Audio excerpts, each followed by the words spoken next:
Ladies and gentlemen, welcome to the 2025 Global Economic Forum stage at Essence Festival of Culture. We begin with a powerful conversation on culture, commerce, and community, rooted right here in New Orleans. Please welcome Barku Tubman Zwolo, Chief Community Officer at Essence Ventures, Shamelda Pete, MBA, EDFP, Senior Program Administrator at Louisiana Economic Development, Lisa D'Alexis, President and CEO of New Orleans Tourism and Culture Fund Corporation, and Raquel Rocky Dufachard, Director of National Accounts at New Orleans and Company. Hello. Oh, it's working. It's working.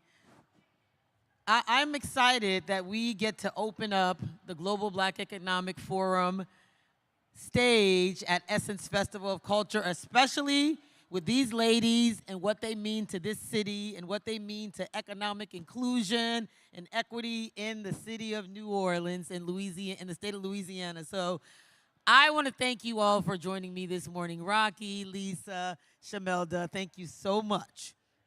So we're going to get right into it because for those that may or may not know, Essence showing up in New Orleans doesn't happen because Essence shows up in New Orleans. It happens through partnerships.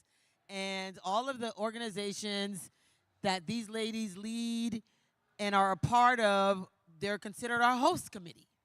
And so basically, we all host Essence Festival together. So thank you all, first of all. Please give them a round of applause.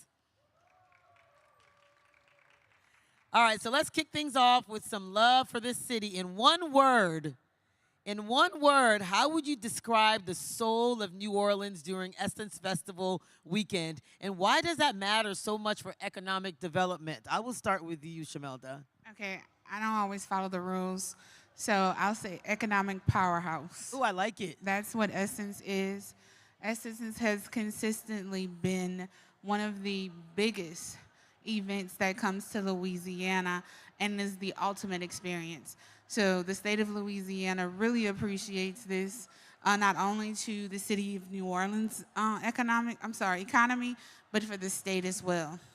That's amazing. So Rocky, you know, how do you describe the soul of New Orleans during Essence Festival weekend? I think it's unfair that you asked us to say it in one word. That's just not fair. Okay. I mean, because okay. there's electricity in this building, right? This is a magnetic kind of time. There's joy. Yes. Everything is happening, and I will share with you that because it's so electric, every single year, the word is out to come to New Orleans during July 4th weekend. And what does that mean? More and more people during the holiday weekend in the city of New Orleans, right? We're not only celebrating ourselves, but we're celebrating Black culture, we're celebrating our small businesses, we're going to the best restaurant. There are so many things to identify here, but in one word, I guess I'll just say electric. I like electric. I like the whole storytelling behind it too, because that's Rocky. That's Rocky. So Lisa, I'm gonna get it from you too, because I actually, I want to hear what word. How would you describe the soul of New Orleans during Essence Festival weekend? I believe the soul is enthusiasm. Okay. It's an economic optimism that takes place. People are aware that not only is it going to be a reunion, but there's going to be so much opportunity to support one another, to look forward to your creative ideas, merchandising them.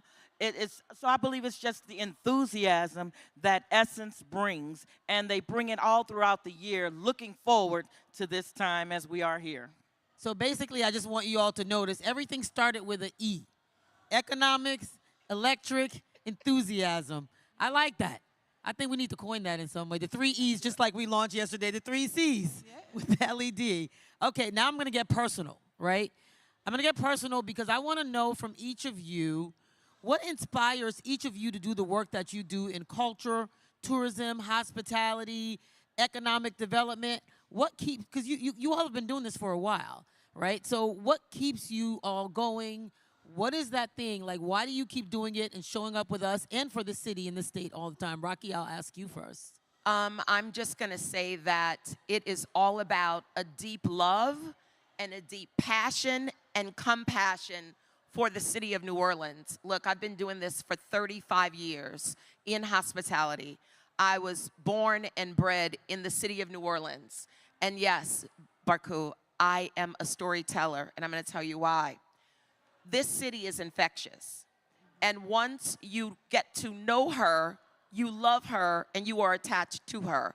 When you sell, and it is in your body to sell, it is in your nature to sell, you can sell anything, anywhere.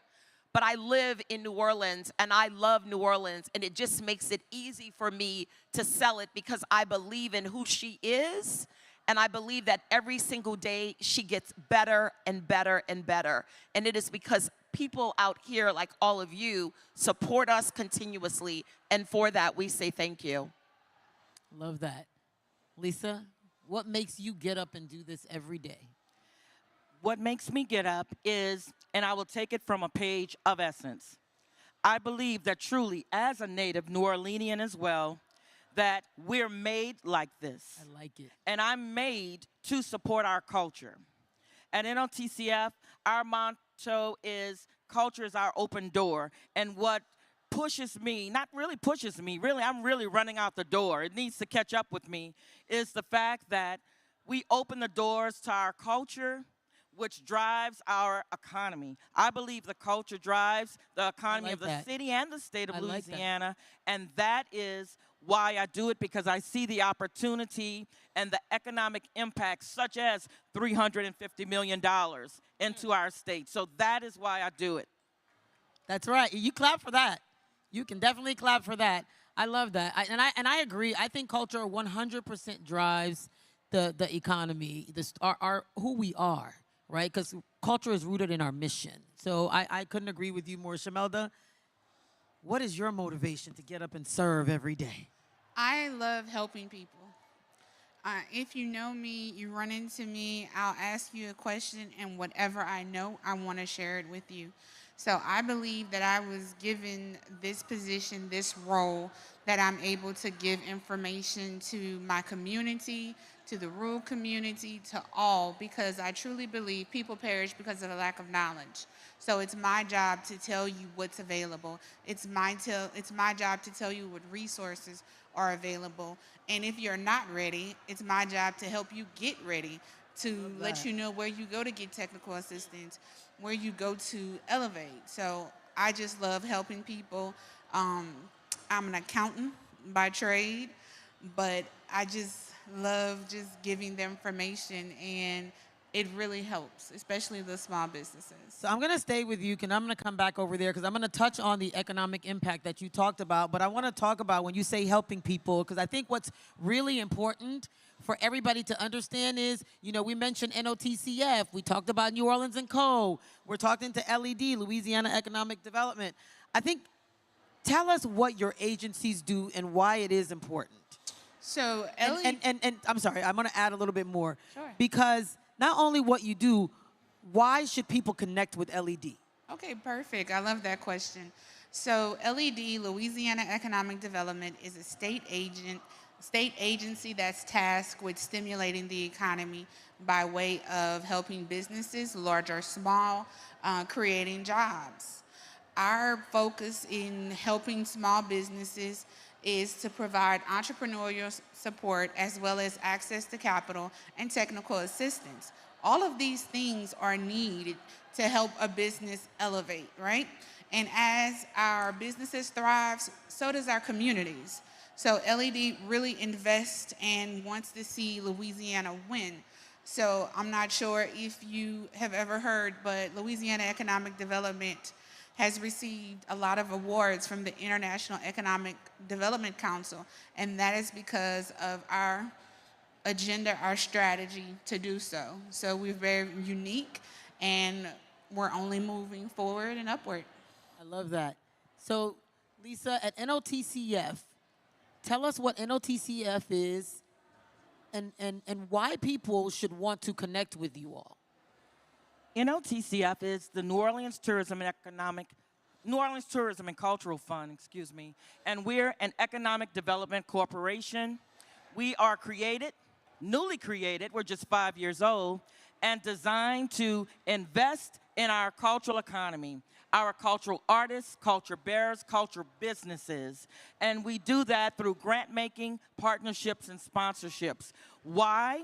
Because we believe when we invest in the creative ideas of our culture, it draws more tourism into our city, into our state.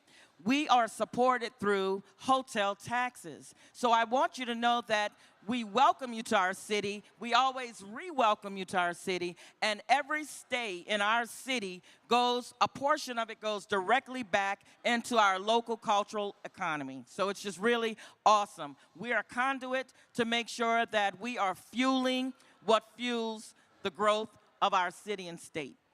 That's intentional. I love that. What a perfect segue into Rocky and New Orleans & Co.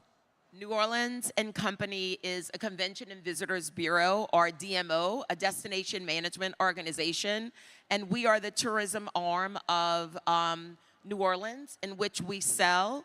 And what does that mean? So we are responsible for bringing conventions to New Orleans, trade shows to New Orleans, festivals to New Orleans, special events to New Orleans. And how does that affect our economy? Well, it's heads and beds. It's people walking around, spending money, going to our restaurants, staying in our hotels, shopping in our stores, just being supportive of the community. And so whether a meeting is small or large, it affects who we are as a destination. And New Orleans is one of the top 5 convention cities in the United States. That's amazing. Give it up for that. I also must say, Miss Lisa Alexis is actually the first president of the NOTCF, as it was removed from under the mayor's office. Is that correct? You were the first president. It was created through Mayor Cantrell's office, yes, and now it's its own autonomous organization. So congratulations on that. So Essence Festival brings hundreds of millions into this region each year. How do your agencies, NOTCF, New Orleans & Co., LED, collaborate to ensure those dollars reach the communities and the culture bearers? We collaborate with New Orleans & Company in almost everything we do. Many of our partnerships and sponsorships, Essence Festival of Culture, is through that collaboration. And what I have learned in learning more about LED is that we partner well with LED as well, because from our film side, we work directly with LED and the state on the entertainment side to provide the best tax incentives for filming in the United States. And so we collaborate in all that we do so that the dollars are not redundant, but they're leveraged so that we have a greater impact. It makes a lot of sense, and hence host committee. That's why we're all sitting up here today. So you too, Rocky, tell us about how you collaborate to ensure, what else do you all do? Because you all do a lot of community. We certainly do, and I'm just going to say ditto, ditto, ditto, Lisa, because it's a unified effort in bringing Essence to New Orleans every single year. We could not put something like this on without our host committee, and that is several agencies working together. But more importantly, we have the leaders of Essence that we work directly with as well, being extremely intentional in understanding what their vision is, what their expectations are, and how do we meet them, right?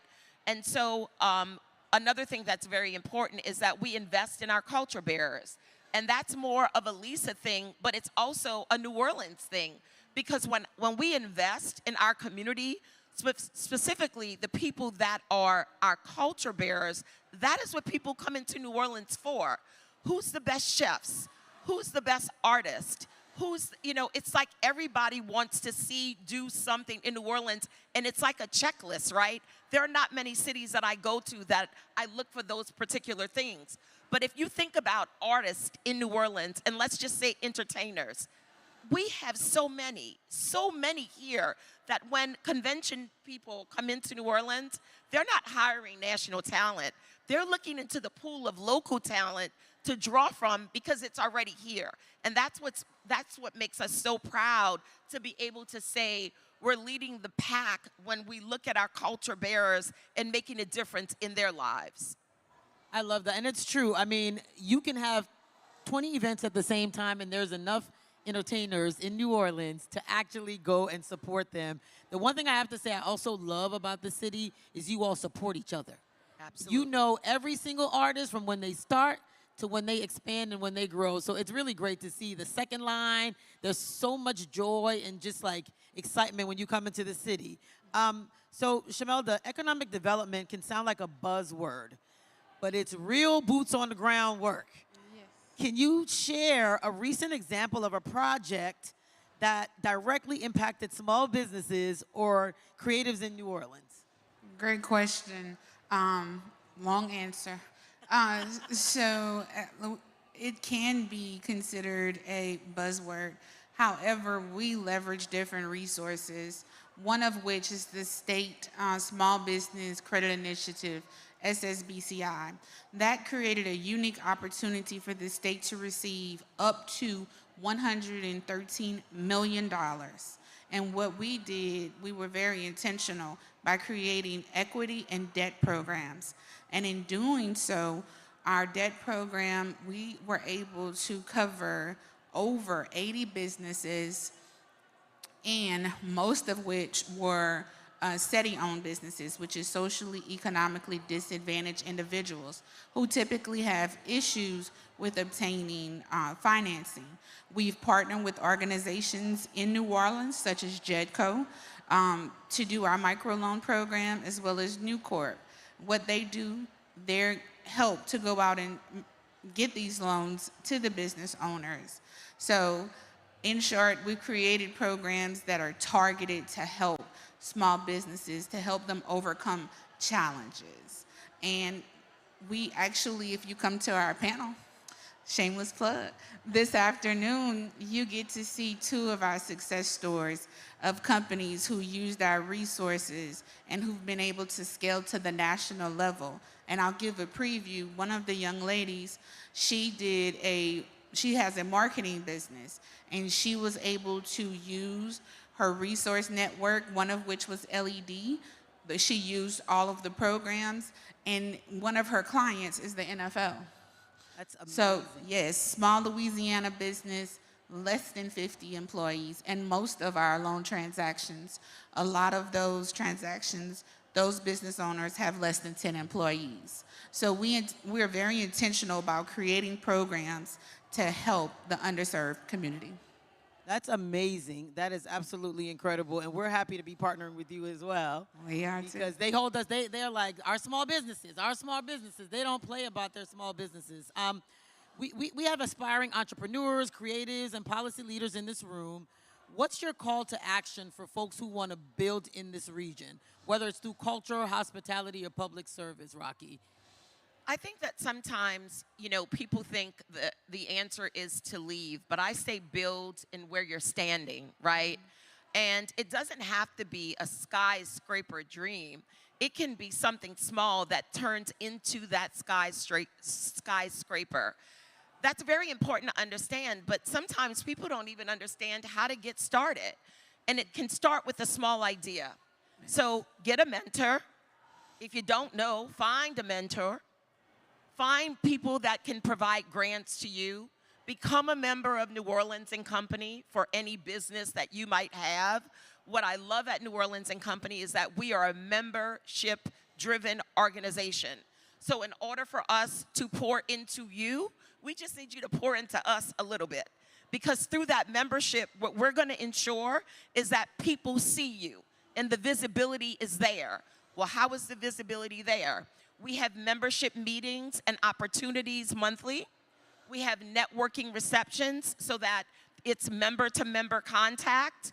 We have coffee with our president to get to know him, to get to know our vice president of membership, to get to know our sales team.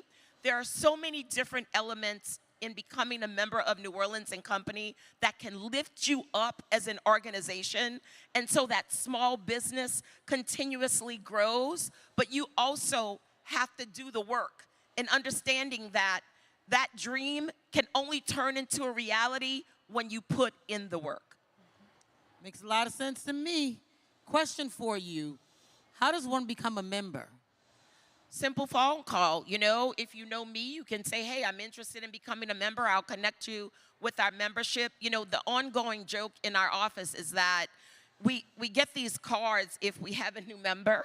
So we get cards to these businesses, right? And they're like, Rocky, how many members have you brought in? Well, the truth is that I love my city. So I'm always going someplace, and if it's someplace that's new, I'm like, are you a member of New Orleans and Company? So even I may nudge you to become a member because I want to see you grow as well. Look, this is a competitive market. We have over 1,300 restaurants in the city of New Orleans, and I like to call this a small, big town. Wow. Imagine the competition out there. If you're good at what you do and you water it, it will grow. So if I don't nudge you and come to us and say, I'm interested. And there are very many levels of membership, so a small business can afford it. We want to ensure that it's affordable for everyone. So yeah, one phone call. So I love that. And so one of the things that is helpful, I think what also comes with membership has its privileges, right? Absolutely. Because one of the things that we did on the Essence 360 app is create journeys to allow you to experience New Orleans even outside of the Essence Festival footprint. And New Orleans & Co. was very, very helpful in connecting us to their members, the restaurants who's partnering with us to make sure, I think there's some discounts, but we drive traffic also because of this partnership. It was really easy to get the information because you already had these members. So membership does have its privileges. And I love that. Lisa, how do people connect with you, with NOTCF? What is the way that they can do that? Come right to NOTCF.com. And when you go to NOTCF.com, it will give you all of the varied services that we provide. We're in addition to grant making and partnerships, sponsorships, we also have an elevation series. And picking back on what was said earlier, recently what we did is we believe one true point of growth and development here in our city for our culture is financial.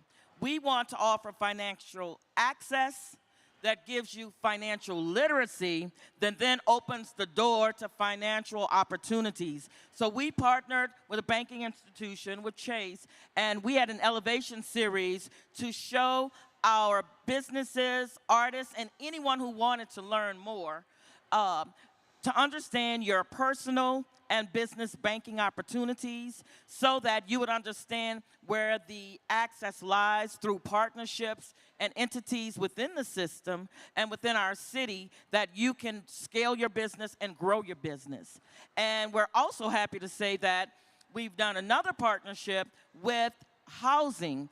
You know, there's benefits to those who are first responders, which we love and need for housing opportunities and incentives. We now in the city of New Orleans, we have housing opportunities for cultural artists. First time, soft seconds, up to $65,000 for persons who are first-time homeowners. So those are just examples of connecting to NOTCF.com and then the opportunities that will avail themselves. That's incredible. That is incredible. Okay, Shamelda, on to you. How does one connect with LED? So definitely reach out to us at opportunitylouisiana.gov. Specifically the capital innovation programs. You can reach out to us. When you said boots on the ground, I was hoping that somebody from my office was here so they could hear it. We're a small shop, but we're a powerhouse as well. We give hands-on experience, one-on-one calls, however we can help you. If we're unable to help you, then we find the resource to connect you with. So we'll help you to get ready. So opportunitylouisiana.gov, you can look at our small business programs. You can look at our capital programs. There's a wealth of resources. We said boots on the ground. So we work with other organizations to provide technical assistance, to provide help. We have Louisiana Small Business Development Centers. So there's a wealth of information there. So visit our website at opportunitylouisiana.gov. There's contact information for our program administrators. You can reach out to any of them, send an email, set up a call, and we'll sit down and go over those programs with you.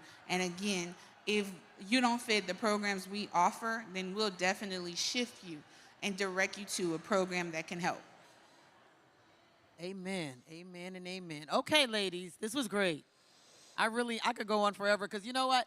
I'm constantly learning because my goal is to make sure, like, I know we're hosting together, but I want to host more and I want to host bigger and I want to host better. And so, you know, I want all of us to be held accountable for the amazing experience that Essence bring. I love that you tapped into Made Like This because that is so true. You women are amazing partners, and through your organization, we thank you all for the partnership that you bring. Before I let you go, and anybody can take this question.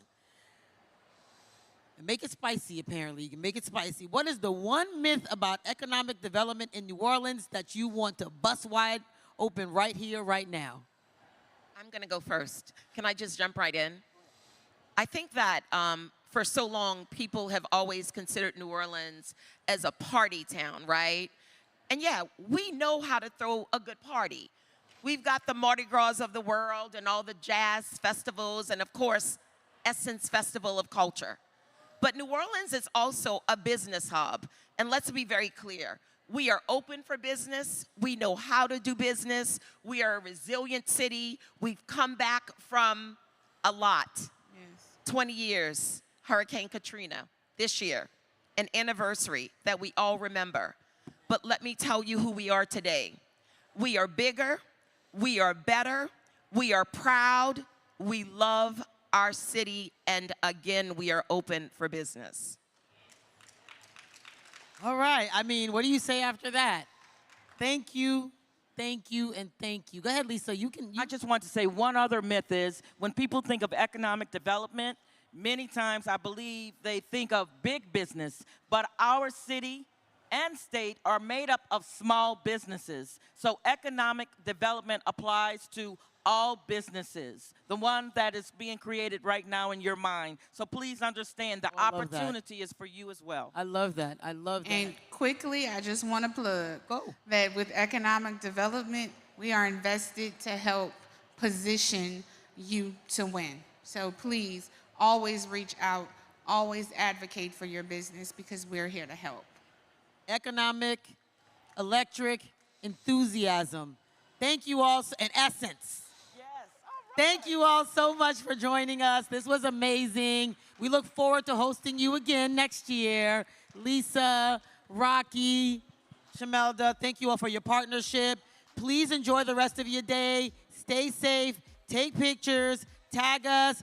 Follow and join the app if you haven't. Essence 360. Enjoy the Global Black Economic Forum. There are some amazing conversations about to be had on this stage and tons to walk away with. Stay empowered. Thank you, and thank you.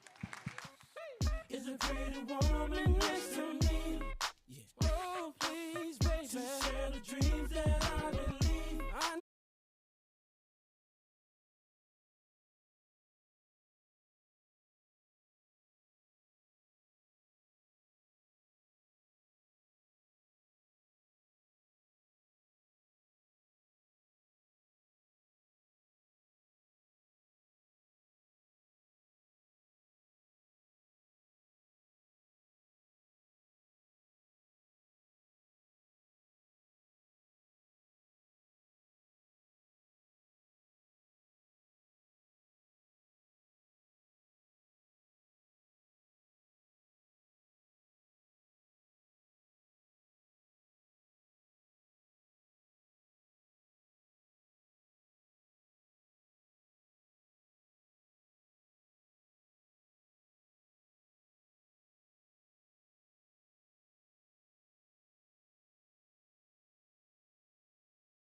Please welcome our moderator, Alencia Johnson, author of Flip the Tables.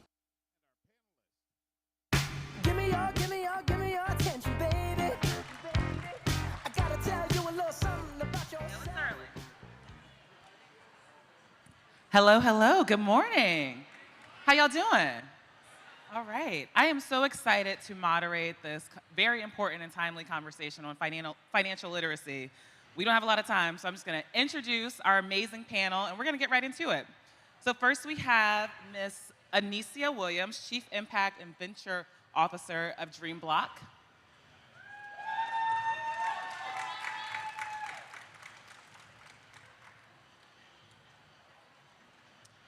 We also have Ms. Courtney Petway, co-founder of Kidvestors.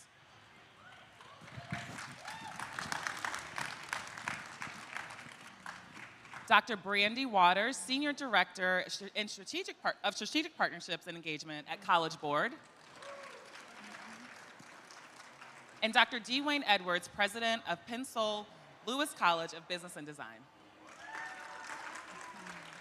Thank you all for being here. Before we dive deep into the conversation, I actually wanted to ask something more personal, and if you can quickly answer.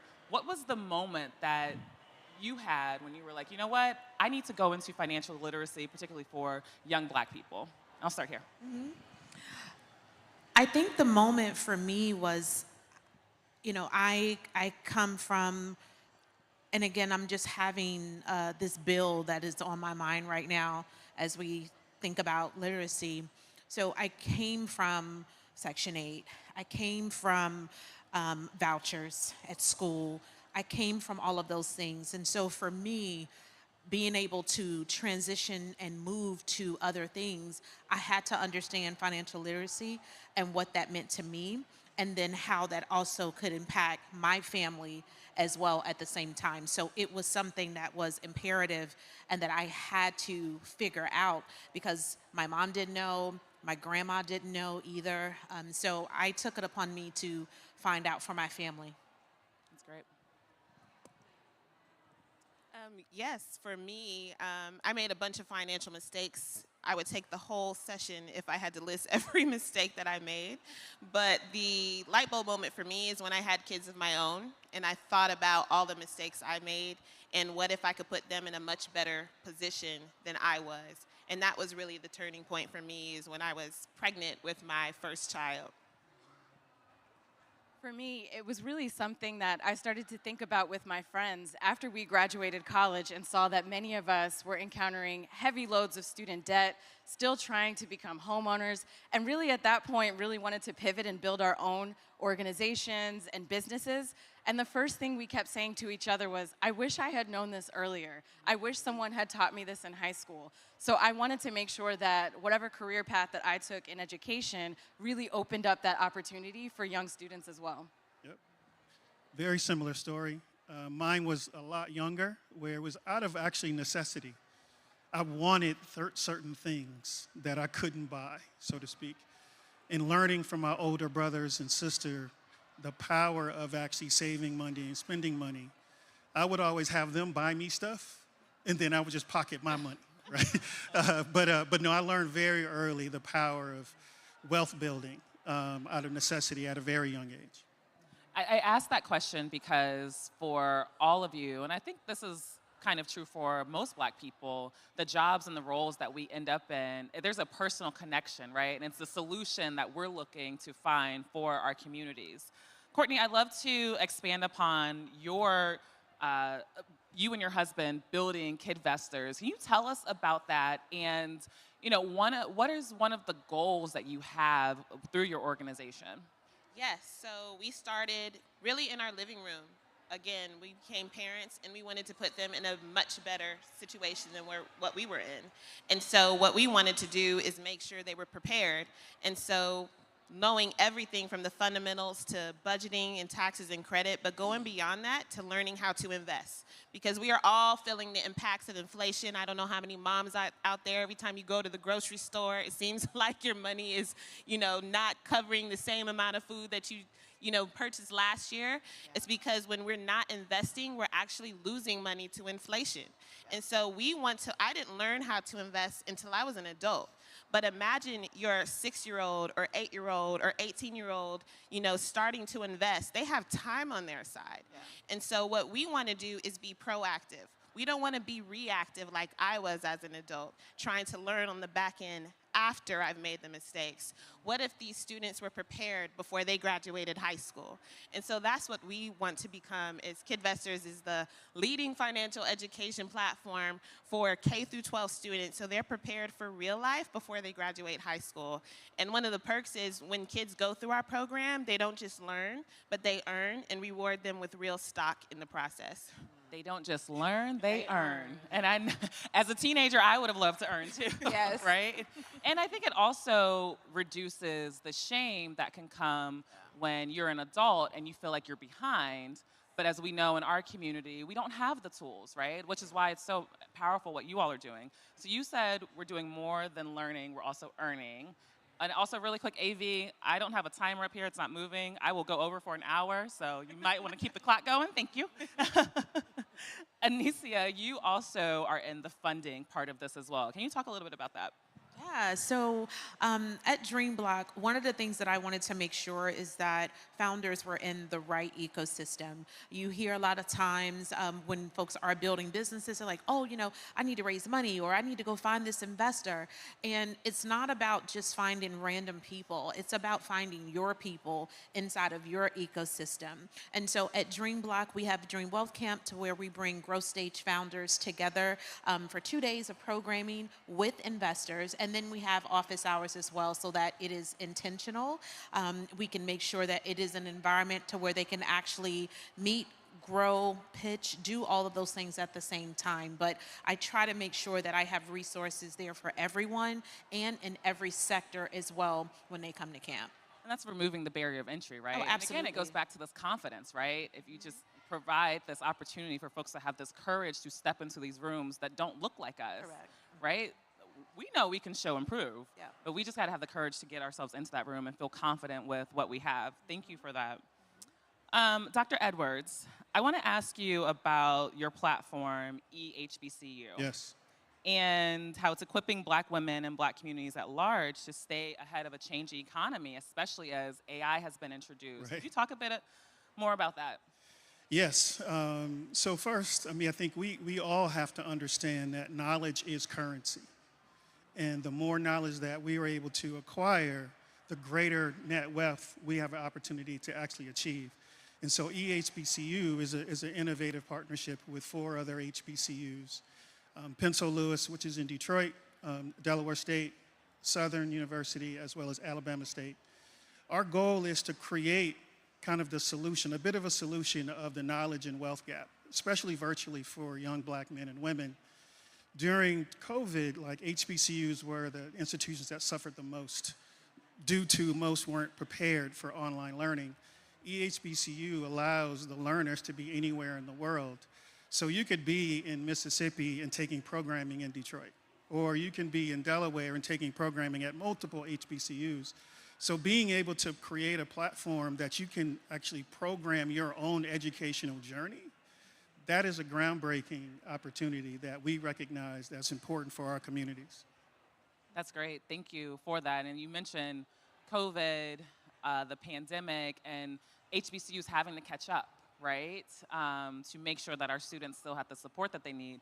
We've also been talking a lot about what's happening right now, this crazy, evil, sinister bill that happened yesterday. Yeah. But even before that, and I want to come to you, Dr. Waters, about the attacks that we saw on African American history and a lot of the work that you've been doing. Would love for you to share with the audience some of that work that you're doing at the College Board. So that's been really the joy of my life, not only as a scholar of African American studies, but to really have the opportunity to build the first internationally available course for high school students to earn college credit in this field. It emerged at a time where we saw No, wait, that hold on, pause. Say that again, because y'all were a little too quiet in responding to that. Well, You can flex.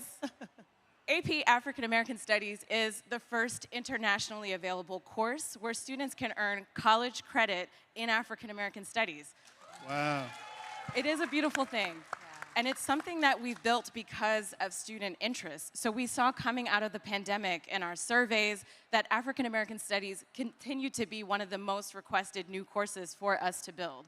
So this is a course that has grown from not only 60 schools in the first pilot, but it is actually one of the fastest growing AP courses. And if you remember your experience with SAT or AP, that is not something that I would have predicted when I was a student in high school. So this course just emerged in its first year out of the pilot. It's grown from those 60 schools to 23,000 students in 4 different countries and launches broadly internationally in many more countries this fall. But getting back to your point about this, I see our other course, AP Business with Personal Finance, a new course that we're building hand in hand with African American Studies. And why is that? As students start to learn more about their history, their culture, they are learning about the literal commodification of people. They're learning about entrenched wealth gaps that have happened over generations. They're learning about systemic undermining of Black businesses, but also the ways that we've overcome and thrive in spite of that. So what we've done with our next course that's coming up is really merge learning about business with personal finance skills. And Courtney, you mentioned something. Imagine that you're 18 and you already know how to build a budget. You already know how to invest. And you've already had practice in building a case study, which is the largest instructional model that we see in MBA programs. So this is something that is pulling together not only what's relevant to them from a personal and a community aspect, but also having them walk away with the tools that they need to make good decisions after high school. So we're very excited about it. I love that you merge those together because I tell people all the time, and I do a lot of political commentary. I've worked on presidential campaigns and advocacy groups, and folks constantly ask me, how do we get through this moment? Like, what's the strategy? What's the tool? But you just made the point that I always make to other people. Our ancestors actually have laid the groundwork, which is why it's so important for us to preserve our history. And it's also why they keep attacking our history, right? Like, they don't want us to know where we came from. And this legacy, how we've been able to build Black economies and Black cities, right? They don't want us to know that. So, and I get real political because this time is so urgent right now. Yeah. But thinking about that, there is an urgency for our communities to figure out how to build wealth. The racial wealth gap continues to widen, right? Even with people talking about, oh, I get in the bag and all this. I'm like, yeah, but the racial wealth is continuing to widen. So how do you all approach this work, especially with the next generation, giving them the confidence to keep going versus to feel defeated already? Yeah, I mean, it's a lot of different things. So one, like, what is actually getting the bag? Like what does that even mean? And I think in this culture of social media, there is a projection out there that getting to the bag means, the Chanel and, all of these things or whatever have you, these material things that can be gone just like that, right? But there isn't preface on getting the bag also means buying some stock. It also means, investing, taking the money that's in your savings account that is not earning any interest at all and putting them into something else. It's also, if you are, working this extra job or you have a gig on the side, like, what does a traditional Roth look like? Like, where can you start to build money and wealth in those ways as well? And then also even, for parents, like, how do you set your children up for success? Instead of the birthday parties, and I'm not saying don't have a birthday party, but what I am saying is that a 2-year-old is only gonna play with those toys for however long, right? So, exactly, and will not remember that, but they will remember if, hey, like, here's an Apple stock, like, you guys can contribute to this instead of buying the toys and things like that. So I think it's us also just reprogramming our mind of how we think about wealth, how we actually think about money, and the relationship that we also have with money as well, that's gonna put the next generation where it is that they need to be. Courtney, you wanted to jump in. Oh, yes. So double click on everything you said, but that was one of the approaches we took even at Kidvestors. I know growing up, there were a few voices that were speaking to financial literacy, and honestly, they were just boring. In my opinion, so I wasn't really paying attention. And so one of the reasons I love Kidvestors, and I'm probably biased, is that we took a culturally relevant approach. You didn't see people that look like me. And so that's why we have African kids, Hispanic kids, black kids, white kids, Asian kids, because they resonate when they at least see people and characters that look like them. We gamify it to make it fun. And again, they're earning real stock, you know, putting them on that path to wealth creation. You know, even as a VC-backed founder, we talk about narrowing the wealth gap. You can't do that without assets. And how do you get the assets if you don't know how? Correct. And so, like, we were having a conversation backstage. I couldn't have told you what private equity and M&As and VC and all of that stuff was 5, 6, 7 years ago. But now kids going through our program, they're gonna know about that stuff. Yeah. They're gonna be 10 steps ahead than what I was, making it engaging in the process, fun in the process, so they want to learn, so they want to build wealth. Yeah. You know, don't just play Roblox, own Roblox. Exactly. You know what I'm saying? Exactly. And so that's the approach that we take. Don't just play, own it. Right. I know that's right. No. Go ahead. Yeah, I mean, I was going to piggyback off what you were saying. I mean, I think it was a few years ago, I think it was MSN stated that we spend $1.3 trillion on products and services, but our net worth dropped, right? And so we're You said 1.3 trillion with a T. Yeah. But our net worth dropped, to your earlier point. And so when you look at those businesses that we spend money on, products and services, we are less than 5% of employment in these organizations. And so what we're doing on the EHBCU side is to provide the relevant education you need to actually be employable in those institutions, but also to make sure you understand, you know, you don't have to stop being a consumer of those products, but to your point, can you be a creator? Can you be an owner, right?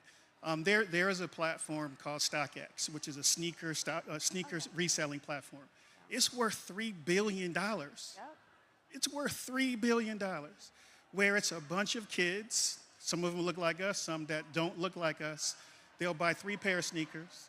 They'll keep one on ice. They'll trade the other one and sell it to pay for all 3. They're learning math. They're learning economics through a cultural topic of, you know, things that we purchase and in some cases, unfortunately, idolize.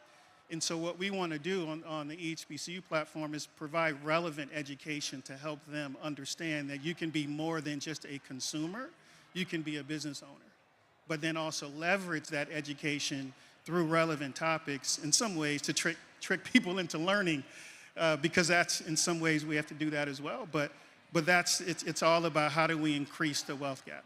And reduce the wealth gap, sorry. And I just wanted to also just say this as well. Like, let's just cut the check. Like, let's just cut the check. Yep.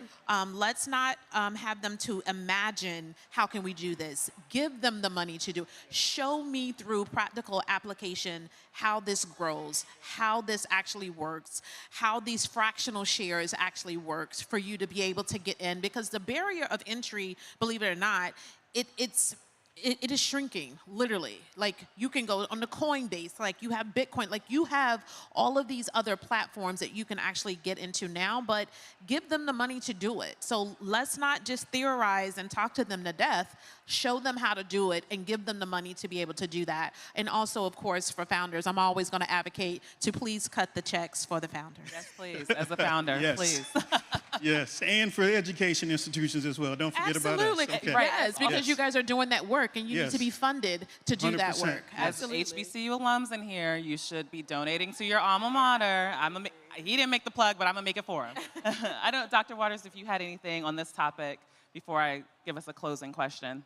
I think what's so important is what you mentioned, the urgency, and really tapping into what that means for us and what micro step you can take to move that forward. What we're doing with AP Business with personal finance is not leaving it up to chance, not making it hard for students to find, not making it confusing for parents to understand what students are learning, but we're really putting this class into American high schools. So this is a class that will show up in your student's classroom, in your student's high school, your niece's high school, your nephew's. Our step is about making sure that our students are present in that space. So once resources like these that we've talked about become available, what is the micro step that you can take, knowing the urgency of the moment, to make sure that our students are not left behind? You know, something that you mentioned, and actually all of you kind of mentioned this, you're helping the next generation, but you're not forgetting about the parents. And there's a partnership there too. And that speaks to us as a community, right? We are community people. Thinking about the Essence audience, and that, you know, majority of people here are not students. Middle-aged, older women, and our friends are here. I would love for you all to leave us with an action step for the Black woman who is here and feels as though she may be behind on her own finances, right? She's thinking about, yes, got the ideas and the resources to help her children, but in her mind, she's like, I'm living paycheck to paycheck, and I'm behind, and I know my white counterparts have been doing this since they're 20, and I'm 41, right? So I would love for you all to just give some final words on, like, what's an action step that someone could take listening? Action step for me, and I don't know, again, the audience, if you guys are faith-based or not, but for me, when I started tithing... me too. Girl, me too. I mean, when I started tithing, you know, God shows up, one. And then number two, like, look at your circle. Who is it that is doing all the things? Who is it that has the opportunities and things like that? And my thing is like, if I'm doing good and my sister is not, then I'm not doing good. So what do we need to do as a community together in your small circle to make sure that you know the latest information, you know what the latest is going on, and things of that nature, and then breaking it down from don't leave behind your grandma, your grandpa, and things of that nature, because they may not understand all of that sophistication, and it is up to us to be able to make sure that if this Medicaid gets cut, they can be able to maximize the savings or maximize their 401k or to maximize the Social Security that they have to be able to do that as well. So get a good friend circle, ones that can actually each one teach one. Closed mouths do not get fed. But get that circle and then give that information back to your family so that, again, the cycle, we got to break it and we got to share this information. Practical advice I would probably give is just to, I'm a direct person, you know, sometimes you have to face the music. And so this means, where am I financially? Do I know where I am? That means, you know, going home after we have fun, you know, looking through those bank statements. How am I doing? You know, is it an income problem? Do I need to look at alternative skill sets, ask for a promotion?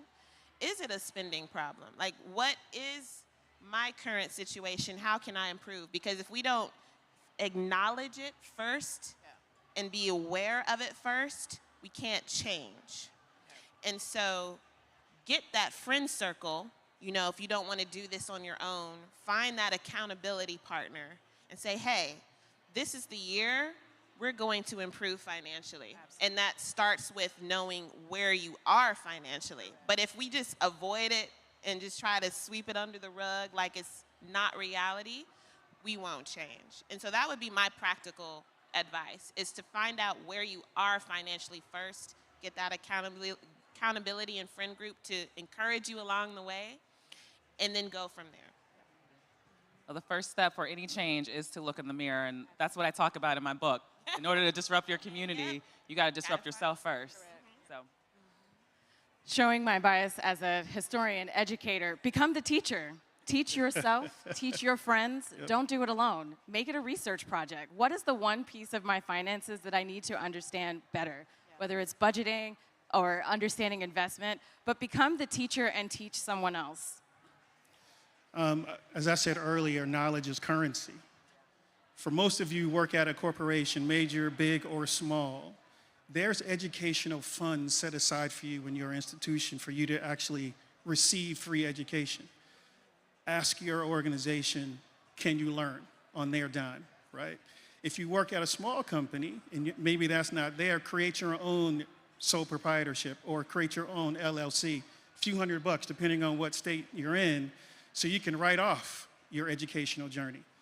But if you're able to actually learn through the current organization that you're working with, be able to learn on their dime to develop your skills necessary to make yourself more valuable, to either it's your next job opportunity or your next entrepreneurial venture, do that.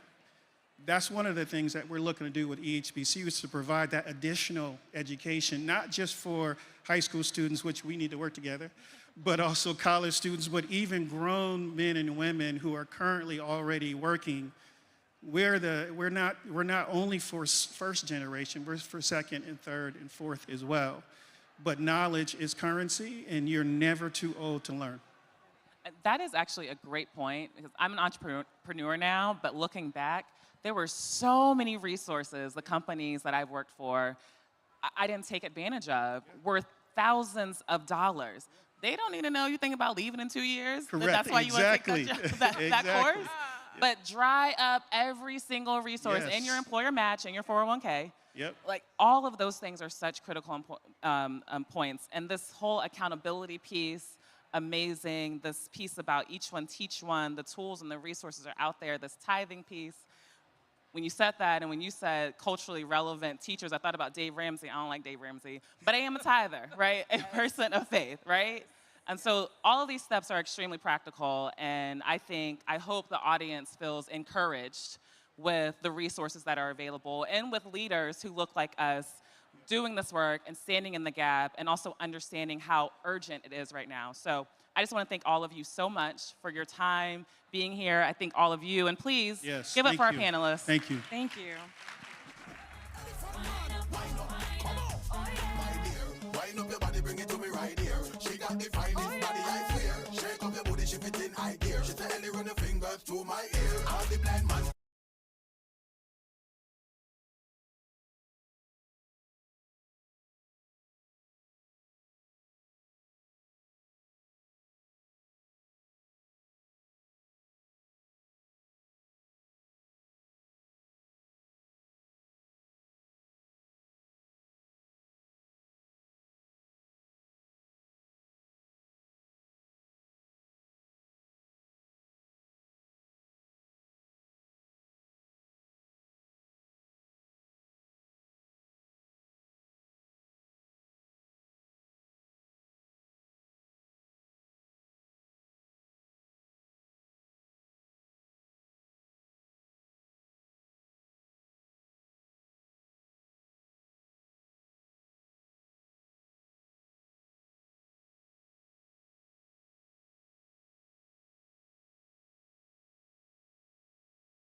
Please welcome our moderator, Chike Agu from Harvard University, and panelist, Josette Babudu of Merck, Asosa Osa of Onyx Impact, and Raquel Purcell of L'Oreal USA.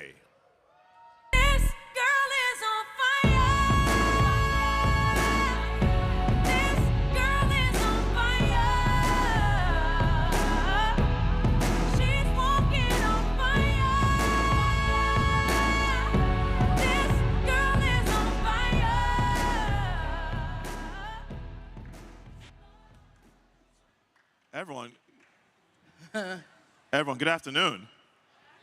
Let's try that again. Good afternoon.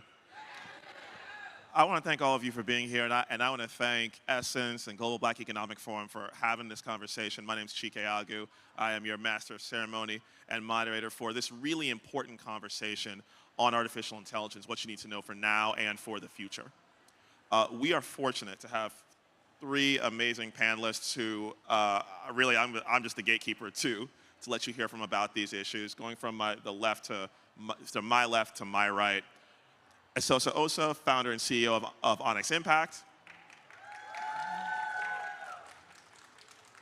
Raquel Purcell, Chief Transformation Officer at L'Oreal USA. And Josette Bamudu, who's the Executive Director of Health Equity at Merck. So why are we having this conversation? The reason we are having this conversation is that artificial intelligence is one of the most powerful technologies we have ever seen. Just to put it in perspective, ChatGPT, when it launched in September of 2022, reached as many people as electricity did over 80 years. If you look at the trillions of dollars of wealth that are going to be created, the things that you don't even realize are powered by generative artificial intelligence right now, the reach of this technology is huge, and it is only the beginning. The analogy that I use is that if we're thinking about the internet, for those of us who are old enough who remember kind of AOL, we're in 1996. If we're thinking about social media, for those again of us who are old enough who remember the world before that, we're in 2006. Yeah. We are at the beginning of this technology, and we need to start having the conversations now that frankly we kind of probably wish we had then about these other technologies. And what I always say is our goal is to capture the promise and mitigate the peril. Both are real. And I'm not a techno doomsayer, I'm not a techno optimist. I believe that the power to dictate what the future looks like is in our hands. And not just in our hands, in your hands. So we're gonna have a conversation. We could have this conversation for a half hour, 2 hours, a whole day, through Monday. But we're gonna try and give you what you need to know now. And so I wanna throw the first question to Josette. And here's how I would frame it. We've heard a lot of buzz about AI and digital health and healthcare, that this is a huge place where we can make a big difference. Talk about why that is, and talk about kind of what you see and what you are doing at Merck to make that happen. Sure, thank you, Chike. So just by way of quick introduction, my name is Josette Bamudu. I'm the Associate Vice President of Patient Health Innovation at Merck. And so overall, in terms of what my division and team does is, we really try to understand the day-to-day challenges that patients face as they are navigating the healthcare system. And given those challenges, we think through the appropriate solutions, much of which are digital solutions, to help them address those day-to-day challenges so that hopefully people are better able to access healthcare, are able to get diagnosed earlier in a timelier fashion, are better able to access treatment, and hopefully have a better chance of wellness overall. So that's just by way of quick background. But getting to your question, Chike, I would say the promise of AI is limitless. It's boundless. I think one thing to just quickly level set on is we tend to think about AI as futuristic, right? It's 5 years from now, it's 10 years from now. The reality is AI is here, it's present. It's embedded in the ways through which we interact with the world and in the ways we interact with each other. If you are shopping online and you're getting all of your suggestions, that's all AI. So it's here, and I think the more we just appreciate that it's here and lean in and think about the promise, I think once again the opportunities are limitless. So now, given the background and hat and industry that I come from, just want to give a little bit of perspective around how AI is shaping healthcare. and the impact that it has on both physicians, practitioners, and ultimately patients.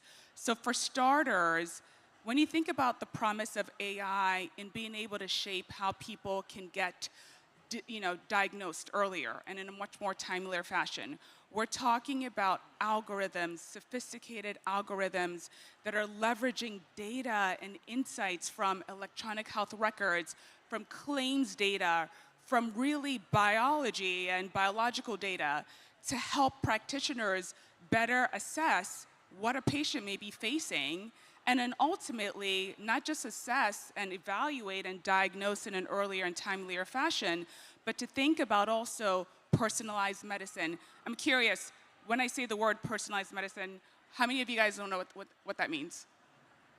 All right, so personalized medicine is when you're essentially able to better decipher the course of treatment that works for an individual based on their profile, based on their lifestyle, based on their genetics.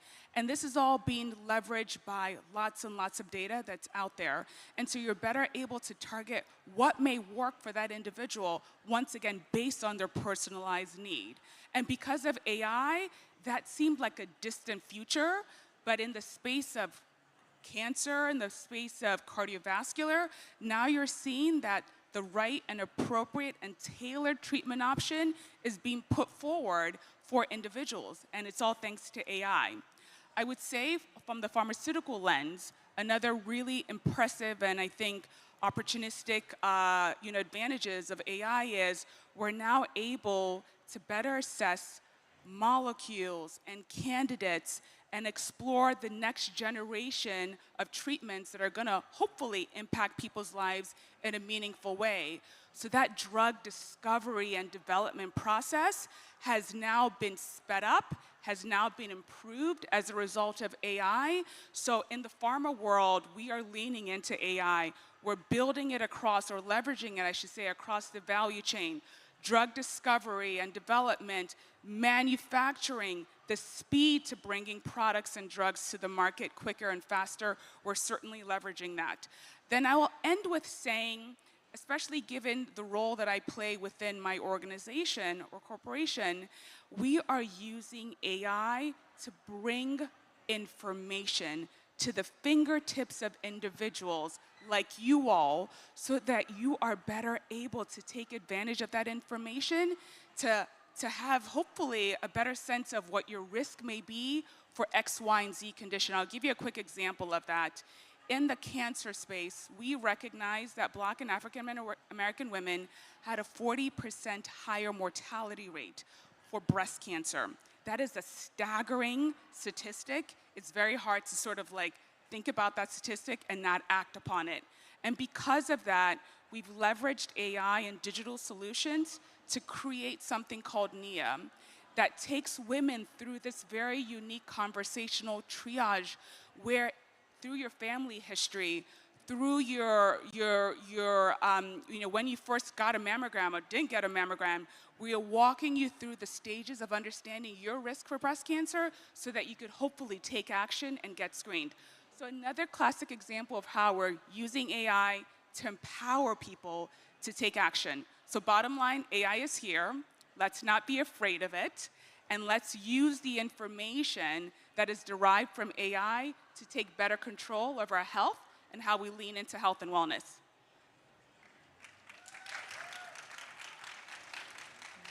So let me come to Raquel.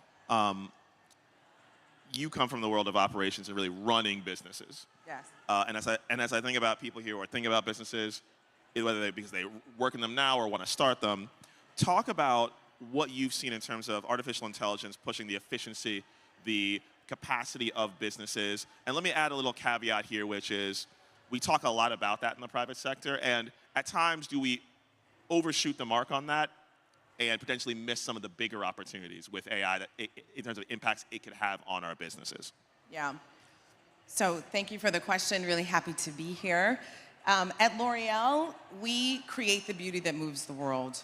And so with that, we are embedding AI across the entire value chain. I relate to a lot of the points that you made, because getting comfortable with integrating AI into the ways in which you're operating your manufacturing plants day in, day out, your distribution centers. There's a lot of myths that suggest that AI is going to overtake the workforce.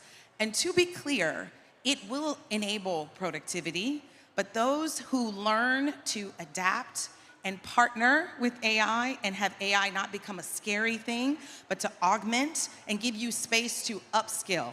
It's super important. So it's here, and there are levels of activity that it will replace, but then it puts the onus back on the employees to invest in your education, invest in your skill acquisition, such that you're able to take your impact broader.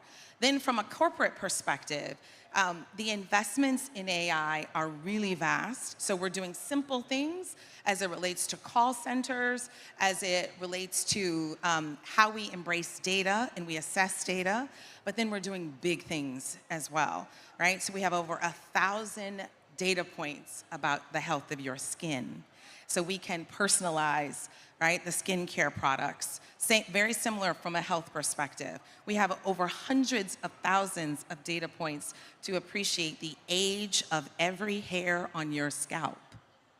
Think about that, right? And for those of us who have had different years of processing and experimentation with our hair, right? Different parts of your hair is in different, it has different health, different maturity. So those are some of the bigger things. We have announced a partnership with NVIDIA, where again, we're embedding data into our development process, such that we are able to design products specifically for you as an individual, then for races and groups of people, people that live in certain parts of the country. Your skin needs, your hair care needs are very different, right? If you're in a cold climate versus a warm climate. So the opportunity to have a breadth of data and information for you. So I'm putting it back to you because the importance of you taking ownership for your everyday experience, what you're eating, how you are taking care of your body, what you are putting on your skin, how you are taking care of your hair. I'm in the beauty space. We're in the beauty space. However, there's such power and opportunity in that. But we have to get curious. We have to stay curious and feel a sense of ownership for these aspects and the power of AI. I think many of us are watching what's happening in AI. We read about it. We think it's just big companies. And by the way, as big companies, if you don't invest, you will be left behind, right? It's super important. But I want to also have you as a person get excited about the power of AI and what it can do for your health, for your everyday existence. This is this magical moment where, you know, you think about the cable channels, right? We used to have 3 channels, then now we have thousands of channels. I would dare say too many channels, right? But then now you have these streaming services where you can personalize it and decide what and when and how you want to watch television and programming. The same opportunity, as I use that as an analogy, for then you taking control of your health and the experience and leveraging data to do so. Raquel, thank you so much for that. And I want to come to Asosa next. And let me preface the question that I'm going to ask you with a data point and a story. So if all of you right now were to open up ChatGPT, Microsoft Copilot, Claude, and Gemini, and ask it this question, pick a number between 1 and 50. It's amazing. I actually did this last week. They would all pick the number 27. Wow. All of them. No one knows why. I can kind of guess. If I did that, of course, with this group, I get a span of different answers. The reason I bring that up is you heard a lot about the promise of AI, and the promise is real. There's also a peril, and the peril comes from things like I just said. There are ways in which these technologies, particularly now, are systemically wrong. Yeah. And the example I just gave you was a very benign example. You all picked the same number. But if that example becomes, pick for me the best resume for someone who could work at my job. If it became, in a health context, you pick a diagnosis that actually is not representative of the person in front of you, but of the data that you have, you get, frankly, bigger consequences. And so kind of like was said over here, the technology is here. And so the question is, in real time, how do we mitigate some of the ways in which this is systemically wrong and the ways it can impact particularly black communities, but communities overall? And so that's the data point. Here's the story, and it's a quote from Van Jones, who I watched to a panel almost exactly like this a year ago. And he had a quote which I love, which is, "This is the ultimate equity moment for AI." Because 96% of all people, no matter their race, know the exact same amount about AI, which is nothing. And so this is the time that we want to think about how do we mitigate the peril of some of the ways this technology can be wrong so that we don't replicate some of the inequities that we're trying to mitigate right now in this room. So Sosa, when we think about AI governance, when we think about how to use this responsibly in a business context, in a systemic context, what does this group need to know about where we are right now and what each of them should be doing and what they're doing every day? Yeah, absolutely. That's such an important question. And when you think about where we are with AI already, AI is already determining the news that we see. AI is already determining who we hire. AI is already determining our healthcare or who gets healthcare, right? In this type of situation, it is fundamentally necessary for us to understand how AI is working and leverage it for our communities, right? And that is something that Onyx Impact is working to achieve, trying to flip the script on the inherent biases that so many of these AI systems have on facial recognition systems, on the types of news and technology. And we've built something called the Digital Green Book, right? We're not waiting for permission to enter this space. You go to digitalgreenbook.org. This is a site to uplift Black news, Black truth, Black culture, to protect our kids, to help us navigate this new world of digital harms. And we've got an AI tool built for us on that site called Aisha, right? Aisha is a tool built on Black national news, on Black local news. Aisha her prompt has been filled with Black excellence, Black joy, Black history, Black trauma. And why do we do this? Why are we pushing for this type of progress, right? Because when you ask Aisha the impact of, some type of government bill that's passed, she's going to tell you the impact that it's had on Black communities, right? When you ask Aisha for investment opportunities in your city, she's going to tell you the investment opportunities for Black entrepreneurs, right? This is a situation in this moment where we need, if we're not building our own AI systems, someone else will be building them for us or building them against us, right? So how can we leverage this moment in time in history where there's so much progress? We highly recommend that folks go to the Digital Green Book, check out Aisha, and Onyx Impact. We believe that the future for Aisha is as big as our imagination. We've got a tool that is closing the gap for information, closing the gap for helping to build wealth, closing the gap for news and resources in a model that is uplifting and amplifying Black stories instead of manipulating Black people. So we believe we can imagine a situation where Aisha becomes a source, a center for Black news, Black resources, Black information. We can imagine a future where it's a platform to help us mobilize and build collective power. We can imagine a future where Aisha is preserving our history, becoming an archive for Black resilience, Black excellence, and Black stories, and amplifying our truths in an era where our truths and our histories are being erased, are being manipulated, and are being disempowered. And so I think we should be looking for tools that are serving our communities in this moment. I think we should be demanding these types of tools, because AI that serves us, it is not a niche. It is not novel. It should be fundamental. Yeah. It should be required. And so that is that is the lesson I would hope to encourage folks, is to look for the sources built for us, built by us, and built to fundamentally help uplift our community.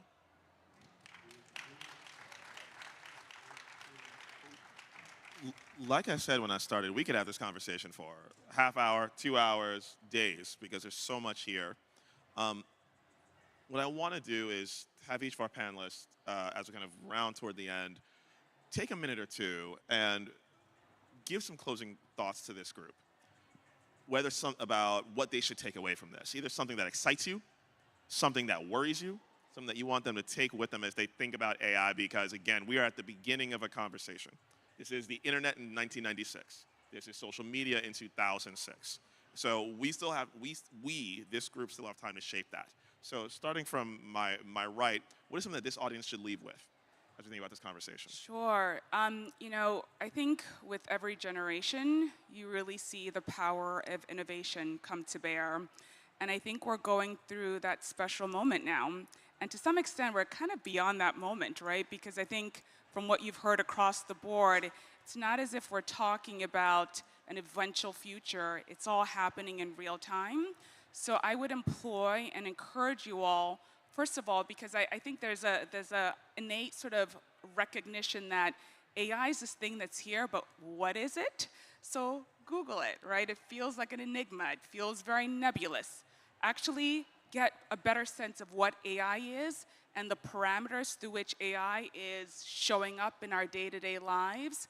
As it relates to healthcare, if you are a business owner, if you work in a hospital, if you work for a payer, it doesn't matter. There's a lot that AI can provide in terms of your ability to leverage the right and appropriate insights to do a better job on behalf of the communities and patients that you're serving.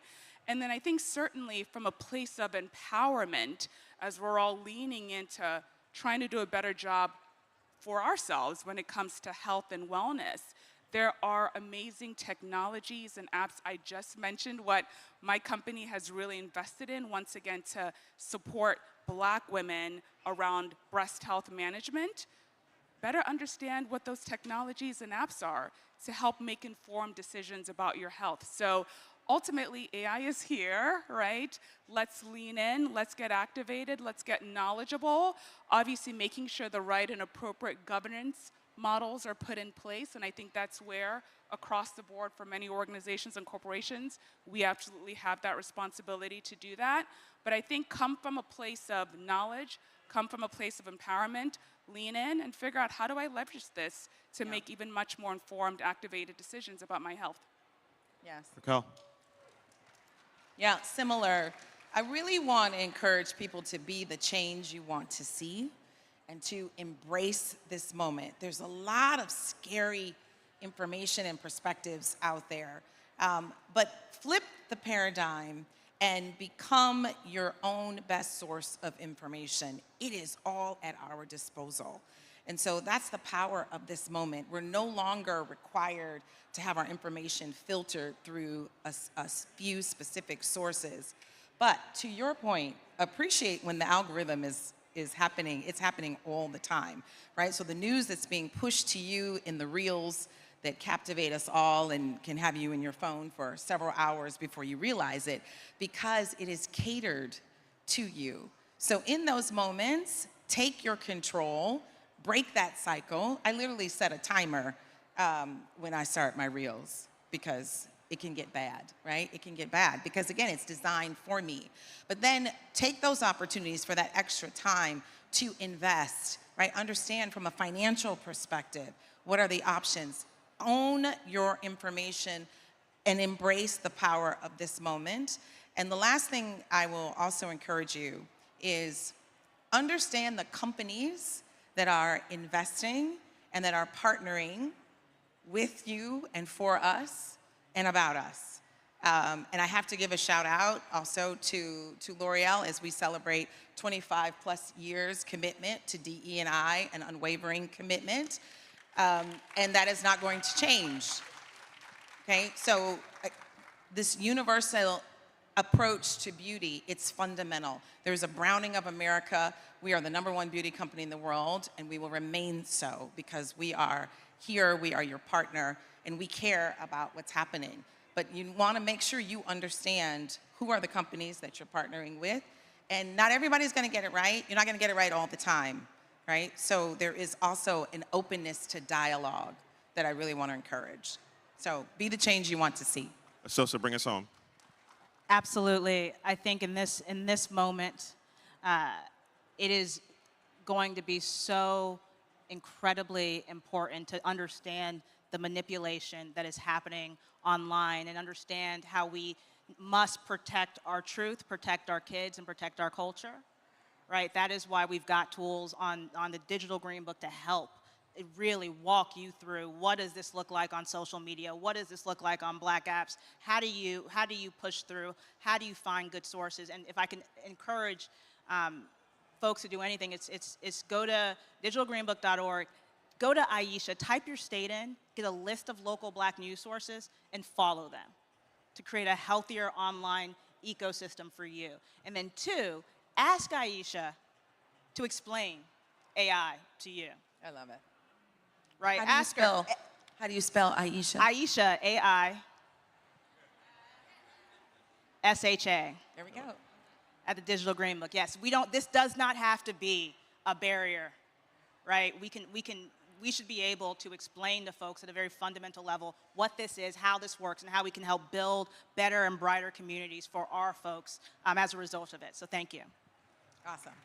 Give a huge round of applause to this group. And what you've heard is, don't let AI be a thing that happens to you. Make AI a thing that happens for you and for us. Thank you so much. Another round of applause for the amazing panel.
President. And now on the Global Black Economic Forum stage, we drive prosperity, the impact of black and brown businesses on the economy. Please welcome Jabari Young, senior writer at Forbes, Robert Hartwell, host and executive producer of Breaking New Ground on HBO Max, Juan Perano, CEO of LULAC, and Elise Clementino, head of strategic relationships at Enda Sportswear.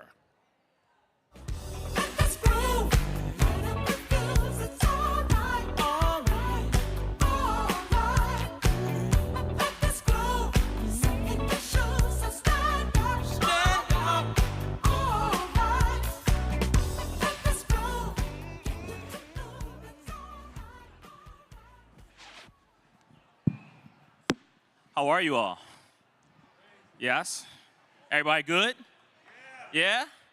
I will ask if you're standing to take a seat, please. Please do so. If you're standing, please take a seat. We have these phenomenal speakers up here. We'd love to show them respect. I appreciate it. This conversation for me is very interesting because obviously, for those of you who don't know, my name is Jabari Young and I'm a magazine writer at Forbes, and I cover business. And so having this particular conversation with these three phenomenal speakers is very good because I'm getting a diversity of thought. It's a lot of conversations we was having in the back about strategic ways, solutions about black and brown businesses in 2025. What the state of them are, solutions that we need to move forward. We obviously know DEI has been shredded to pieces, but how can we move forward? Immigration right now, our Latino community, our brothers and sisters in the Latino community are under attack, right? How can we unify and help them move forward? And I want to start up this conversation. I want to ask, what if black and brown businesses in this country were equitably represented, right? What if we had just as many black businesses as we have black people in this country? We make up about 14% of the population here. So that's a 1,615,000 jobs or business that will be created, $1 trillion of revenue generated if we had enough black businesses to match our population. So this particular panel, we will tackle that, drive prosperity, impact of black and brown businesses on the economy. We'll briefly focus on the vital role that minority businesses play in driving economic and innovation, with economic growth and innovation.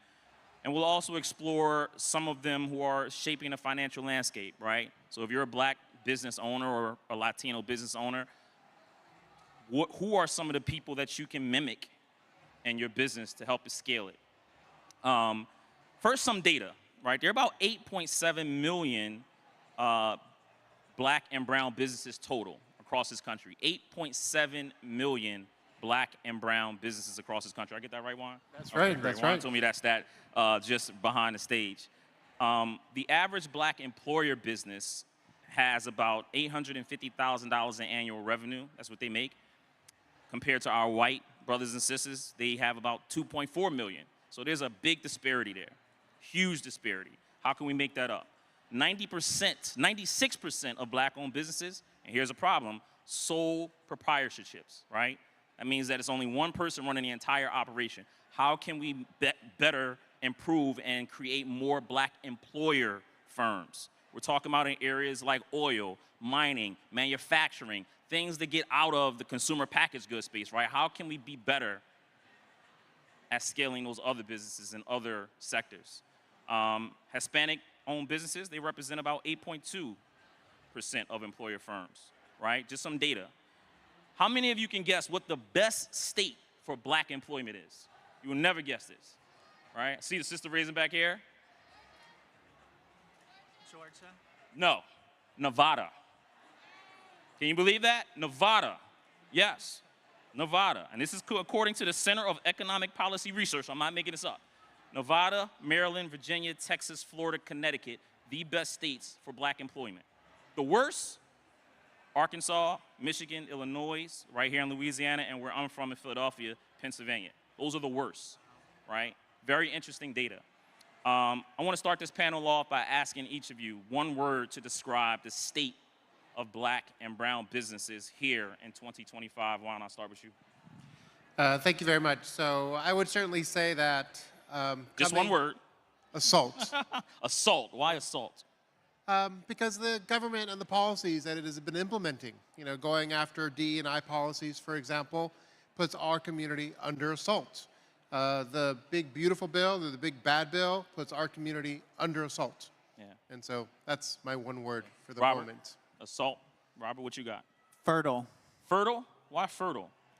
Because everything is within us. Like when you say all of those numbers and the lack of funding that there is, and we're still able to make those level of results, to me that says the soil is ripe for opportunity. Yeah. Elise? Unfolding. Unfolding. That's interesting. Why unfolding? I believe because we are right now shifting to the real power. We are understanding our power. We are going further. We are fertile. So we are literally unfolding the power that we have to go further. Yeah. I want to stick with you for a minute because I want to ask each of you to give the audience a status report on your company. They may not know what your companies do. They may not know who you guys are. At least I'll start with you. Give me a status report on NVH Studios. This is a global group that designs lifestyle brands, right? Give me a status update and what the business mission is as we sit here in 2025 at NVH Studios. The business mission is not changing from what we were before to this week, right? So we are a Kenyan brand. So let me start with Enda. So Enda is a sportswear brand out of Africa. It's the first sportswear brand going out of Africa that is going global and playing or competing in the global stage. And Enda is proudly part of NVH Studios, as we were saying. That is a holding company that has other two lifestyle brands. One is Eferino out of Brazil. The other one is Twins for Peace. It's a French boutique brand. And right now, what I would tell you that our mission is, it's to stay rooted, but going global, right? The purpose of our brands, all of our brands, is really on the building community side of it. It is to support the community. It's to build ecosystems where we can be developing, right? So it is not just marketing. It is not just being there for status. It's literally supporting and being part of our community. Yeah. Juan, League of United Latin American Citizens, otherwise known as LULAC. Well, LULAC is the country's oldest Latino civil rights organization. And so right now we find ourselves really focused on what we can do to help support Latino and minority communities across the country. And we're doing so primarily in a completely different way than we have in our past, which is fully intersectional. Working with our African American partners and allies, with women-led organizations, with GLBT groups as well. We're here to advocate for small businesses. We're here to advocate for Latinos and minorities across the country. And where we need to, we will stand up and we will fight through litigation in order to ensure those rights are protected. Robert, what's going on over at the Broadway Collective? So you gotta give it up for Robert's outfit too, man. Come on, man. That brother, look at that outfit. I was all jumping, like, man, you gonna upstage me? I done got a new suit made and you come in there with this. But you look great. Well, I appreciate it. You look great, better. You Jabari. look better. So one of our programs is called Strength on Stages, and our mission is to help Black and brown female entrepreneurs take their side hustles and turn them into 6- and 7-figure small businesses.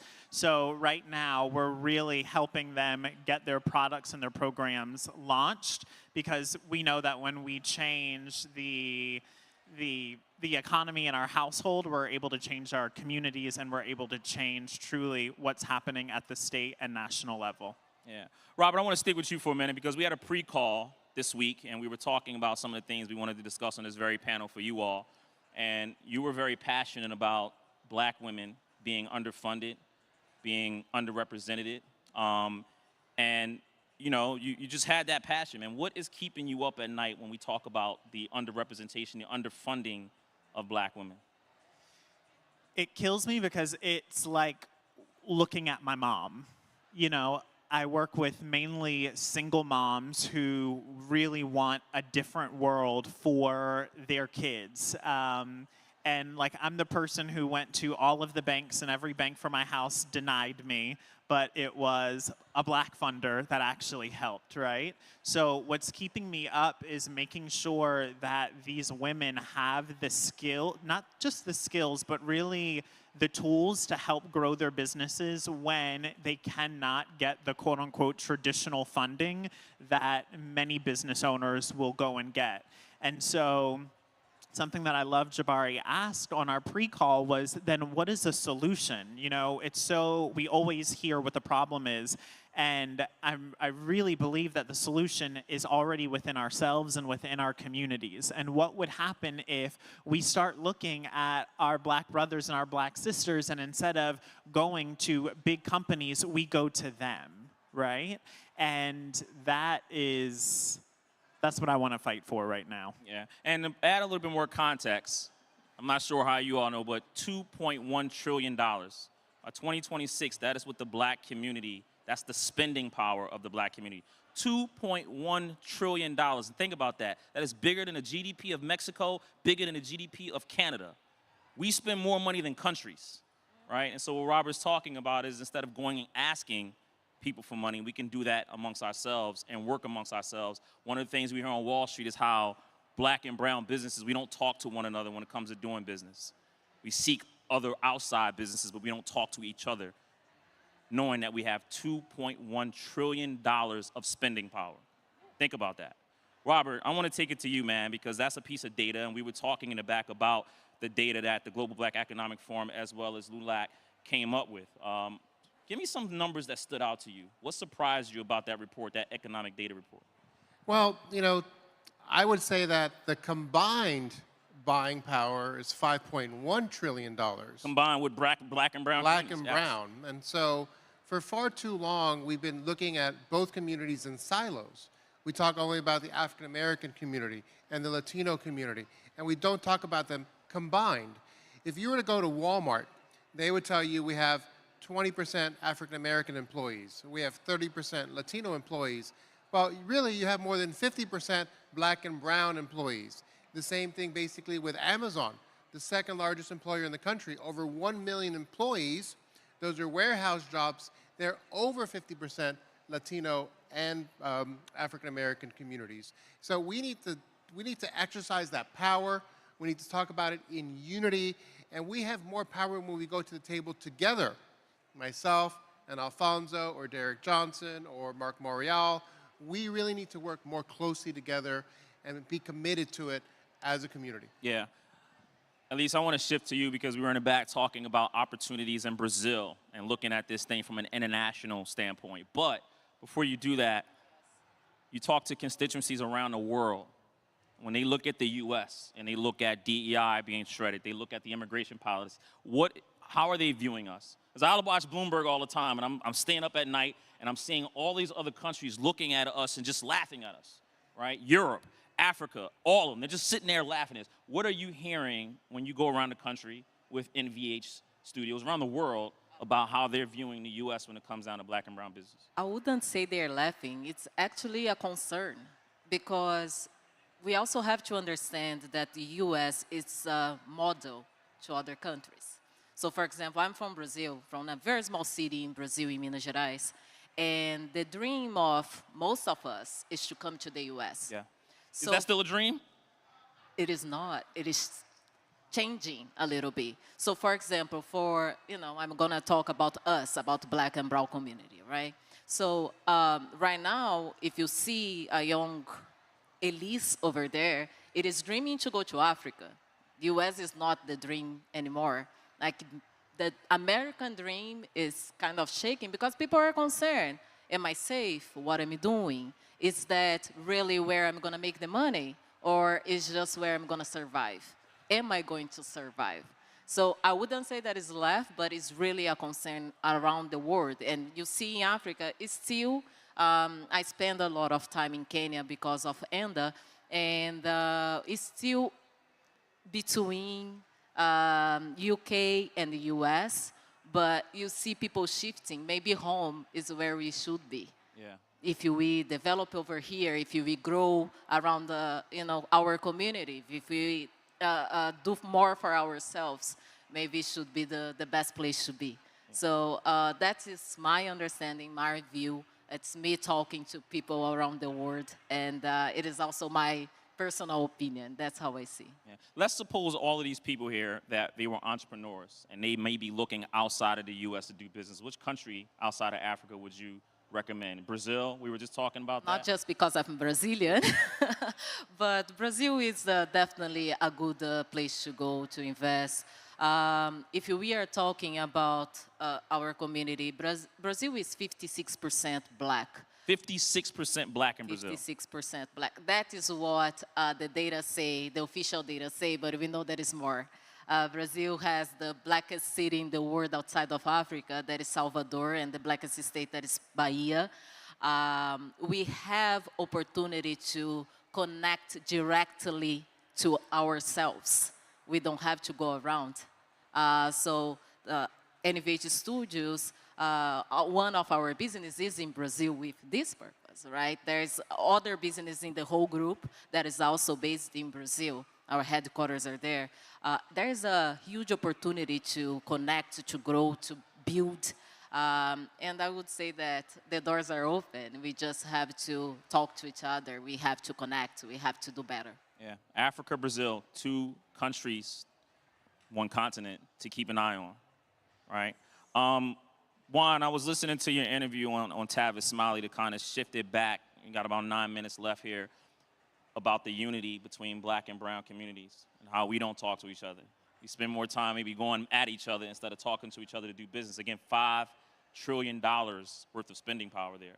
And the quote you said is, for the African American community to get where it needs to get to, it needs Latino support. For the Latino community to get to where it needs to get to on immigration reform, we need African American support. Elaborate on how we can better strengthen that unity between the 2 groups.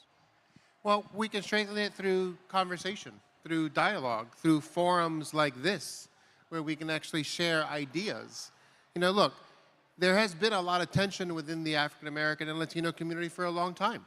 You know, Latino men voted overwhelmingly for this president, and they found out. They found out. Yeah. Right? But we need to break that cycle. We need to start working together because we're not going to be able to get to where we want to get to. There's just so much that connects us from a health perspective, from a small business perspective, and that's really the gap that I'm basically trying to address. And there's 2 sides to this conversation. There's a workforce component to it, where we make up over 50% of the workforce, but we're also the consumer side of it, okay? We're setting trends. We're setting cultural trends, for example. You know, from a fashion perspective, the African American community leads that. From a music and entertainment perspective, what would these corporations do if they lost 1 million customers tomorrow? Because that's what Trump is talking about. He's talking about deporting 1 million immigrants. And they're not just Latinos, they're black from Haiti, from Ethiopia, and they're Muslim from Eastern European countries as well. Yeah. You just mentioned the big, beautiful bill. We can talk all day about what's wrong in it. Is there anything right in it that will help black and brown businesses that you've seen? And it just was passed last night, so, you know, if you don't have, that's fine. I mean, look, there's $168 billion appropriated to immigration enforcement, literally more than will be appropriated to defense of this country. That's a concern. The short-term tax benefits are short-term. They will expire in 2 years. You may get a tax saving of $400, but you're going to have an increase in health-related costs of over $4,000 per family. So we don't think it's good at all. If they are restructuring the levels of power and the redistribution of wealth. Make no mistake, that's what this bill is about. Yeah. Robert, I want to shift to you, right? We can look around the world or look around and stay in this country, as a matter of fact. Again, so many black and brown businesses, 8.7 million total. What's one that's doing it the right way, overcoming the odds, and they're thriving economically? They're doing it the right way that somebody in this crowd can look at that company and mimic. Who you got? It's Hello 7, and their CEO is Rachel Rogers, and she wrote a book called We Should All Be Millionaires, and they recently had a conference 2 weeks ago, 500 black and brown women together, many of them that haven't yet left their jobs. But what she is doing at that company is taking these women through a 12-month business accelerator program. And people that have been through that program have started, you know, leaving jobs that they weren't even making 6 figures at. And within 9 to 12 months, they've gone from multiple 6 figures, some of them even reaching 7 figures. And I love the most about it is that it's not just about wealth building for your family, but there's a huge foundational aspect to how they run their company. And so a lot of the money in that company goes to their foundation that really helps black and brown women when they are in the hospital giving birth. And I just think they're absolutely doing it right and how they're working together with communities. Juan, you have a Latino company that's doing it the right way that maybe black Americans, that we can mimic them? You know, there is, and I feel really terrible because I can't remember their name, but let me tell you the outline of it. 2 Latinos from Chicago started an AI chat company. An AI chat company? An AI chat company that has raised over $1 billion. Wow. And you forgot their name? In 4 years. I know, it's escaping me. But listen, they're not hard to find. I'm going to get it to you, Jabari, so you can write about these 2 gentlemen. AI and technology really is changing the landscape. Look, I started a technology company back in 2002. And here's what I'm going to tell you. I bought a $1,000 laptop, and I wrote $1 million proposal, and I sold it. That's it. I didn't have to go out and get financing or debt financing or friends and family. If you have an idea, and it's a good idea, and you can sell it, you can start with paying customers on day 1. And you can grow and you can scale that. Yeah. Well, I want to stick with you for a minute because I would be doing the crowd a disservice if I do not talk about the incoming technology, talking about agentic AI. How many in the crowd, raise your hands if you have on your phone right now Google Notebook? Right. I know one person does. I told her about it. That's it. It should be more people with their hands raised. That is a very powerful app. If you got Instagram and you got all those other social media apps, you should be having Google Notebook. You can download a 50 or 100-page PDF document, upload it to Google Notebook, and it will spit out a podcast talking about that what you just uploaded in 5 seconds. Think about what I just said, right? That will help customer service. Right? If you're a small business, agentic AI will help your customer service. You need to invest and you need to be playing with Google Notebook, right? Gen AI is one thing, agentic AI is another, right? When I mention those 2 techs, Juan, what would you tell the audience about making sure that they keep up with AI tech? Because black and brown communities seem to be the ones that's lacking behind. Absolutely critical, not just from a business perspective, from a community perspective. Our children need to know this. We will be left behind if we do not embrace this technology revolution at the end of the day. And for me, that's the biggest concern. There are laws that haven't been written yet that will discriminate against our community. They will. So we need to get out there. Look, the free versions of these things are great. It's a good place to start. But ChatGPT has something called deep research. It's $200 a month. It is incredible. You would literally have a PhD working side by side with you for $200 a month, doing all your reports, all your analysis. I use it to analyze the bill. 1,100 pages. They turn back an hour of full analysis of the impact on immigration, for example. These tools are absolutely incredible. Use them. Yeah. Take the time. It will pay off in spades. Yeah, at least the incoming technology, you're in a consumer goods space, so how is that the new technology helping NVH Studios, and what are you guys seeing? It is helping a lot. We are having right now a whole different approach to technology in the fashion company as well, but the group has also a technology company. So we can't, there's one thing that I said in the back, but I think that this is more to this conversation right here. We can't treat what they say that is gap in our community as something that is not opportunity. So we have the opportunity right now to change the game, right? The technology is there. Everything's there. AI is there. We can have a podcast in 5 seconds. Two people in a conversation seems real, very real. So customer service, but also the database, right? One thing that we miss all the time is that we don't have our own data. They have our data. They know what's the billions that they're making out of us, but we don't know and we don't control, we don't have the power over it. So we really need to start treating this, what is called gap, as an opportunity. This has to change for us. And it's changing. On our business, it's changing, and other business, I would say, pay attention to it because it's reality. It's not a 2030 thought anymore, movie theater. It is right now, it's happening. Yeah. I want to read this quote to you as we wrap up here, and this is from Robert, in a 2024 podcast, Robert.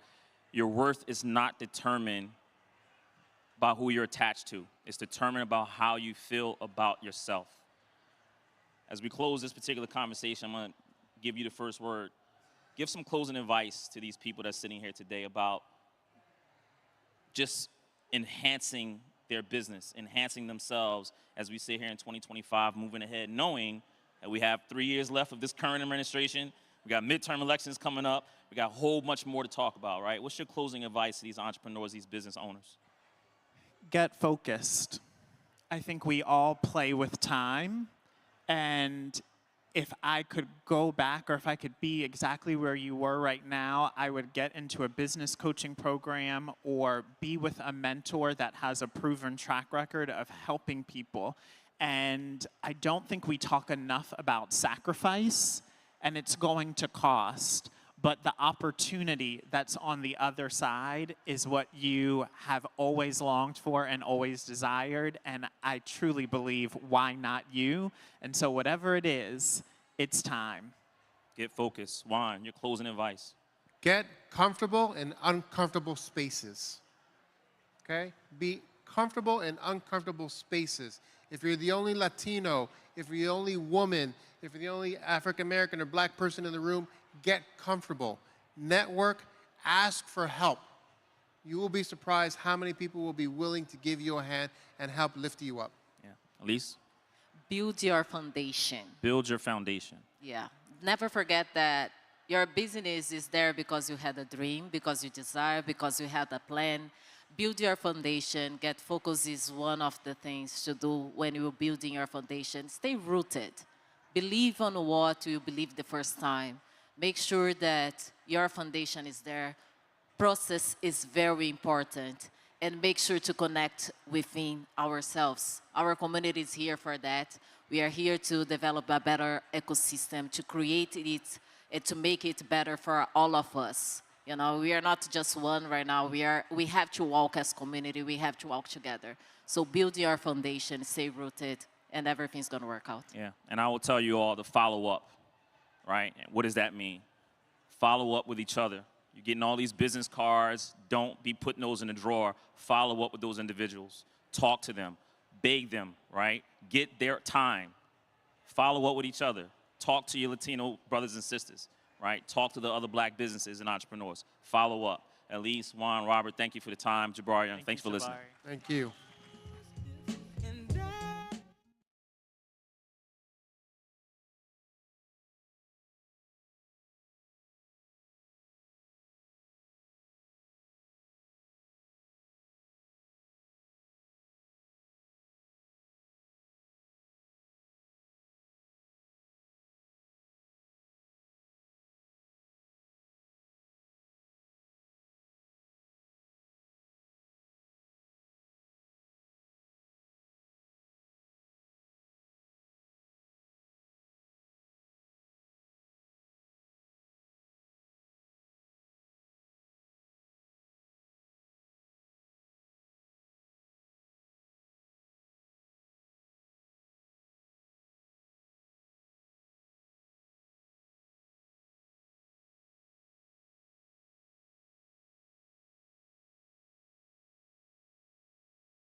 Albie Shore, Executive Chairman, Health Equity and Transplantation Coalition. The Reverend Al Sharpton, Founder and President of the National Action Network. And Rachel Nordlinger, Partner at Actum Global Public Strategies. Stand by in minutes.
Standing together for our health, it's about time.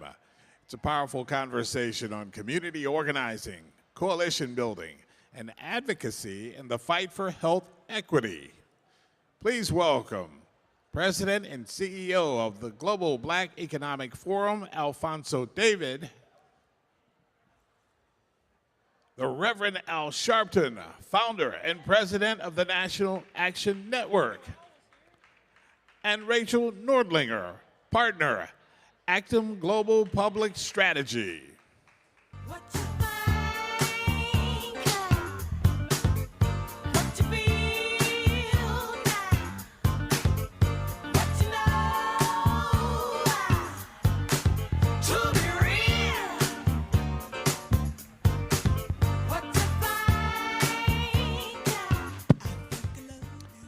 Good morning, everyone. Wait, that's not good. Good afternoon, everyone. Yes. So as you all see, we're joined by the one and only Reverend Al Sharpton and Rachel Nordlinger, who, if you don't know, you should know. She is a strategist and a communicator extraordinaire. So we're going to be joined by Albie Shore in a few minutes, but before we go there, I want to give the Reverend an opportunity to talk to you all about where we are, what just happened in Washington just yesterday, to give him that opportunity. And then we're going to talk about healthcare. We're going to talk about transplants. We're going to talk about the importance of breaking down barriers. But before we do that, I think it's important for us to put all of this into context. What happened yesterday, how it affects people of color, how it affects black people, how it affects our health. Rev? Well, thank you. Let me say this. It is important that we understand that today, on the 4th of July, this president is signing a bill that will literally cost lives of our people and others in this country. It is going to close hospitals. It's going to cut Medicaid. It's going to take SNAP away. I grew up on welfare. They call it SNAP now. It used to be welfare. It's the same thing. And we as a people need not become depressed. We need to be determined that we're going to turn this around. That's why we need to vote, and we need to punish those that punish us. We fought people worse than Trump. We fought people that were harder than Trump. And all we have to do is put a new Congress in, and we can take this bill and turn it around next year.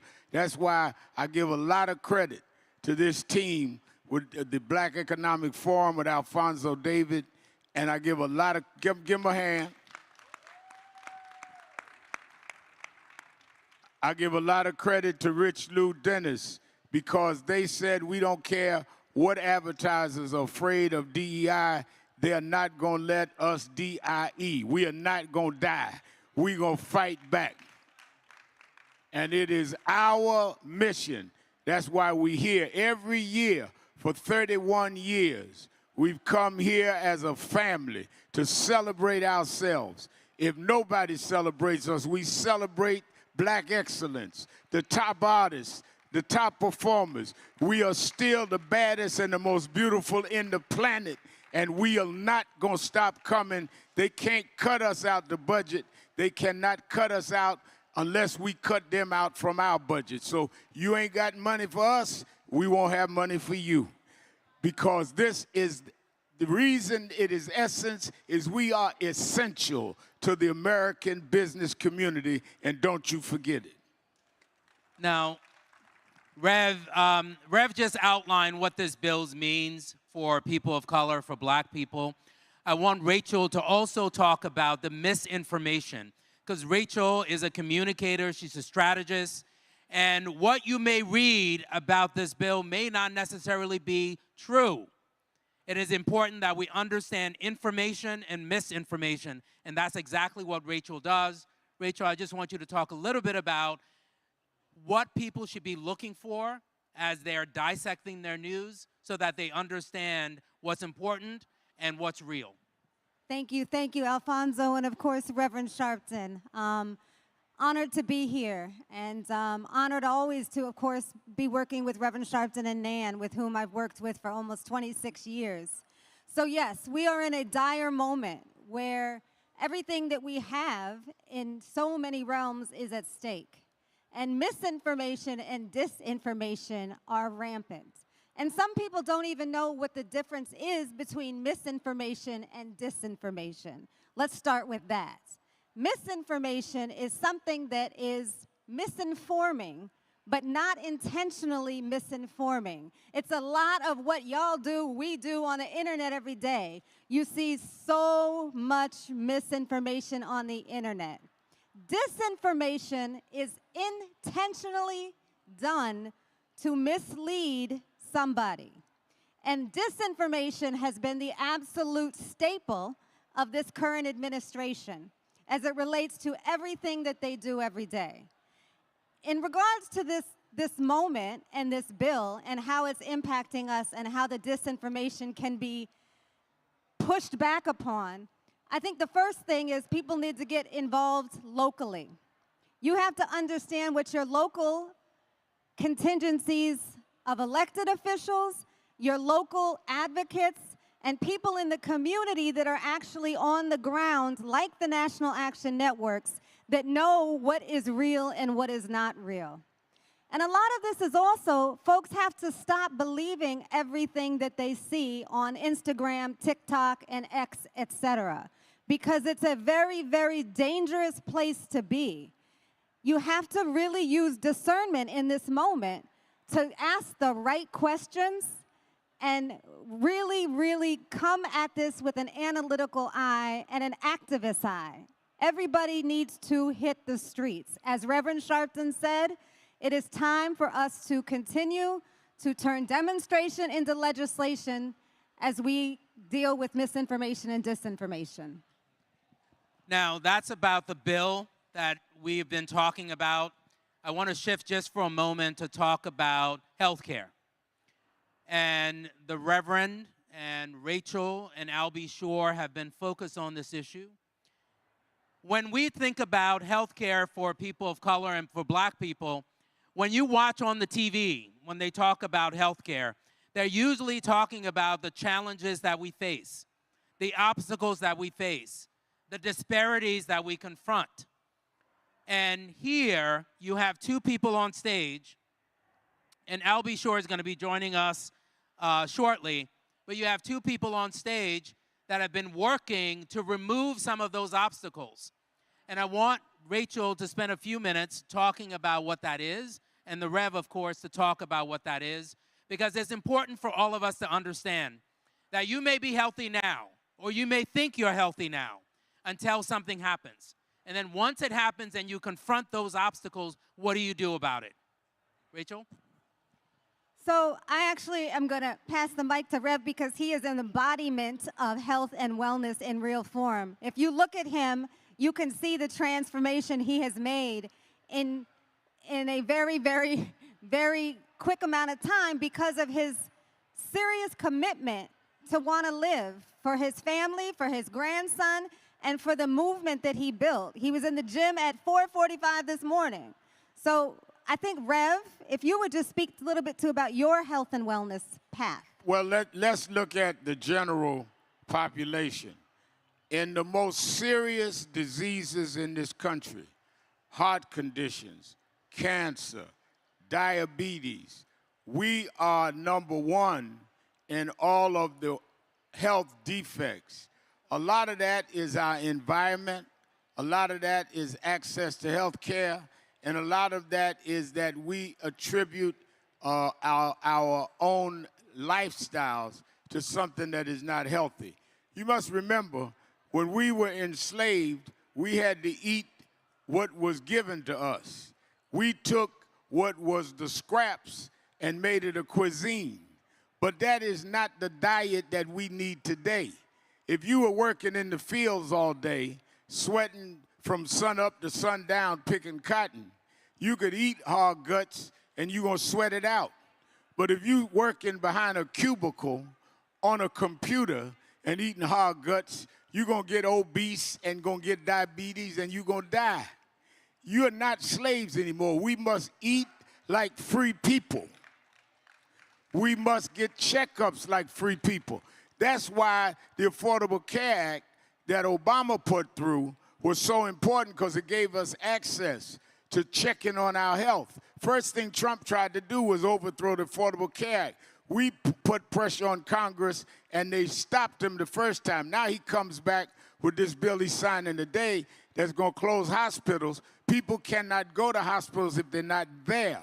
So we need to use our muscle to deal with our health. Health is a human and civil rights issue. We should have the same access to health care as everybody else does.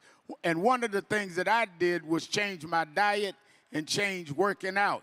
There was one time I was 307 pounds. I weighed this morning, I was 127. I did not use, Ozempic or whatever that is. I changed my diet. I didn't take no pills. I stopped eating wrong. I started exercising because I am determined to live as long as I can and do as much as I can while I'm alive. So you must say, I'm a free man. I'm a free woman. I'm going to eat like that. I'm going to function like that. I'm going to check on myself. Why? Because you have enough self-esteem to say that I'm worth checking on.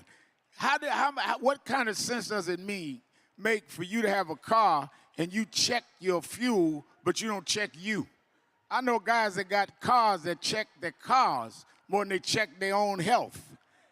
There's something wrong when you care more about your oil change and don't check on your blood change and on your blood count.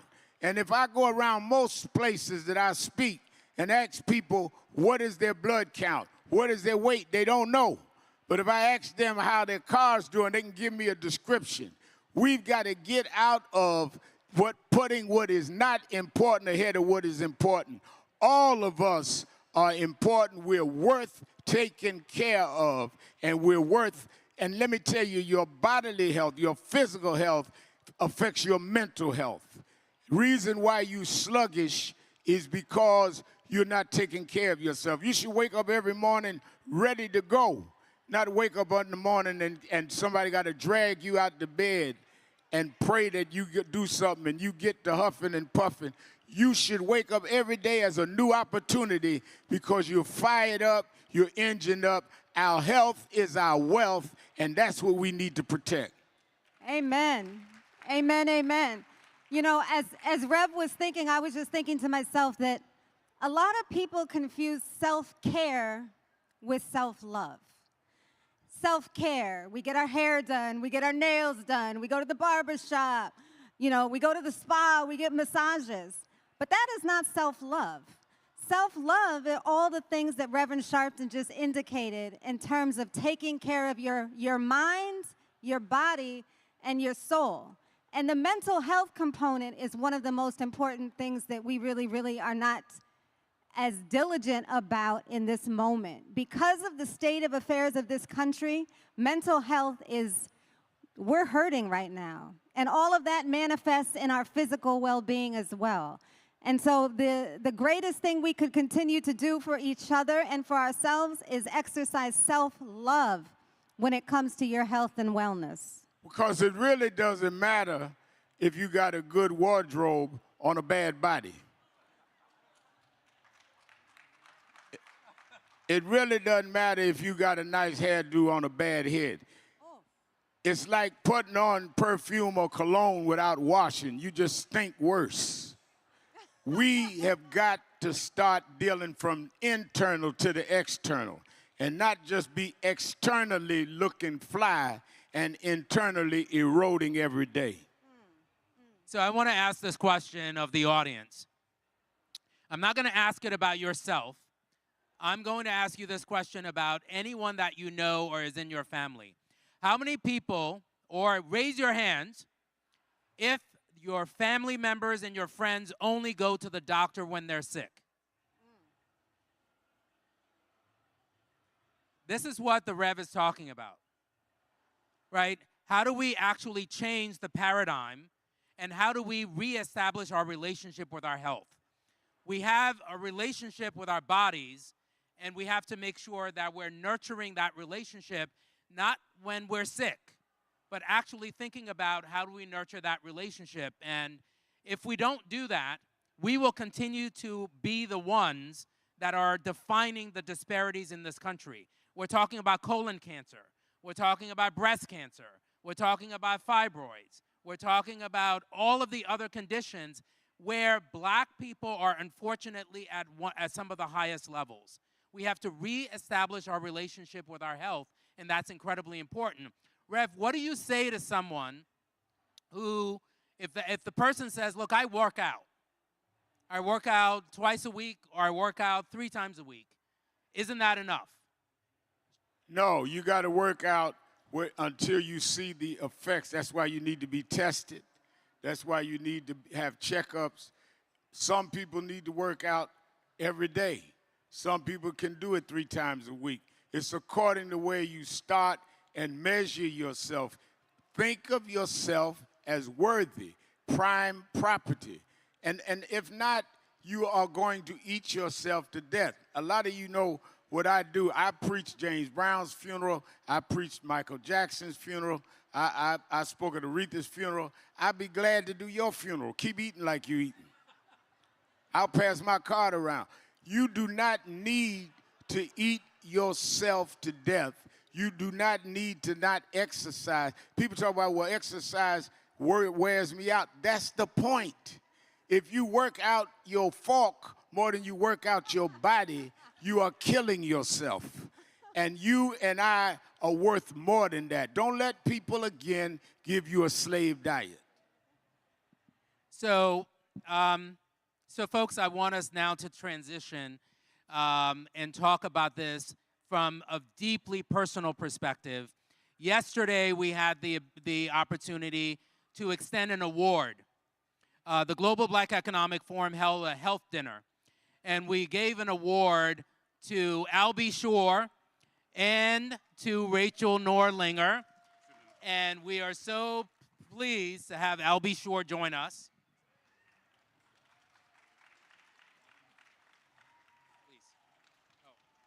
I don't mind being the opening act for Albie Shore. Never that. Reverend Dr. Al Sharpton, my big brother and mentor. So good to see you. My apologies for the delay. I was sitting in a parking lot waiting for a shuttle. But we are here and blessed. So we're gonna flip the script just for a second, because this is the work that we have done around health equity in the last couple years has derived from urgency. Urgency in terms of what is happening around the country, and urgency in our own family. And about 3 years ago next month, Albie Shore was literally almost pronounced dead. He had multi-system organ failure, so many blood transfusions. He had a tracheostomy. He had every imaginable ailment inside of his body, so much that they were trying to send him to hospice. Reverend Sharpton and I spoke to his doctor. And by the grace of God, the Most High, when he awakens from a coma after more than 2 months, he committed his life to advocacy, to fulfilling the gap where there is a lack of equity and coverage for people that look like us. And so together we formed the Health Equity and Transplantation Coalition that Alfonso alluded to. We were honored last night. And so, Mr. Albie, if you would just share with the people some about what it's been like almost 3 years after death. It almost sounds like a Notorious B.I.G. album, right? Wow. Well, first of all, thank you, co-founder, BFF, the Queen, global strategist, Ms. Rachel Nordlinger. Thank you. I'm honored to be here at Essence this year. Forces almost didn't make that possible. But since we are here, I was so grateful to get a call one day from Rachel, and the prayers at the highest level from Reverend Dr. Sharpton, who kept up on my medical condition while I was down and made sure that folks were taking care of business. So I'm truly appreciative of Dr. Sharpton. Yes, please. If you appreciate me, can I have a watch? We have to get you your own for the birthday. We're gonna hook you up. That's a nice thank you. So July 12th of 2022, I was rushed to the ER. I just happened to be in Houston, visiting a friend by the name of DJ Eddie F. from Heavy D and the Boys. We grew up together in a place called Mount Vernon. And thank goodness I was actually in Houston due to the top medical care that Houston provides in the world. And this is where we're going with this.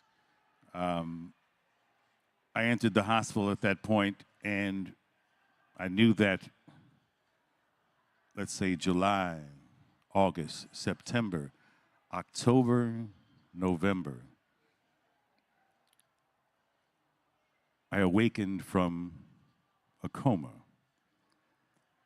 Didn't realize all that transpired. I knew what was going on prior to it, but by the grace of God, I woke up from the coma.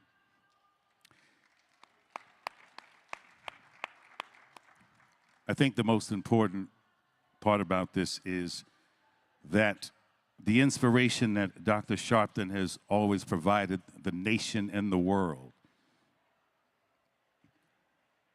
Don't just sit there, do something about it. People have scrutinized my brother on many occasions, stating, why are you doing this? You're doing it for the spotlight. Why are you worried about young black men being killed by law enforcement? Why are you worried about these things? It's not your business. And they say, yeah, you're just looking for the spotlight. And Dr. Sharpton says, absolutely. I need to shed the brightest light on what's going on in the street as possible. So I've been inspired by my big brother to stand firm in the gap for equal access to quality health care. Rachel decided that we were going to get up and work right out of the hospital and removing multiple tubes from my tracheostomy. Rachel has this funny idea and says, hey, your brother has a new special coming out, a documentary on his life. Would you like to do some voiceovers? Mind you, and I'm not making light of this, but I know you've seen that commercial with the lady that can't speak because she has a hole in her throat from maybe smoking or something. Well, that's how I literally looked. There was a massive gap, so it took a while to heal. But for some reason, Rachel believed that I could actually go back and do voiceovers because I had been doing syndicated radio for many years. So part of this recovery and triumph is having people around you who believe in you at the highest level. Imagine Reverend Dr. Sharpton on the phone with a doctor when they're saying, we're going to send you to pasture. And I can imagine Reverend Sharpton saying, oh, I don't think my little brother's going to like that if he wakes up and you send him to die. So, again, within the medical crisis, we decided to step up in Dr. Sharpton fashion. We marched on Washington. We found out that Medicare was no longer covering the number one thing for me to survive and to continue to survive and thrive, which was the cost of blood testing for organ rejection. Organ rejection is something very unique. You can see me now and say, hey, Al, you don't look like what you've been through. Hey, keep it going, you look great. And then tomorrow, I may be gone. With organ rejection, it comes like that. So Medicare at one point was covering this blood testing to check for changes in enzymes and things of that nature. But they were no longer doing it. But this was also affecting the community. It's killing 50 to 75,000 of us per year. We can't take off of work. We can't get a biopsy. It's just way too much. It's just like Miss Johnson in the neighborhood. She's either got to pay her rent, buy her medicine, or die. And it sounds harsh, but it's the truth. I've learned to speak power to truth from Dr. Sharpton on many occasions when they challenged him. So I don't want to be much longer, but I just want to say thank you for the prayers. We will continue standing in the gap. We're thankful to the Global Black Economic Forum for the recognition. We're not going to get it solved ourselves, but while we are here, I damn sure are going to continue fighting for us in the community. Amen, amen. I wanted to just point out that the work that we've been doing in this Health Equity Coalition has many, many senior advisors and people that have been working with us. And in the front row is one of the legendary entertainers and hip-hop artists from Philadelphia who himself had a kidney transplant and almost lost his life. So Freeway, we welcome you. We thank you for your continued advocacy. Freeway in the building, y'all. Give him a hand.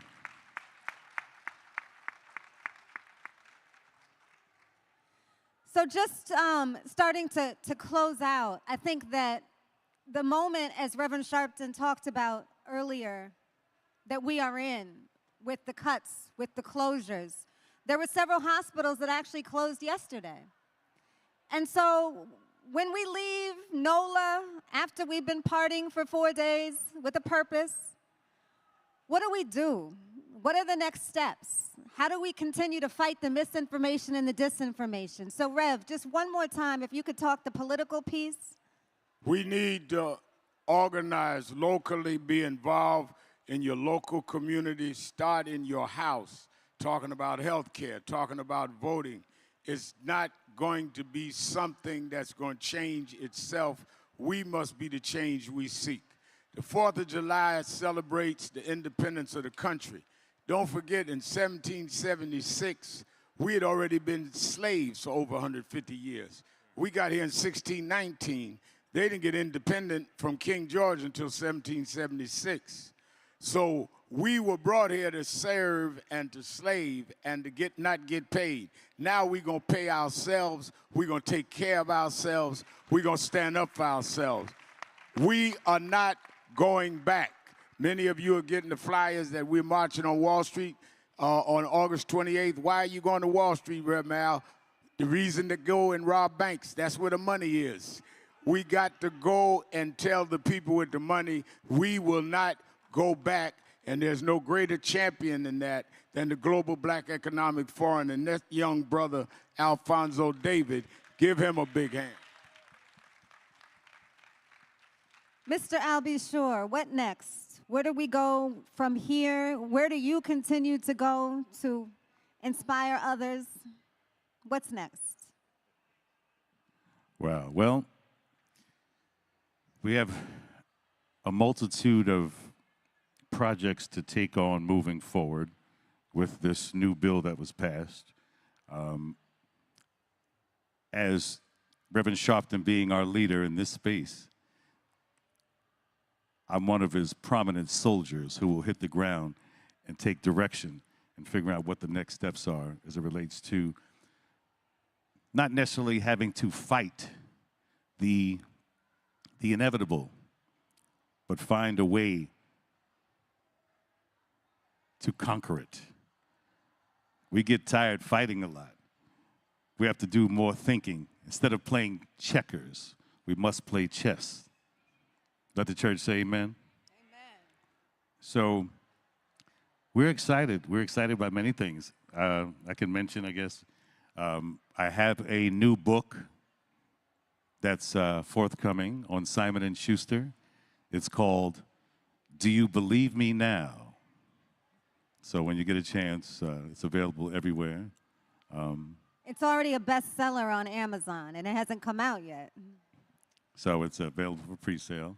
But I'm not here to talk about the book per se. This is such an important issue because if I didn't have the blessing of having a Reverend Sharpton and a Rachel who have significant influence around the globe, calling my medical professionals to guide them to, make the right decision and not just leave me on a table in a hallway. There's not everybody has that privilege. So I want to make sure that every one of us in the community is allowed the same privilege of having equal access to quality health care at all times, no matter what your tax bracket may be, your area code. Let the church say amen. Come on. It's important to do so. We are all equal here. So we have to make sure that our government is recognizing that as well. Alfonso, we thank you for the forum. I'm going to try to get a picture with Freeway. Freeway, we would like for you to come up so we can take a picture. Come on, give it up for Freeway. Yeah. Thank you all for joining us.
Our moderator, Ebony McMorris, White House reporter at American Urban Radio Networks.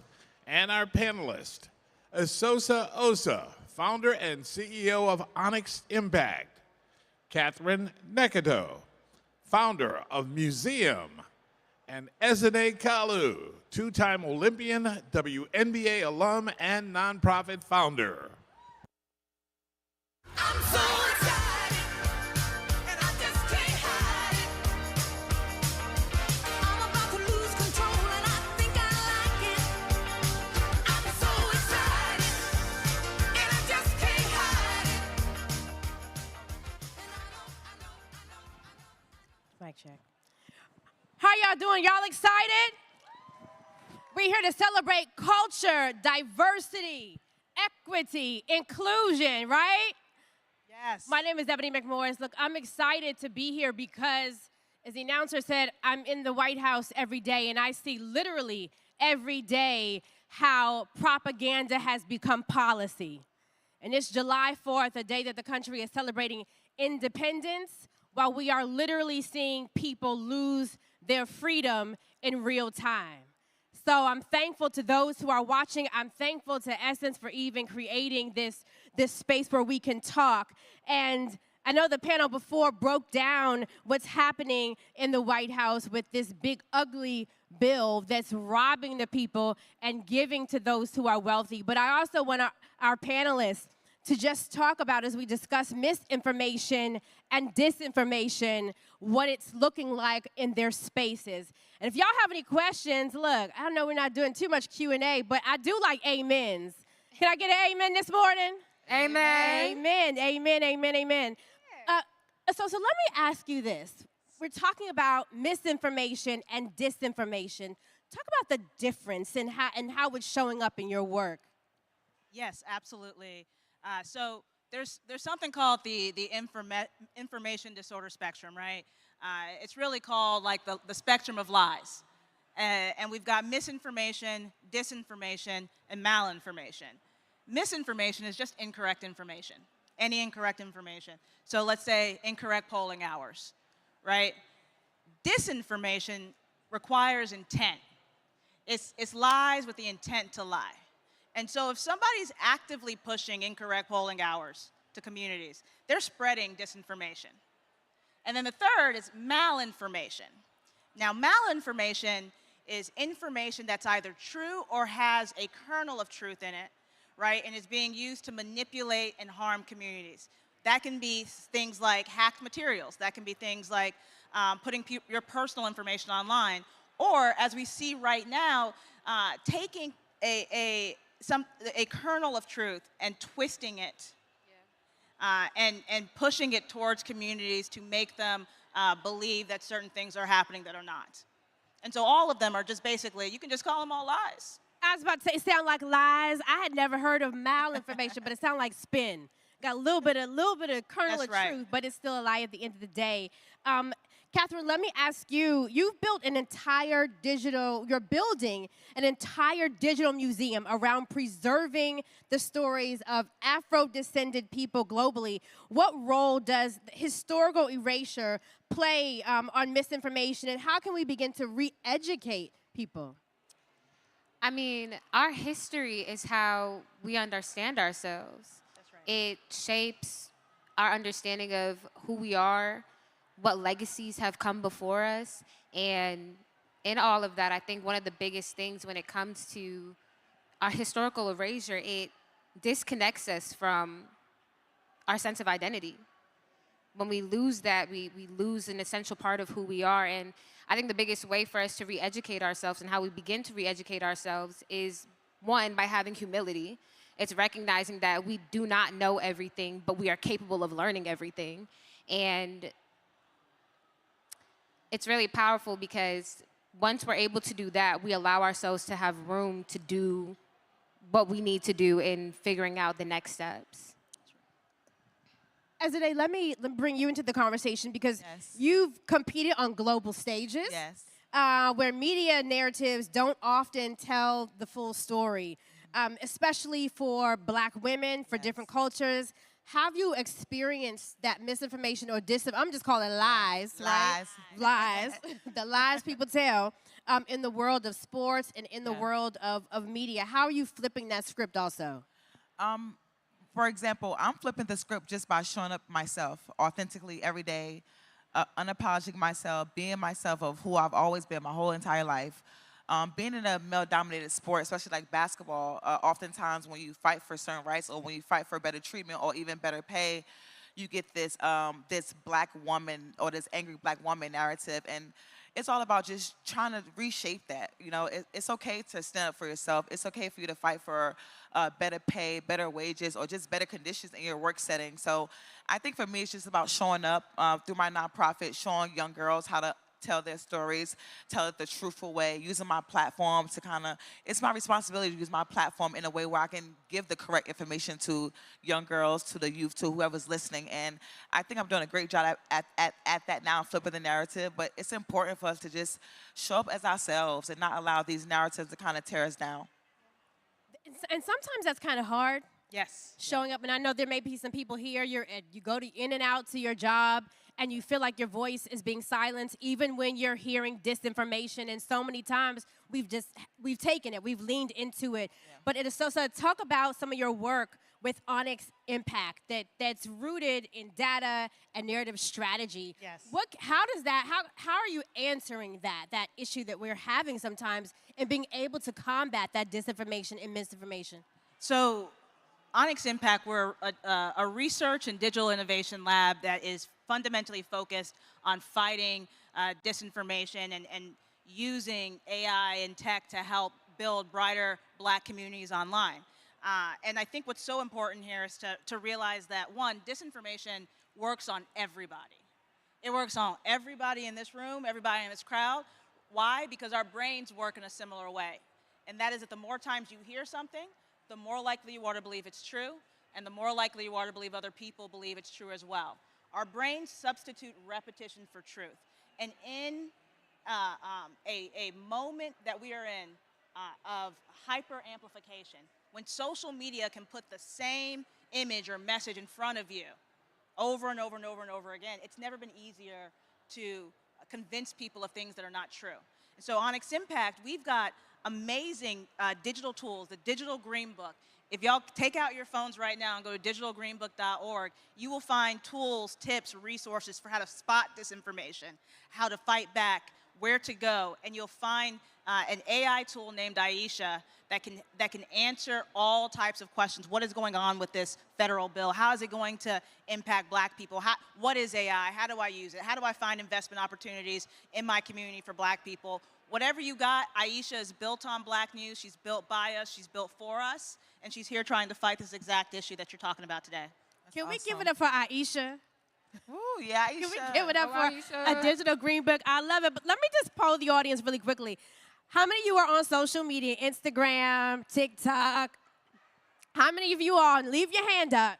Out of those who have lifted their hands, how many have shared something that you thought was true, later discovered that it wasn't, but you shared it? I'm going to leave mine up. Yeah, me too. How many have then gone back to take it down? You just leave it. Okay, I don't. Sometimes, right? You're trying to think about it. But we're talking about how quickly lies travel. I'll give an example. I just saw something on Instagram. It was a preacher cussing, and I was like, "Ooh!" And then I looked in the comments, and then everyone that was like, "That's AI." When I tell you that thing looks so real, I was sharing it with everybody. But that's how quickly information travels, and we treat it like it is truth. Catherine, let me ask you, we're seeing AI-generated images now rewriting history. We can even look politically at what happened with the gentleman, Abrego Garcia, who they had sent, who they had sent away. And then I was in the briefing room when they said that he had MS-13 tatted on his hands, but that was photoshopped. That's coming from the highest levels of government, right? Yeah. So can you talk to us about AI images rewriting history? I think the biggest thing about AI is recognizing that AI isn't a human, right? AI can't create a soul. And so we can utilize AI as a tool and a helpful tool in a beautiful way, but it can't take away what we as humans have, that soul that we have and what we bring to the table and the history that we have for that. So again, like I think AI is one of those things that I love to use personally. How many I'd use love to it? use Aisha. You use it? I want the hand. 100%. But remembering that like in using AI can't work without you. It can't work without what you bring to the table, so making sure you're bringing yourself to that. Absolutely. And there's a danger, although, in not confronting how it erasing things in very real time, right? That's right. And so we have to be careful. And this is just a warning to people. When you're looking at things, don't be so quick. Don't be so quick to share. And because it feeds the algorithm, it feeds the beast. And I'm not. And just on that point, one of the things we try to tell folks, when you're online, if there is any type of post that elicits a strong negative emotional reaction, regardless of where you are on the political spectrum, pause and double check that it's true. Always. Yeah. All right, y'all, we pausing for a second before we start sharing, okay? Or read the comments too. I'm a comment person. Everybody go to the comments. I love the comments. I live for the comments. But Ezzanine, let's talk about your nonprofit a little bit more because you're teaching young women in leadership. How are you teaching media literacy to help kind of have them make smart moves as it regards to algorithms and things like that? That's a great question. I love to say that the algorithm is not your friend. Likes, comments, that doesn't equal truth, right? You have to do your research. You have to make sure the information you're putting out there is valuable information, not only just to you, but to the people that you're feeding it to as well. So young girls, we're just teaching just how to dissect what's real and what's not real. What you're putting out there, it lasts forever. One post can be on the internet forever, unless you're like working with the FBI or whoever, where they could just digitally delete everything. The stuff that you put out there into the media, it's gonna last a long time. So you have to know how to dissect between what's real and what's not. And also to the information that you wanna put out about yourselves. A lot of the young girls, they're making TikToks and they're making videos and they're making, Instagram, Snapchats, and that's fine. Be your authentic self, live your truth, have a great time. But know when to separate what's real and not real. Okay, when it comes to the Photoshopping, or when it comes to the AI, or when it comes to just adding certain audios or tones on your video that can shift your algorithm, that's something that you don't want to do. So it's just all about making sure the girls are being mindful of what they post on their social media accounts. Make sure that they're aware of what their algorithm is, where is it reaching to, what audience they're trying to attract. Because, for example, if you have a young teenager who's 13 years old and she posts a video of her like maybe getting ready for school, you don't want that algorithm to show up on an older guy or older person's account. And then now they're in the likes and comments. So it's just about still them being the authentic selves, but just knowing what to post, how to post, and what message that they're trying to send about themselves.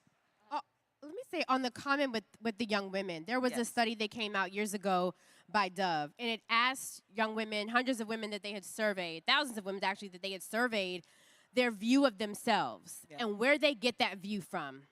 Over 80% said that they got it from social media. Wow. So when they looked at how beautiful they were, what mattered, how they viewed themselves, it came from social media. And we live in a generation where most people are like this. Oh, I'm surprised there's something not wrong with our thumbs, scrolling all day long. And so they're getting more of that, and that could be a bot or something else. So the tools, what tools can we utilize? So again, if you go to digitalgreenbook.org, there's an entire section on how do we protect our kids, right? How do we protect Black kids in this moment of increasing digital harm? When they talk about things like content moderation policy, what does that actually mean? That means that they are allowing more racism and anti-Blackness into our kids' social media feeds before we've even talked to them about what race even means. Right? It teaches how do we talk about what does digital fluency look like for kids? How do we make sure that they know that the algorithms prioritize European-centric beauty standards, right? That their content might get deprioritized, right? Again, and this is also why it's so important that we have AI that is built with a perspective of Black history, Black excellence, Black joy, like Aisha. And it's also important that we are creating healthier online communities. And so one of my favorite parts of Aisha is if you just go there and you type your state in, whatever state you're from, she will give you a list of all the black newspapers in your state and the links to how to just subscribe right now to make your online profile healthier, to make your online community healthier. Ebony, sorry, I just want to piggyback off of the question you answered. I think also too, it's not just about critical thinking. You got to have a lot of emotional discipline to be scrolling on social media and not kind of get that imposter syndrome, like, oh my God, this person's doing better than me, or this person's doing this person doing that. You got to have a lot of emotional discipline to be able to keep scrolling and say, I'm not gonna feed my attention to that. I'm gonna give my attention into something else. So it's not just about knowing like your self-worth, but also just having the emotional discipline to know that person is separate, that their path is different than mine. And my path might be slower, my path might be faster, but you gotta be intentional on not getting imposter syndrome, because I've had that oftentimes. Like, yes, I played in the Olympics twice. Yes, I played on global stages before, but when I see other athletes that have done it before me, I'm like, wow, am I gonna get there? Is the work showing? So it's also about being emotionally sound and emotionally disciplined and knowing my time is gonna come and not allowing what I see on social media to influence that or influence my work ethic. No, that's good stuff. I think all of us here, young, doesn't matter where you are in life, it is very easy to get caught up in what looks real, right? What looks real, and you can begin to compare yourself and put yourself someplace, and I'm just saying this, that God ain't told you to go. Yeah. That's really not a part of your journey, but because you see it so much, it has a mental health impact on you. That's right. It really does.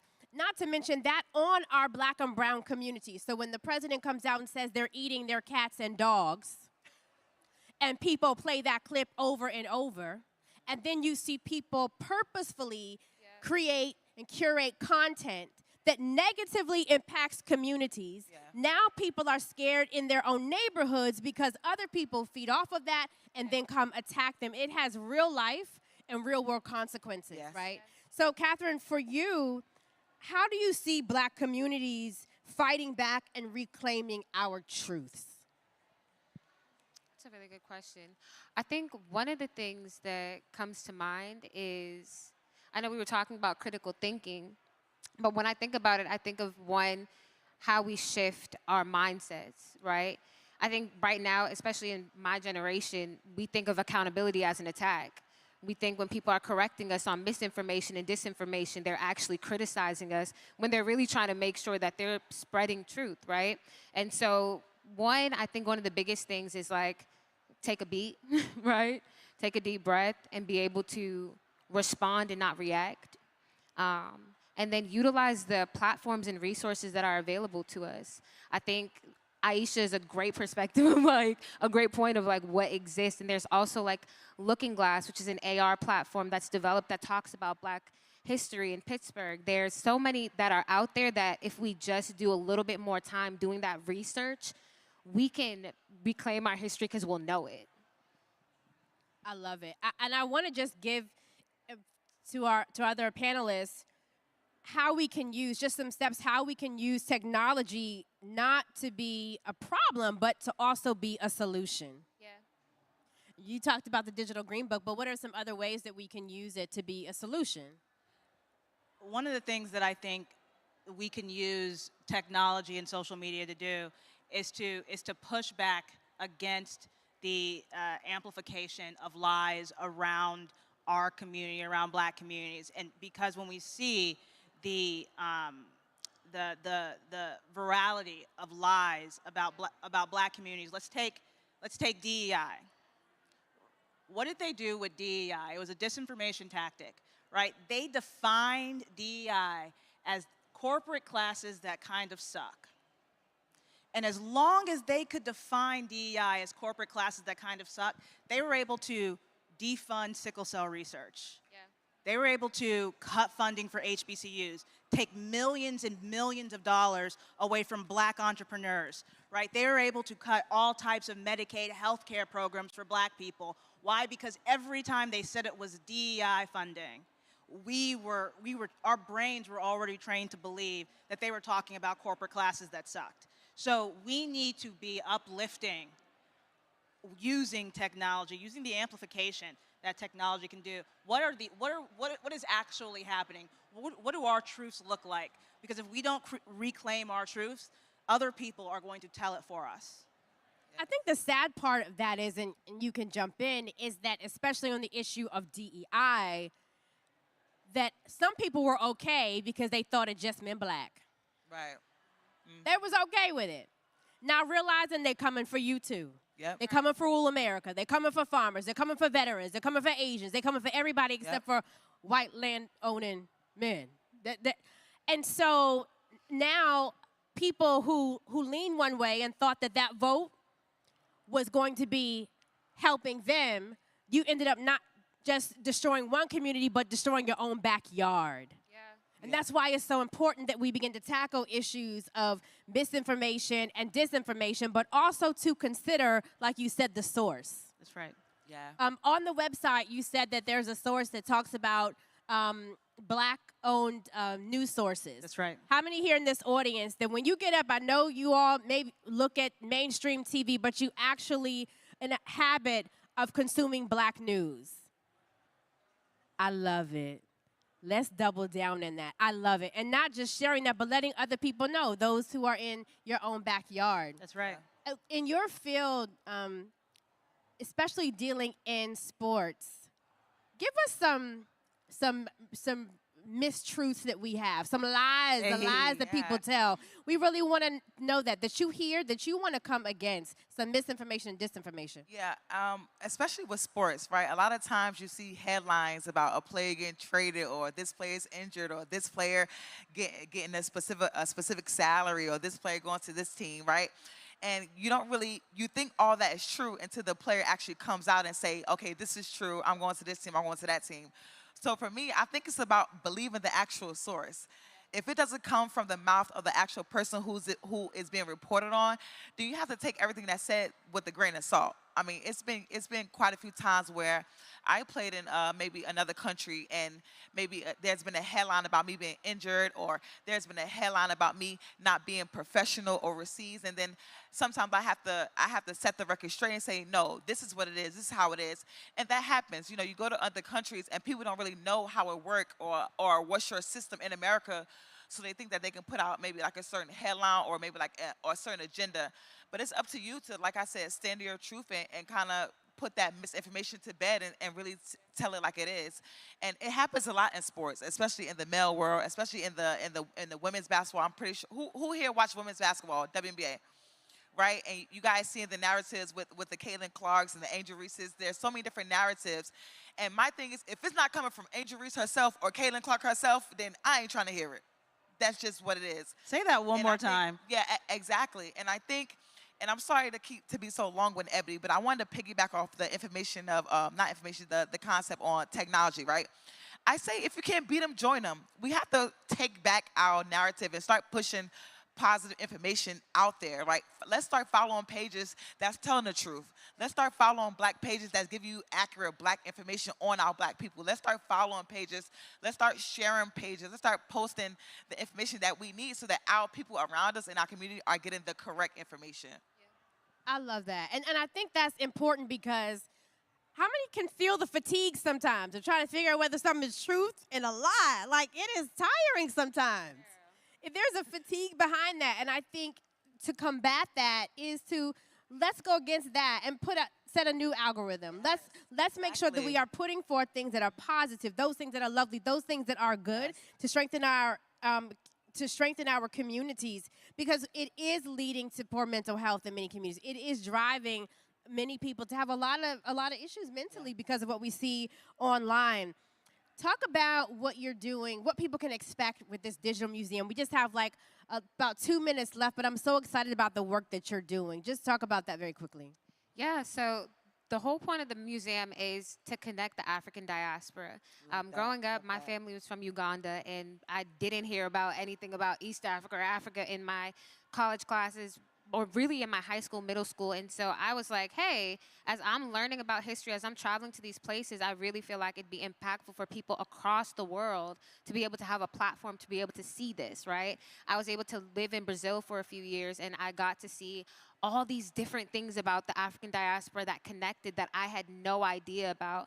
And so I was really big on how do we disrupt this narrative that we're so disconnected. when like in reality there's a through line between all of this in our history. And so I really want to do a job at promoting it, and promoting the right history, right, not having the misinformation. So going back to the people and asking them questions, going straight to the sources and asking them, hey, what makes sense, what looks good, what is the Right. thing that really ties in our history all together. And so We have just like 30 seconds left, just a Yeah. quick wrap. And Esne, I'm going to start with you. Just a quick 10 seconds on, as we leave and talk about this, what you want people to leave knowing. I want you guys to, and ladies, guys, ladies, all of you, to leave knowing that it's okay to be yourselves. It's okay to speak your mind, speak your truth. Just do it in a way where nobody can put this stigma or this narrative on you that you're angry or that you're frustrated. No, you're speaking your truth. Do it how you see fit. Read. Do your research. If you feel like information is not real, don't share it. If you feel like you're passionate about something, share it. If you see something positive, share it. Don't feed into negativity, because that negativity will come back to you tenfold. And Sosa, I'll let you have the last word. Yes, I would say that right now in this moment, AI is already determining the news we see, who gets hired, who gets health care, right? It's determining our very reality. And if we're not building it, someone else is going to be building it for us, or more likely against us, right? And so we need to focus on and uplift Black news, Black resources, Black information, and we need to go to places like Aisha and the Digital Green Book, because like creating AI for our community should not be new, it should not be novel, it is fundamentally necessary at the end of the day. I love that. And I'm just going to piggyback as we end to say, in this space of AI, that we must be not just consumers, but developers of it, so that we can also control our own narrative. I also want people to support Black-owned Black-owned news outlets and Black-owned businesses as well. I heard it said earlier that all we got is us, but that ends with all we need is us. I want to thank everybody for listening in on this panel. Thank you so much.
Healthy food, healthy eating. It's more than looks, using food as medicine. Please welcome our moderator, Dr. Alita Maybank, CEO and President of Novella Wells, Dr. Christy Valentine Thayard, President and CEO of Healthy Blue, and recording artist Leela James. Thank you for letting me be myself again. I want to thank you for letting me be myself again. Thank you for letting me be myself again. Thank you for letting me.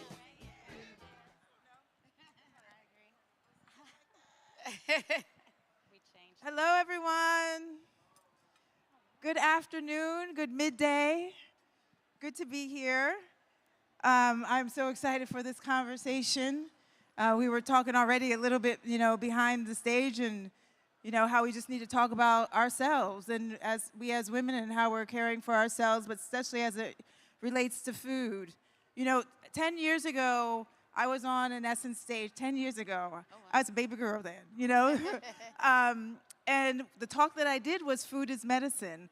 And I come from a public health background, pediatrician, preventive medicine. And I always talked about the importance of, knowing that what you put in your mouth is about instructions. It's giving your body instructions. But Dr. Valentine, who is here in Louisiana, and here in New Orleans, you do a lot on food and talking about like food is medicine. Yes. What is meant by that? Because medicine, most of us don't like to take medicine. We know we have to when we have to, but why food and connecting it to medicine? Why is that important? Sure. So food is medicine. I mean, medicine isn't fun. And food in Louisiana is a lot of fun. And that's what we connected to. And so understanding that food is foundational.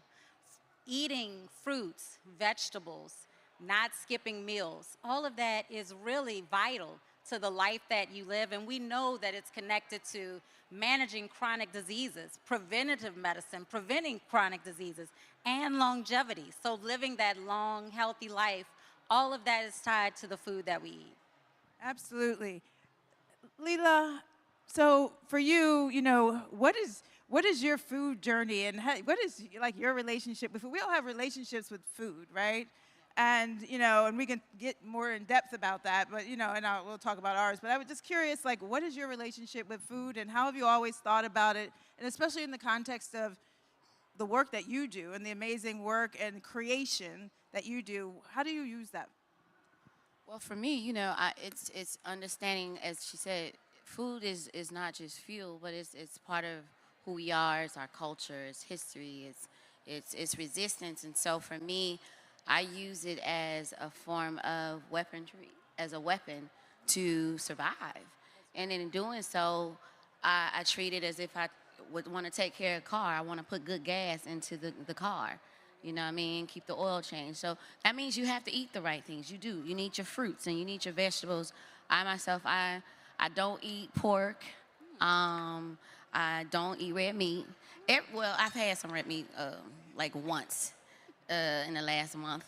But I steer away from those things, and I try to eat a lot of green vegetables. And just as she said, also get your rest. That's very important. I don't get a lot of rest like I should, but I recognize the importance of that, especially as Black women, because we're always multitasking and doing so much, and we're taking care of everyone and everybody but ourselves. So I think it's important to prioritize yourself. And for me, my thing is making sure that food is at the forefront of understanding that affects my health. What I put in my body affects how I feel, physically and mentally. So it's important to do so. And get your rest, and go to the doctor. Go see, get regular checkups and physicals. Those things are important. Go ahead. Very much so. No, as you said that, I'm thinking your voice is so powerful. Thank you. And women and children listen to it, and it's complementary to what we do at Healthy Blue. just recognizing that, we know the statistics. We know that there are food insecurities and people that don't have enough to eat. We know that our community is impacted by that more than others, especially here in Louisiana. Yes. And it's important because you think about children, how we have more children in Louisiana that have food insecurities than the rest of the country. Yeah. And it has a ripple effect. So you think about child development, they've tied it. You mentioned how you feel. They literally have studies that tied it to increased anxiety, depression, mental distress, to not having proper food. And that's why it Absolutely. is that medicine for you. Yeah, I would definitely say we are definitely disproportionately affected in comparison to other cultures, black and brown. And I don't think that that's a coincidence when you look at inner cities and the amount of fast food restaurants that exist and what we're feeding our kids. And again, some of us are single mothers, and when we're on the go, it's just the easy thing to do to just pull up into a fast food McDonald's and get that, but it's not healthy. And I think the difference is, I remember my mother telling me how my grandmother cooked, at the top of the week, and some of those meals just had to last and last. And so, we have to get back to like really cooking home meals and feeding it to our children, because they're definitely being in some ways poisoned by what is in these fast foods that we're eating, and we're all getting sick because of it. Absolutely. And I think to that point, and it's information that we've known for a little bit of time.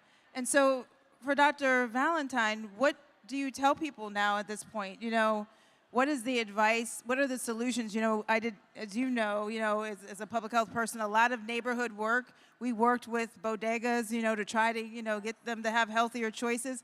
Sometimes it works, sometimes it doesn't work. I think the ideas behind them are good, but marketing is so powerful, that we know that people get bombarded in our communities, especially with these messages that are unhealthy.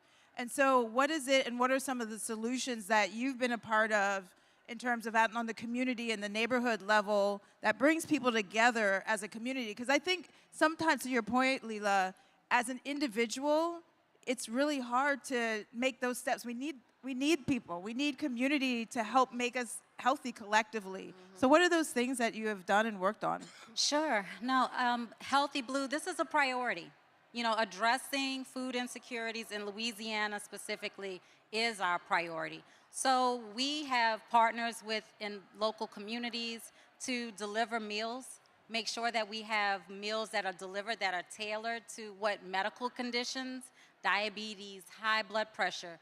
What we found is when we delivered meals to our members that had diabetes, that they actually saw improvement in their numbers when they went to their doctor and had those follow-up visits.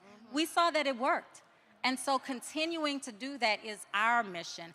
And not just across the state, but really specifically those zip codes in our state where we know the disparities are deepest, where we know that there really is a big difference between outcomes, and to have the improved outcomes and make sure that our children have those meals, because they're in school, they're tired.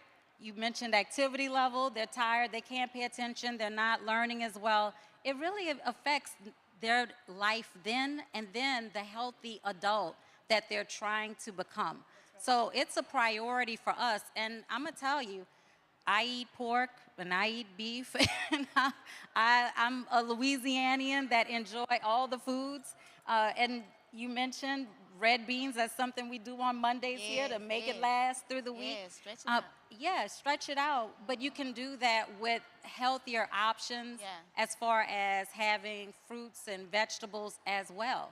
And making sure that we, have those healthy snacks for our children and watching those portions. I did something with my if you son chime in. when he was younger, and my daughter. I was trying to get them to fall in love with vegetables, so I had to come up with a creative way to get them to say eat broccoli. So I was like, oh, this is some broccoli candy. I cut it up, really cute, and I put it in a little Tupperware thing one day, and I sent it with them to school, and along with a couple cookies, and I just sprinkled a little syrup on it. And now both of my children, they love broccoli, but I started early just trying to teach them like how to, enjoy vegetables and fruits, because let's be honest, a lot of the vegetables we're just not excited about, especially kids. But I think we have to find creative ways to get them back to eating those things that are healthy for us, so they don't only want to eat the French fries and the nuggets and all those different things. Yeah. I love I that. love that. Yeah, I think like that speaks to who you are, just I think in general, and I think that's the beauty. I talk a lot about the importance of leveraging arts and creativity and culture in order to advance health, and I feel like that's the very micro kind of demonstration of that, and that's beautiful. Yeah. When you're on tour and you're moving about and around, what do you go to and how do you take care of your health in those times, in those situations? On tour can be challenging because you are moving around, and it's not like you have access to cook, for yourself every day. So what we try to do on my rider, for example, I always have fresh fruits backstage, and I drink a lot of water, as much as I possibly can. And I have non-sugar juices. I don't do soda at all. So, I like juice, but I try to stay away from a lot of fructose and high sugar. Again, we in our culture are affected by diabetes, and it runs in my family, so I have to be very careful about that, and high blood pressure. So I try to, again, incorporate specific fruits like blueberries. I love blueberries that, attack or I should say help with high blood pressure, things of that sort, because it gets stressful on the road. So that's what I do for myself. And then I eat a lot of on the road fish.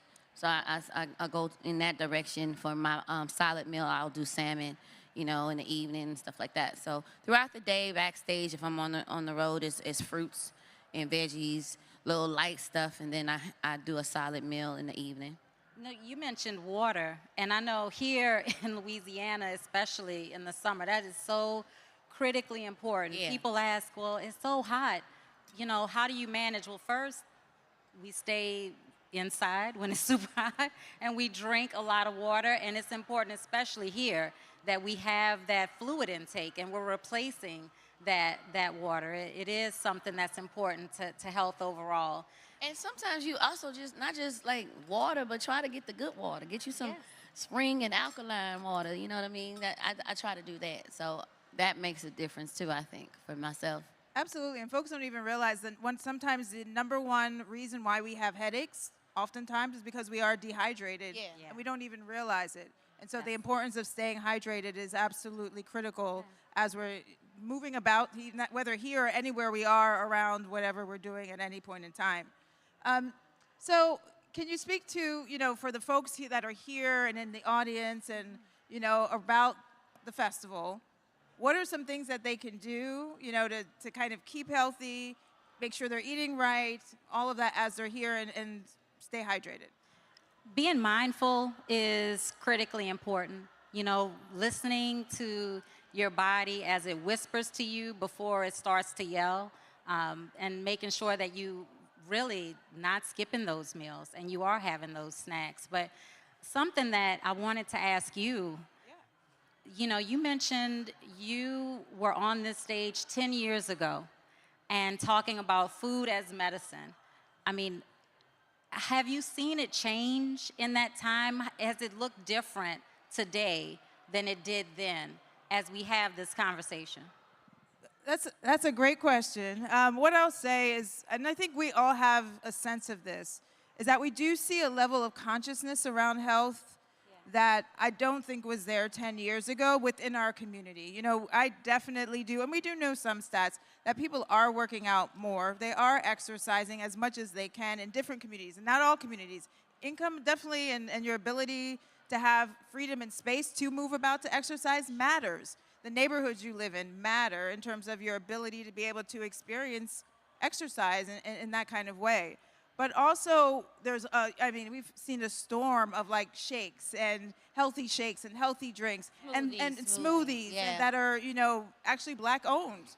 And that many of them are here at the festival. So I think that has absolutely changed. I think there is more information out there because of social media. Think of all of, we have some influencers here, health influencers here on the GBEF space, really speaking to that. And then ultimately, this year was the first year of the launch of the Future of Health.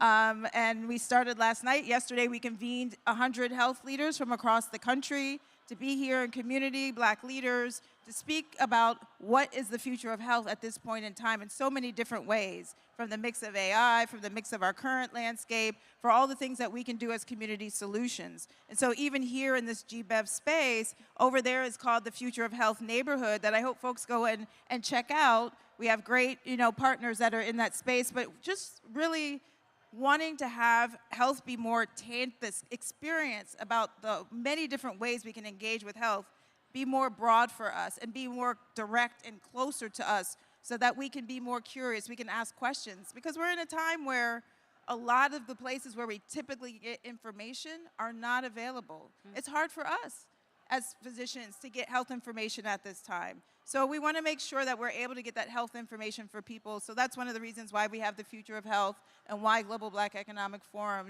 really launched that this year. So thank you for that question. That was a turn. Thank you. Excellent. So again, so we're now it was mid-year, right? Yeah. So do you have any plans or goals? And I know you're usually in physician mode, but I want you to go in. Let's be, we're our human selves, and you're great at doing this. But what are your kind of goals around food and eating for this year? Like, what do you think makes sense for the future of health for you within this year? I know part of my goal is really, as I look at the people that I serve in my community, making sure that we bring awareness to what food insecurity may look like. It doesn't look like what you may necessarily think. It could be a working parent, it can be an aging adult, a sick child. I want people to recognize that it's important. We do this at Essence, check in on each other, but we need to do that more in our everyday lives, in our communities that we live in. The people that we see and interact with every day may have skipped a meal because they're making decisions. And what is very important is recognizing that healthy food is not a luxury item. Having fruits and vegetables are items that people deserve to have. And that's part of my goal, is really taking the mask off of the idea of what people may have as what a food insecure individual may look like. Because it could be someone you're working with and you have no idea because you haven't had that question and that conversation, and that may be their normal. That's right. So I think that having conversations like this with people that have very powerful voices, like both of you, becomes important in this venue and beyond to bring awareness here. Absolutely. Absolutely. No, I'm just agreeing. Absolutely, yes. And I think to that point also, we have to be honest with each other. I mean, that's when, we can't be, we can be honest with some people we don't know. But, I think the beauty of when we have these conversations as, our girlfriends and our friends is just being honest. And that's sometimes hard, because we see some of our friends that aren't as healthy as they should or could be.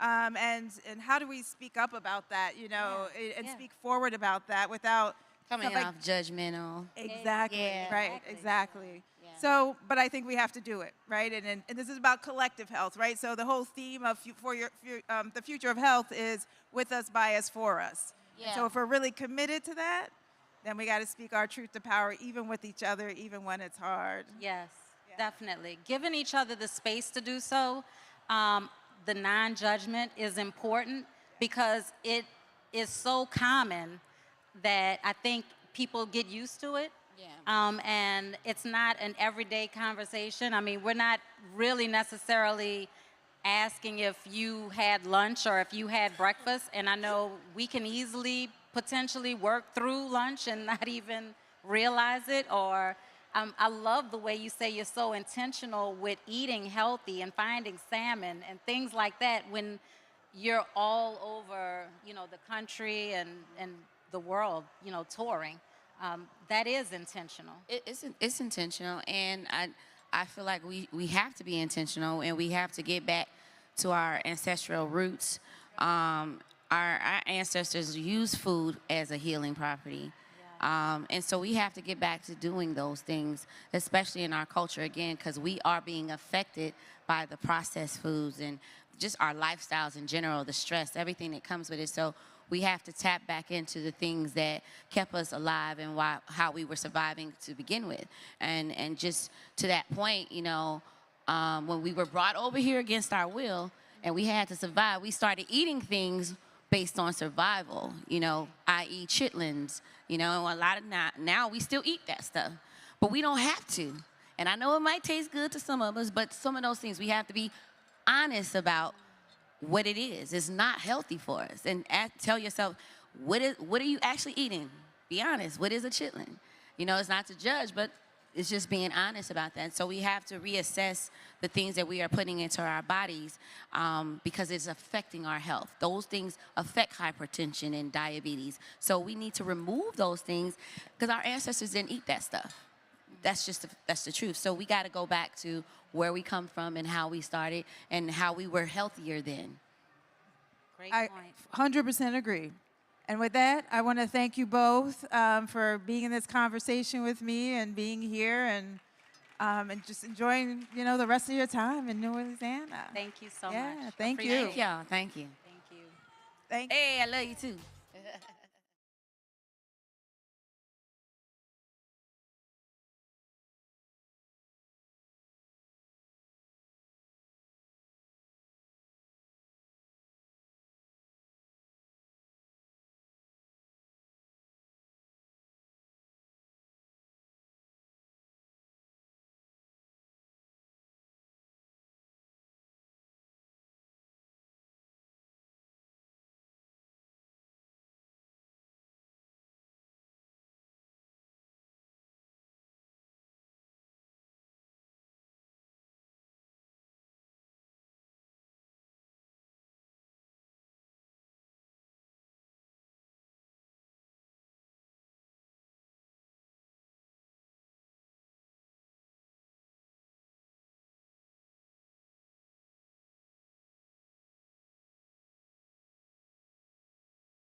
wealth, and the workforce of tomorrow, innovation, unions, and black economic mobility.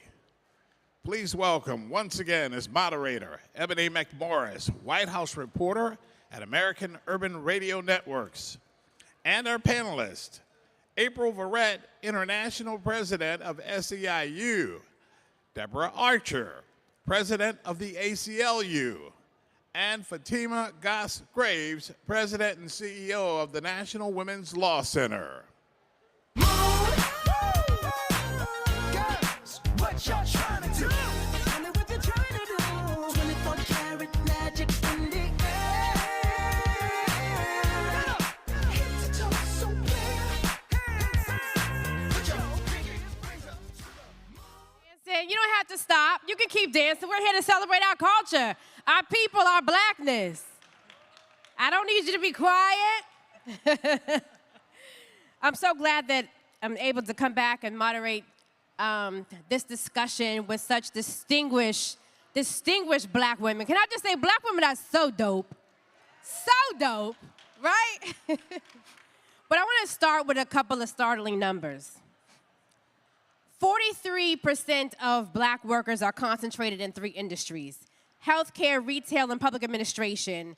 Those sectors are pretty much really all under pressure from automation, AI, and underinvestment. Meanwhile, black workers make up just 9% of all STEM professionals and only 6% of apprenticeships. So the question isn't whether the future of work is coming, it's whether we're being locked out and where we're being locked out. So this conversation is gonna be grounded in power, systems, and talk about systems that have undervalued black labor while profiting from it. And we're going to talk about innovation and unions and real economic mobility.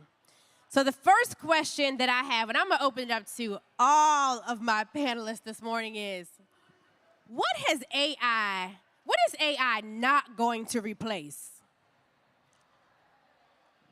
I'm going to lean over right here. So my answer is going to be a bit out of the box, but AI is not going to replace humanity.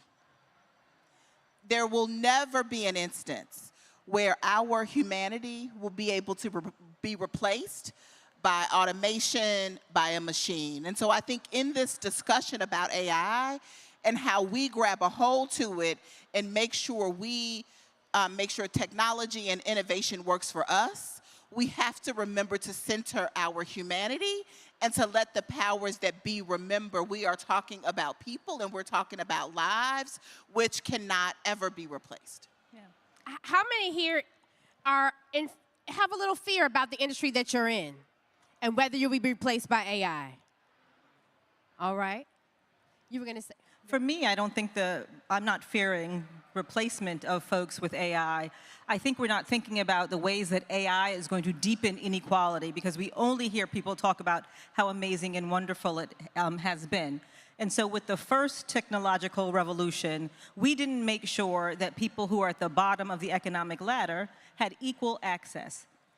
And we are poised to allow that to happen again, right? So folks who have access to AI are going to be able, access meaning that they use it at home. They learn how to use it in school. They're being trained on it. Those folks are going to have access to the best jobs, the jobs with the most potential. They're going to be the most stable. And those who aren't are going to continue to be at the bottom of the economic ladder. And so I think we have to think about how we engage with AI to make sure we're not replicating inequality that we saw, right? We didn't make sure that folks had access to cell phones and to the internet, and we saw how harmful that was to folks during COVID.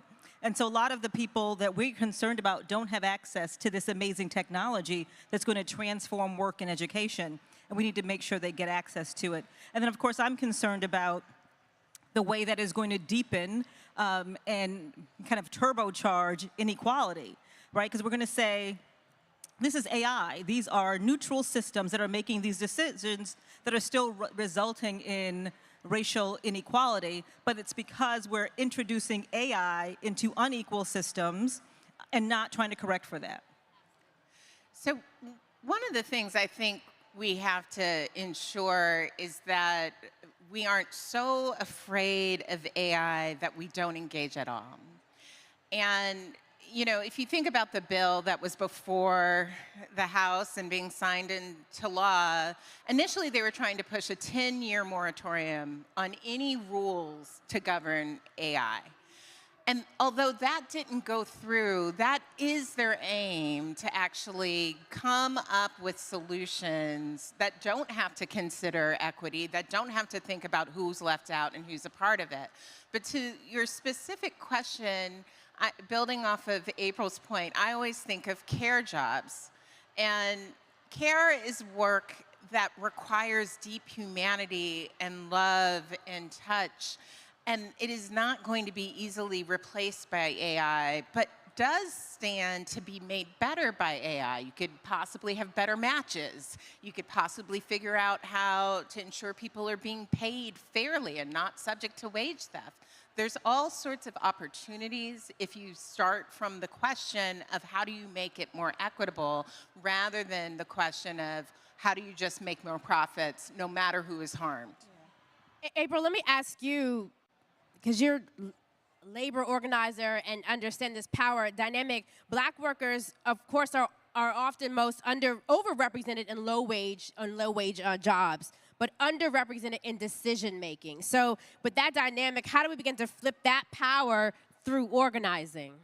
Workers form unions. Workers form unions. When workers have a seat at the table, everyone does better.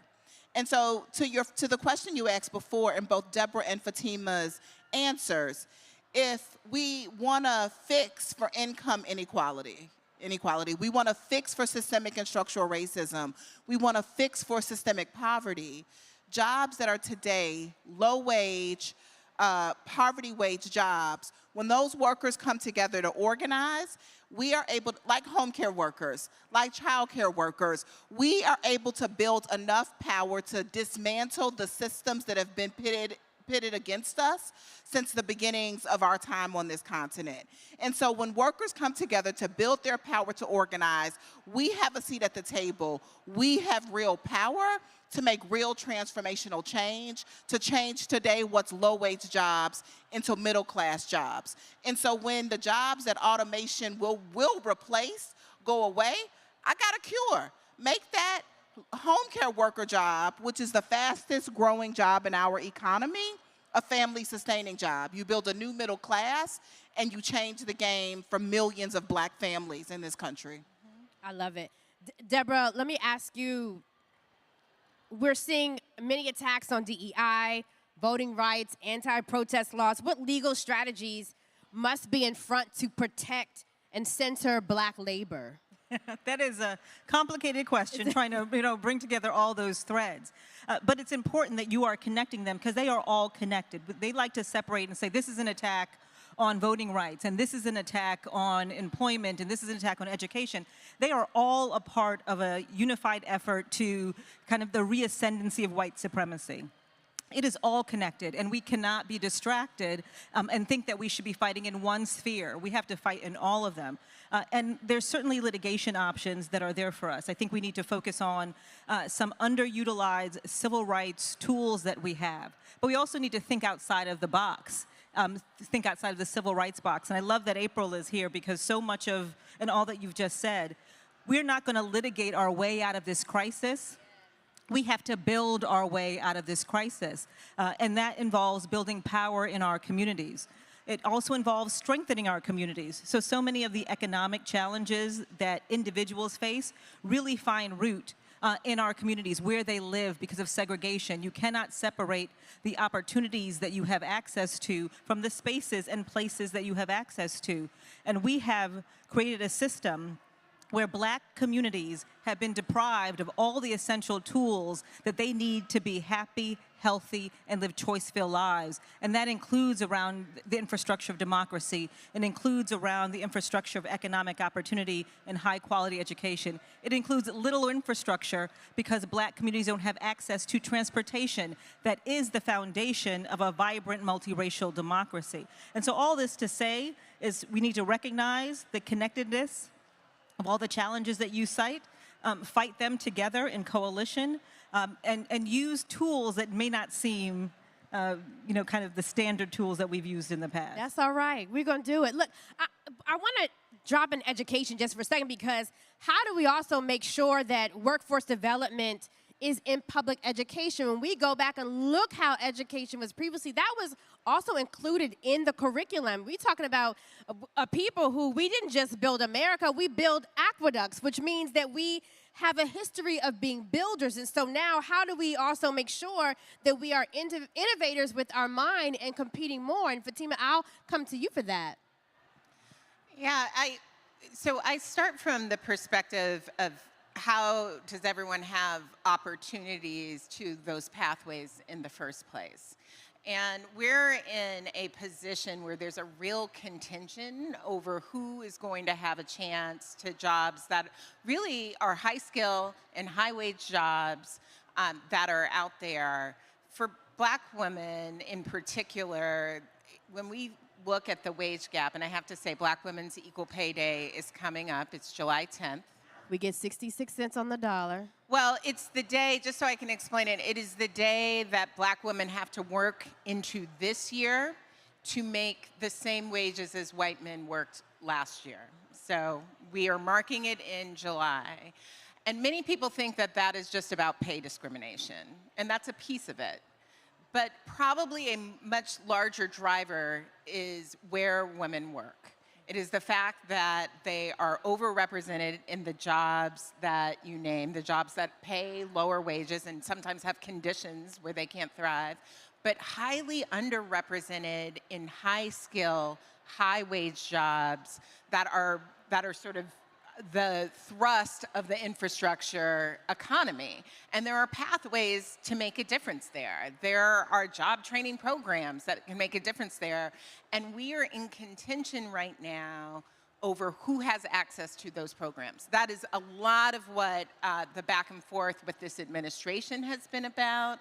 That is a lot of what is happening at the local level in terms of which parts of cities get to be a part of these programs, which high schools get to have the investment to have them or not, which community colleges have those programs or not as well. I was just going to say, something that you said reminded me of what's going on with the federal government right now as well. Yes, right, because Black women are disproportionately impacted by the layoffs and funding cuts in the federal government as our Black people writ large. And everyone knows someone who talks about a good government job. And there was a reason for that, right? These government jobs were well-paying. They offered potential for growth. They helped us get access to pensions and retirement and health care. There's a reason why there are suburbs, the most vibrant economically, socially, health-wise, Black suburbs are around DC because of these access to federal jobs. And now we're seeing all of those cut. And the impact on the Black community and Black women in particular really is not being spoken to in the way that it needs to, because it is not just does not mean just that folks have lost their jobs. We have lost a primary racial justice tool that has transformed the Black community, has given economic foundation and resources that we didn't have access to in the private sector. And I was just going to say, and we documented that the DOGE cuts disproportionately hit Black women.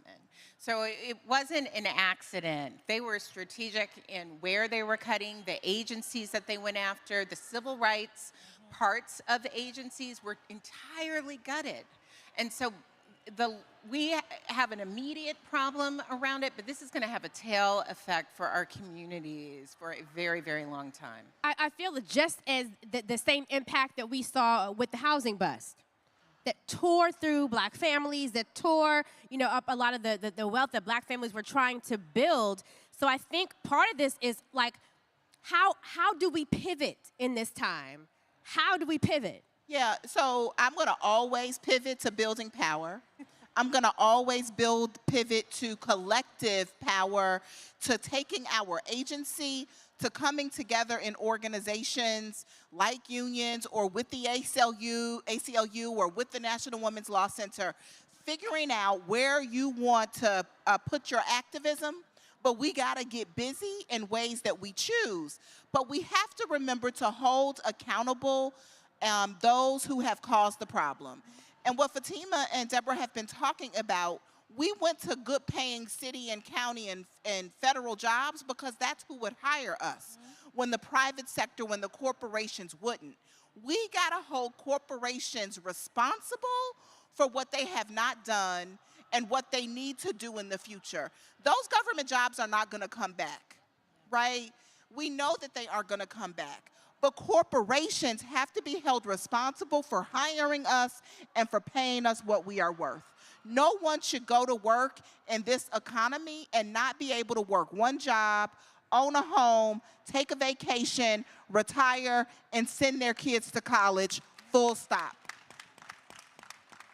Full stop. It is time to say you are not gonna continue to perpetuate economic exploitation and be poverty pushers, right? Corporations should no longer be paying poverty wage jobs to anybody. So now I'm asking, look, that was good. That's my new agree. speech. That's your new speech. You can always get this on the playback. Thank you for the words and the language. So now, how am I coming through the door? What am I saying to put that in action? What do we do to hold their feet to the fire? Some actionable steps, because this is good. This is me. Yeah. And it's important. That's why we have to fight for protest rights, because they are silencing us. They are making it impossible for us to demand what we deserve to speak truth to power. So it's important that we protect access to protest rights, First Amendment rights, all the ways that we are able to do all the things that April is instructing us to do. From my perspective as a civil rights lawyer, I also think it's about building. We had an infrastructure of civil rights because we have known that laws alone were not enough to ensure that we had access to the justice that we deserved. And so there was this whole ecosystem of civil rights that was built up, and that's been torn down by this administration. It is not going to come back in the way that it has before, so we need to build something new. And it wasn't the infrastructure we deserved anyway. We deserve something more powerful to give us access to true justice, true equality, to protect our citizenship in the way that it should. So we have to get to building, right? The folks who have brought us to this moment, they have been plotting and scheming and planning for decades, right? Some of you might have seen the movie Dune, probably most of you have not. But there's a line in there that they say, where they say, our plans are measured in centuries. We have to start to plan long term, to rebuild an infrastructure, to plant the seeds that we need that are going to allow us to fight for the real justice that we have still has been elusive. And so we need the tools that are going to help us to fight for what we really deserve. And they put it in a book, and people still didn't believe it. I mean, they wrote it down. They did. They wrote the vision and made it plain. They are following every single word they put down in that plan. There is literally a Project 2025 tracker. That's right. And it's what they're doing will feel to many as disorganized chaos. And the best response to disorganized chaos is organized resistance. So we all have to get organized and resist. I love it. Y'all ready to organize and resist? Who's ready to resist? I need you to leave this. I know there's concerts and there's booths, but I need us to have that spirit of resistance that we saw with our ancestors, right? So, Fatima, talk about, in the few minutes that we have left, I want to talk about solutions and policies that have worked, right? What are some things that we need to be pushing for, or some things that have worked that you've seen? Yeah, there's a lot that works. And I don't want to abandon, especially when it comes to our workplace, the infrastructure we have built over time, right? The idea that you have to pay people equally, that actually works, but the states around the country have also been passing pay transparency laws. And so now, both if you're in a union, but even if you are not in a union, in the states that have them, you know what your coworkers make. And that means that your boss can't pay you less without you knowing about it. It is changing the game in terms of the wage gap for Black people, just full stop, in those states. The second thing that I just have to say, when I think about Black women, about 60% are breadwinners for their families. They are both working, but they are also caring at the same time. We have an opportunity to actually drive policy that acknowledges both, that acknowledges what needs to change about our workplaces, but also what needs to change about your ability to care for your loved ones, because that's what Black women in this country are doing. They are working and caring. So that means things like paid leave. That means investments in our home care and child care workforce that's ensuring that people have paid sick days when they get sick. There are some basic humanity and dignity things that need to be built in both into our policies, but also in terms of our expectations for any company. And then the last thing that I would say is that, listen, we have seen people using their voices driving change directly with corporations in ways we have not seen in a generation. And that is going to have to be another tool we exercise. Let me turn to you, April. How are you seeing younger Black workers showing up differently in this labor movement that you really haven't seen before? And what can legacy unions do to meet the demand around justice and flexibility and innovation? Yeah, we just came off an event where we had 600 of our members travel here from all over the country to Louisiana, which has 8 ICE detention facilities here in the state of Louisiana. I think it is sick and twisted, but poetic, that the same place where the blood of our ancestors make this soil red is the place where some of the worst atrocities by this administration are being played out. But we had so many young workers, so many young people drawing the connections between our history to our present so that they can build power for our future. 80% of young workers say they are interested in forming unions, but they don't want the unions that were our grandparents' unions. They want the unions that are about their agency, their power. So I like to say, I'm a labor leader that's building a younger, darker, hipper, fresher, swaggier, gym shoe wearing union, right? And young workers are excited. I usually have my J's on. I'm trying to be an adult. That's all right. Young workers are excited about that.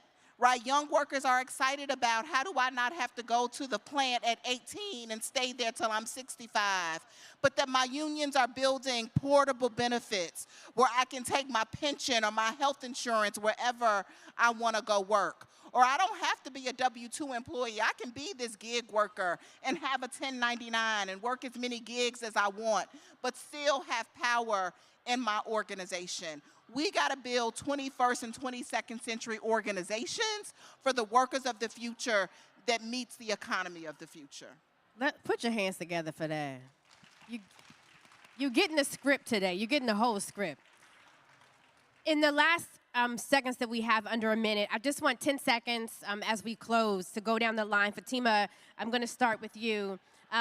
Just so you will know and remember these women, Fatima Graves, President and CEO of National Women's Law Center. Just 10 seconds to give people just final words, just to leave with some empowerment. My final word is our story isn't written. We will win again. And it will be in a way that is more beautiful and more powerful, but we must fight for it. Deborah Archer, President of ACLU. Yes, I would leave folks with a reminder that justice and equality are not self-executing. They exist and they live when we fight for them. And now is the time to fight. It is not a year from now. It is not a month from now. It is today. And so everyone needs to get up and figure out where you live, what tools you have, what skills you have. How can you lend them to the fight for justice? And last but definitely not least, Miss April Vera, President of SEIU. To the 92%, to the 80%, we have rested, we have rejuvenated. Now it is time for us to flex our power and our muscle in ways that we choose, with our joy and with our love at the center. But this is our country, and it is worth us fighting for. Let's give all these women a round of applause. They are on the front line fighting day and night. I know they all keep their J's on at some point, but I want people to remember that Black labor has always been the blueprint, always been the blueprint. And as we leave this stage, that the future of work doesn't have to necessarily happen to us, because it can also be built by us, because it has been before. Thank you, everybody. I hope you've enjoyed this panel discussion, and go back and rewatch.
The stage, Dr. Marquita Wills, CEO of the American Psychiatric Association. Chiquita Brooks LaSure, former head of the Centers for Medicaid and Medicare Services. Aaliyah Hawk, Chief Operating Officer for the Academy for Advancing Excellence. And please welcome our moderator for this panel, Vice President of the Global Diversity and Inclusion Center of Excellence at Merck, Nicole Stovall.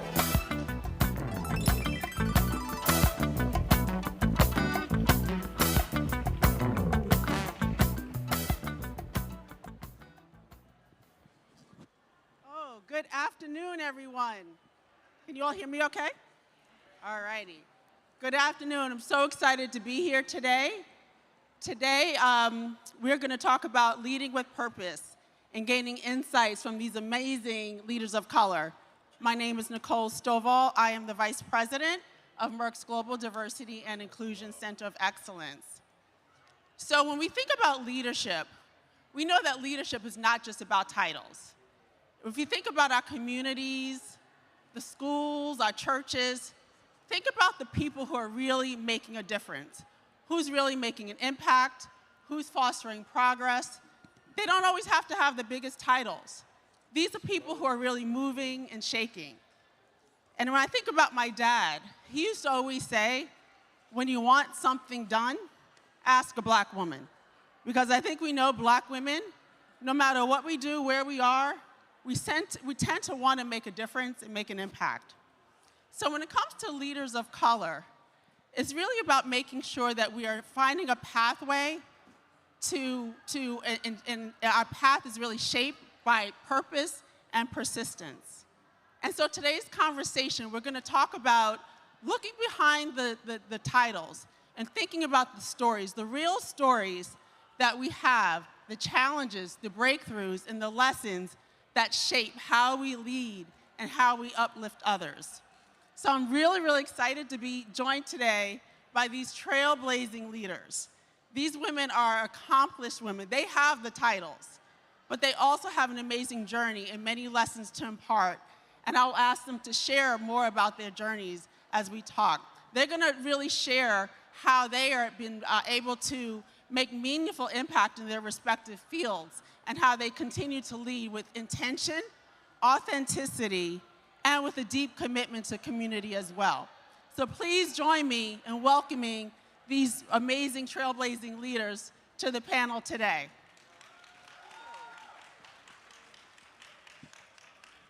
So first, I want to ask all of the panelists here to talk about your journey. You all have these amazing titles, these amazing positions, and are very accomplished in all that you've done. But if you could talk about how you got there, what was your journey? What were the pivotal moments that got you to where you are today? And if I could start with you, Marquita, please, thank you. Absolutely. Well, first of all, thank you so much, Nicole, for hosting this really important panel, and thank all of you for being here. Really excited to be here today. So I am a psychiatrist by background and training, but after I finished my residency, my training in psychiatry, I knew that I wanted to make a broader impact on mental health in our country beyond the one-on-one patient encounters, which I love too, don't get me wrong. I love those interactions with my patients. And so after training, I decided to go back and get formal training in business leadership. And that was really a pivotal moment for me. Many of my mentors were like, why would you do that? Even my father was confused at the time. But I knew that I wanted more advanced training in leadership, and so went and got it. And from there, every step along the way has been a pivotal moment, learning different leadership lessons. I've worked in public health, I've worked in clinical medicine, I've worked in the insurance company industry, and now have the true privilege and honor of leading the American Psychiatric Association, which is our nation's oldest medical professional society, 180 years old, And I am the first Black American and first woman to hold that role in 180 years, which is a true honor, a true honor. And so that would be how I would explain my story and some of the key pivotal moments. I'm excited to hear from the other panelists as well. Thank you so much for that, and congratulations. That's an amazing accomplishment. Chiquita, could you share your story? I would be happy to. And let me also say what a privilege and pleasure it is to be with you all, especially to such a wonderful panel. I started my career in government as what we call a civil servant, which means not a political appointee. I started at what we call the Office of Management and Budget at the end of the Clinton administration. And one of the first things that I worked on was children's health insurance. It had just passed Congress, and so it was a baby program. And I got to travel around the country and really look in the eyes of parents who were so excited that their children were now going to have affordable health coverage. It really changed me, and I became very passionate about making sure that everybody in this country had access to affordable care. I stayed through the first couple of years of the Bush administration, and I mention that to say that one of the things I really learned during my time there was how to talk to people who don't think exactly the same way that you do. I had just come out of the Clinton administration, people all left, and they loved the children's health insurance program. It was their baby. And then my boss, I had to explain to him why we needed to do some of these things. Then September 11th happened, and the administration wanted to give insurance to people who were dislocated workers, people who had lost their jobs. And so they did work on health insurance, and it looked very different than the way Democrats would go about it. But those things that I learned helped me in the future. So fast forward, I worked in the private sector, and then I come to the Ways and Means Committee, Congress, and work on health care, and we work on the Affordable Care Act. And some of those insights that I learned during the Bush administration helped me during that period of time. I had the privilege of really learning from some remarkable leaders, both leaders who gave me opportunities, even though I was young in my career, and let me step forward. One of my favorite days was being in the room when President Obama and all of our bosses were negotiating the Affordable Care Act. My boss had given me her seat in the White House, and I stood, she said, just stand really tall next to the curtains. I stood for 4 hours to be in that room. But it was an amazing experience, and I learned a great deal about how to be a leader, how to get things done, and spent time in the Obama administration. And those were wonderful years working on the Affordable Care Act. Then some time in the private sector, and then now just recently out of the Biden administration, where we had an incredible 4 years. That's great. And we're still benefiting from the impact today. Thank you.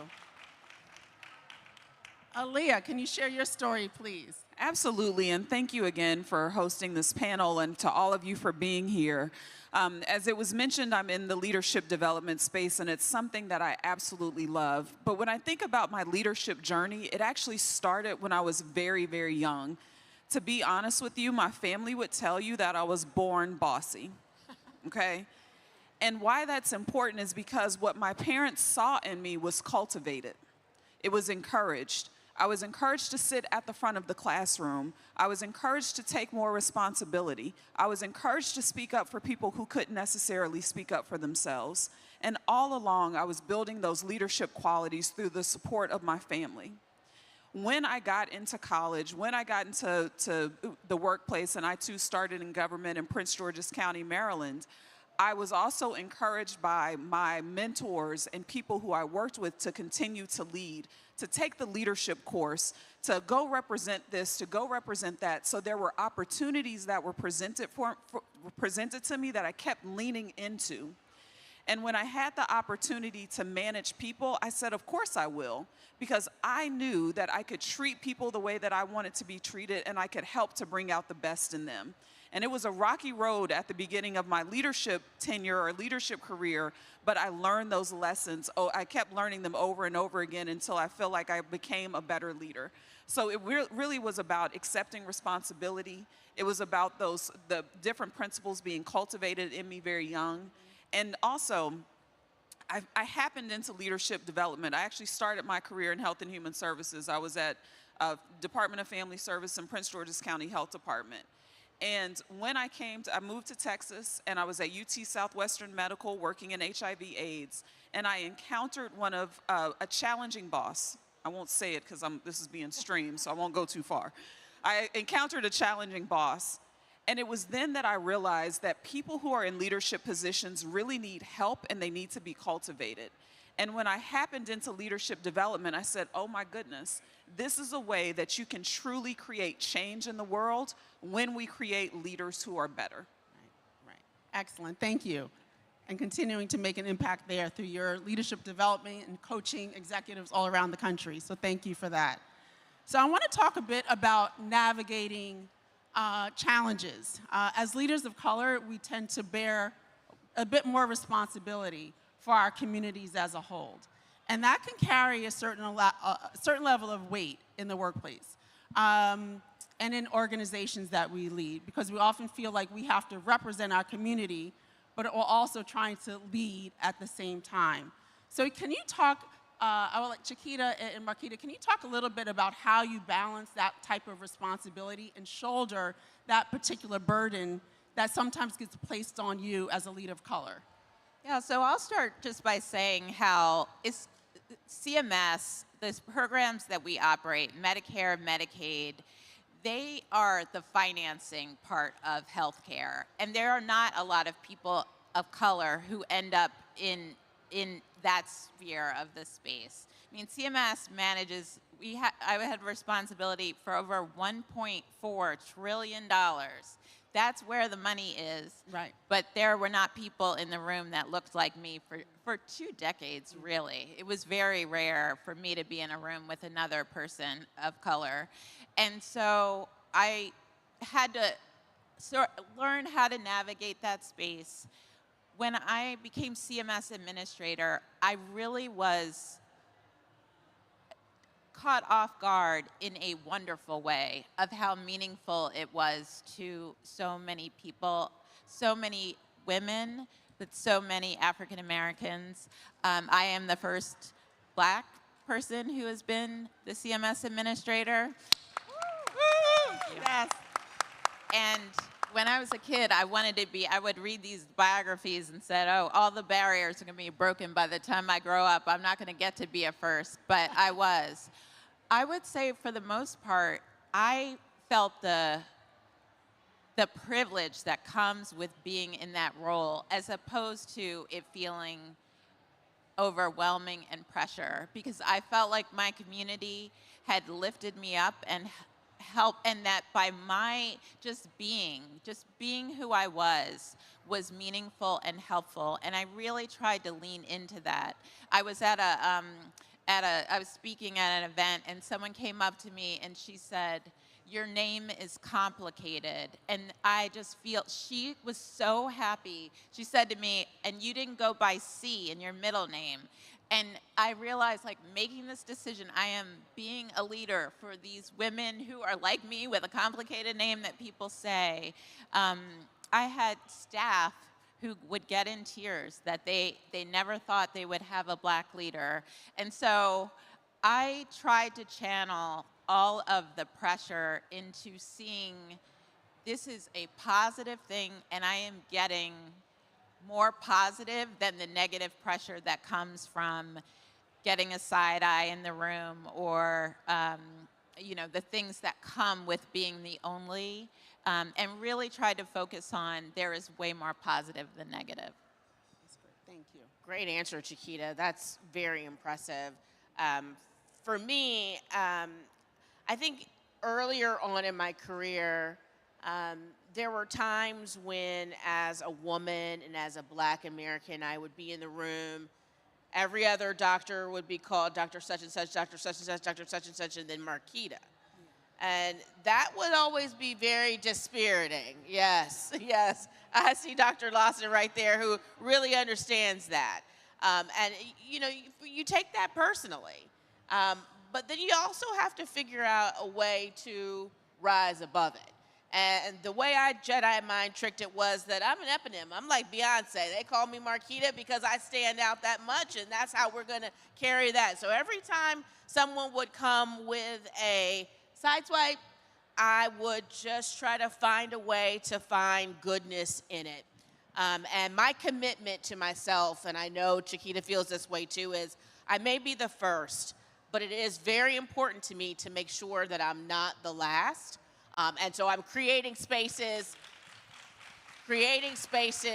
wherever I am to mentor, sponsor, give information. I think that's something else. Just sometimes we don't have access to the information. Give information about some of the unwritten rules, about some of the along the edges and fringes, and try to pass that along to anyone. I mentor anyone, but certainly Black Americans and Black women in particular. Great, thank you. Thank you for that. And I love how you're opening doors for others as you're moving up, and I appreciate that very much, and I'm sure we all do. So I want to turn to now talking a bit about leading with purpose. That is actually the title for this particular panel, Leading with Purpose. And so Aaliyah, can you talk a bit about how you lead with purpose and really thinking about not just from an aspirational perspective, but really incorporating that into your day-to-day work, your behaviors, your actions. How do you lead with purpose? Thank you for that question. The first part of that is really understanding what your core values are. What are the things that guide you? What are your guiding principles? When you have that, you can then get more closely connected with purpose. I went through my own leadership development journey. I'm a lifelong learner. And back in 2014, I went through a year-long leadership development program. In that program, we had to figure out our core values and guiding principles as well as our purpose. And I wanted to make it super complicated. I'm the architect of da-da-da-da-da. I wanted to get real flowery with everything. And it never quite fit right. And then it came to me one morning. I woke up and I heard, your purpose is to be of service, period. And when I got that clarity, when I have a difficult decision, when I've got to, hire or fire, whatever it is, does this align with my purpose? But the clarity of your purpose is what helps you to get to that place where you can always check in, you can always go back to it. And it's not necessarily easy to get there, but it's necessary. And there's lots of different tools, lots of different processes that you can use. And some people just know this is my purpose, which is wonderful. But it's about having that check-in and that self-talk and that connection to say, does this align to my purpose? Am I walking in it every day? And I know that when I'm taking certain actions, I'm very well aligned. And when you're out of alignment, you know as well. Absolutely. And tying it to your values, I'm sure, makes a huge difference. So I want to make sure that we are able to talk a little bit about some advice that we would give to the emerging leaders in the audience. As you think about your journey and some hard lessons that you may have had navigating your career. Chiquita, could you talk about some lessons that you learned and advice that you would share to emerging leaders in the audience? Yes, I would say one of the things people ask me all the time, how did you get to be where you are? And there is no magic formula to becoming whatever it is that you want to be. But one thing that I think is key to that is really some of these 2 golden rules. Treat others as you want to be treated, and remember that how people feel about you, that's what they're going to remember. And that's a misquote of Maya Angelou. But I would say that DC is a very transactional town. Sometimes people will size you up when you go in a meeting, like, do I need to talk to them? Do at a party, who do they? And so often, I don't understand why people don't learn this lesson, but power comes and goes. And the person who is the intern, it can be your boss in a couple of years. When I was in the private sector, hired several people, and then 2 jobs later, they were able to hire me because they were at companies. it is so important that you not be focused only on achieving your goal, but bringing people along with you, listening to other perspectives. All of us, no matter what our experience is, we only see in part, and we need to have openness to getting criticized, to bringing other people to the table. One of the things about me is I will explain to you if I'm not taking your recommendation. And sometimes, you know, you'll make a mistake and you need to have somebody on your team that will say, I know you don't want to do this, but you gotta. My former chief of staff is hearing me say, yes, that was me. You know, of really having people in your life that can say, you need to keep this perspective. But that is just something that I would just really encourage people to make sure you have some truth tellers in your circle and make sure you are treating people really, really well all the way up the process, because you never know who's going to be part of that decision-making process. Thank you so much. So I know we're at time, but if you could just give one word, each of you, how you would describe leadership. Leadership with purpose is what? What does it mean to you? One word. Presence. Thank you. Oh, one word. You go. I can't do a word. Leadership is about the ability to bring out the best in everyone. Great. Thank you. I'd like how you started, knowing your values and living your values. Excellent. On that note, we'd like to wrap up. Thank you so much, audience, for being here today. And thank you for our esteemed panelists for your words of wisdom. Very much appreciated. Thank you.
The politics of being black, the resistance, the reimagining, and the tools you need to move forward. Please welcome Langston Hughes Fellow Charles Blow, Rashad Robinson, social justice leader, strategist, and author, and Nicole Hannah-Jones, Knight Chair in Race and Journalism at Howard University and domestic correspondent for the New York Times.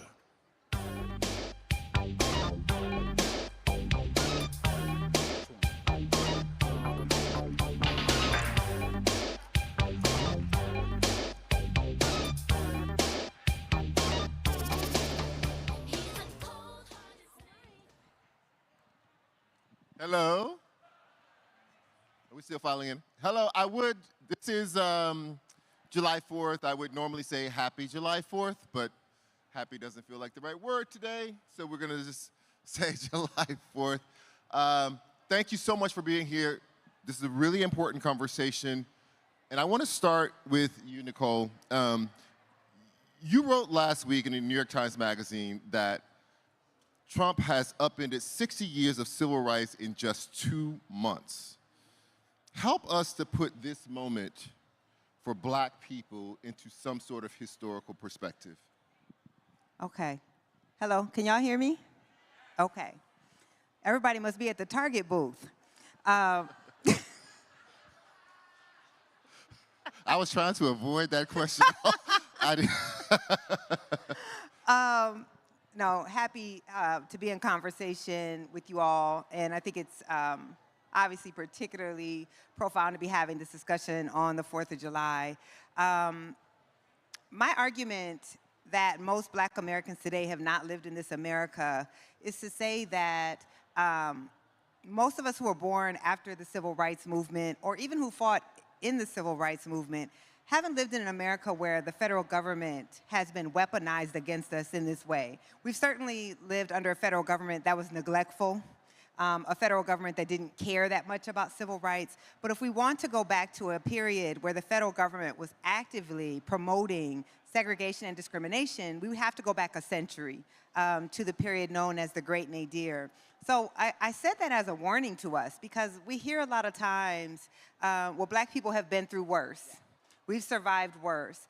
And my answer to that is many of us didn't survive that worse. And so there has to be a time where we don't have to expect that we will have suffering, that we have to survive. But also a warning to us that most of us, we need to be realistic about what this administration is intending to unleash against black people and other marginalized and oppressed people. And that's an experience that none of us have had. And if we're not honest about what we're facing, it's going to be very difficult for us to survive it.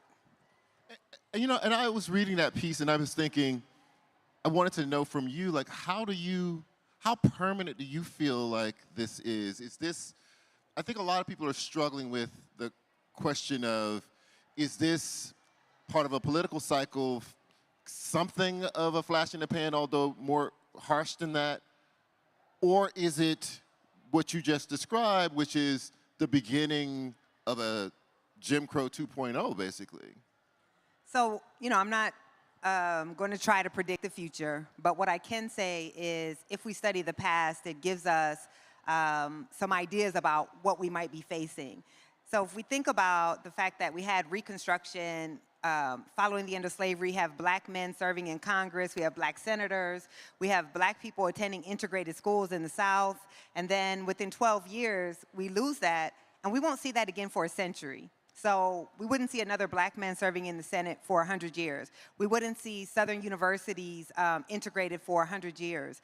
I'm not saying we are entering a 100-year period, but what I am saying is if you look at how we got here, the conservatives have been working on this moment since the Civil Rights Movement.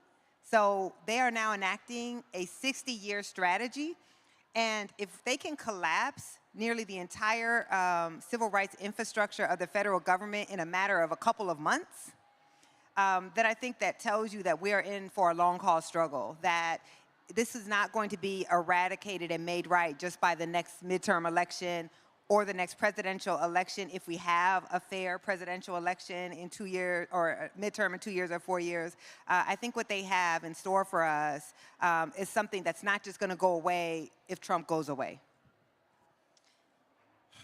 Rashad? So Essence published an article in January entitled "Black Women Are Done: Reclaiming Power After the 2024 Election." And since then, we've had a torrent of articles about black people participating or not participating in protests, and people saying they're resting or they're sitting out. Considering all of that and what Nicole just said, what does or should the posture and engagement of black power and black people look like now? Yeah, I think this is a really important question because I do see a lot of media that, you know, black people are done, black people are not doing anything. And at the same time, when you look at so many of the sectors where people are showing up and resisting, it is black leadership that is showing up and pushing. And it's always been black leadership, but it doesn't necessarily mean that all of this has to be in public. And so black people may not be showing up to protest led and conceived by white people. So that doesn't necessarily mean that black people are not participating because they're not showing up to tables that are not set for them and by them. I really do appreciate what Nicole is saying, and I think that it ties into the analysis that sort of I've really tried to drive over the years as we think about what does it mean to have power? What does it mean to build power? What does it mean to use power? And far too often, I think we mistake presence and visibility for power. Retweets, shout outs from the stage, black faces in high places as metrics for actually being able to change the rules, whether they're written rules or unwritten rules. And when we mistake presence for power, we can think that we've done something that we haven't done. We can think that a black president means that we're post-racial. We can think that a black celebrity getting a lot of corporate sponsorship or stopping the internet when they sort of announce a new album means that America loves black people as much as America loves black culture, and America can love and celebrate and monetize black culture and hate black people at the same time. And those two things are not necessarily in conflict. In fact, they work together quite well. And so I do think that over these coming years, showing up in presence to protest is not the same as building strategies that build power. That build power that changes rules, that hold enablers accountable, that build structures for how we use our money and our resources, how we build political power. We think about the long haul and recognizing that as much as the internet may tell us a story of instant gratification, none of the progress we've ever achieved has happened overnight. And this progress that is now being under attack is not under attack overnight. Our opponents build long-term political power, and now they're using it to undermine everything we achieved. And so we have to fight like everything is on the line, but we have to build like we're actually building a house that we want to be able to sustain and be able to stay strong long-term. But, yes. But this moment does live in the shadow of the summer protest, which was the largest in-person protest probably that the world has ever seen. It was a global protest. Are you saying that moving forward, black activism and black power building probably won't look like that, or not? I think that is one piece of how activism looks. I think that we need integrated strategies. And integrated strategies means that we protest. It means that we hold corporations accountable inside and outside. It means that we build new levels of media infrastructure so that we don't have to rely on traditional forms of media which are gatekeepers and keep us out. It means that there are a range of different ways. It means that as we watch so much of the legal standards and precedents that we've leveraged and used over the years to build power destroyed, that we have to think about what's new. And recognizing that we're not going to go back to the old days of DEI departments that used to look the way they did. That we're not going to go back to sometimes the way the courts used to work and operate. That we're not going to go back to an era where the people relied on media the same way. New media, new stories, all of this will look different. And we actually have to be part of building a new future. But that is what black people have always done. When we have been kept out of religious institutions, we built our own. When we were kept out of media institutions, we built our own. When we were kept out of news institutions, we've built our own, and schools and so forth and so on.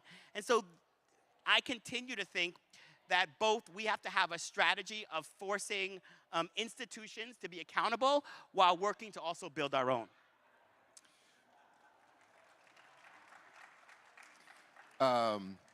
Nicole, Trump's big policy bill passed yesterday. I don't want to call it the big beautiful bill. I don't think that's appropriate. But what does that piece of legislation mean for black people in this country, and also just for black power? I mean, a lot of it is not about finances. It's a lot of structural material in that bill as well. Yeah.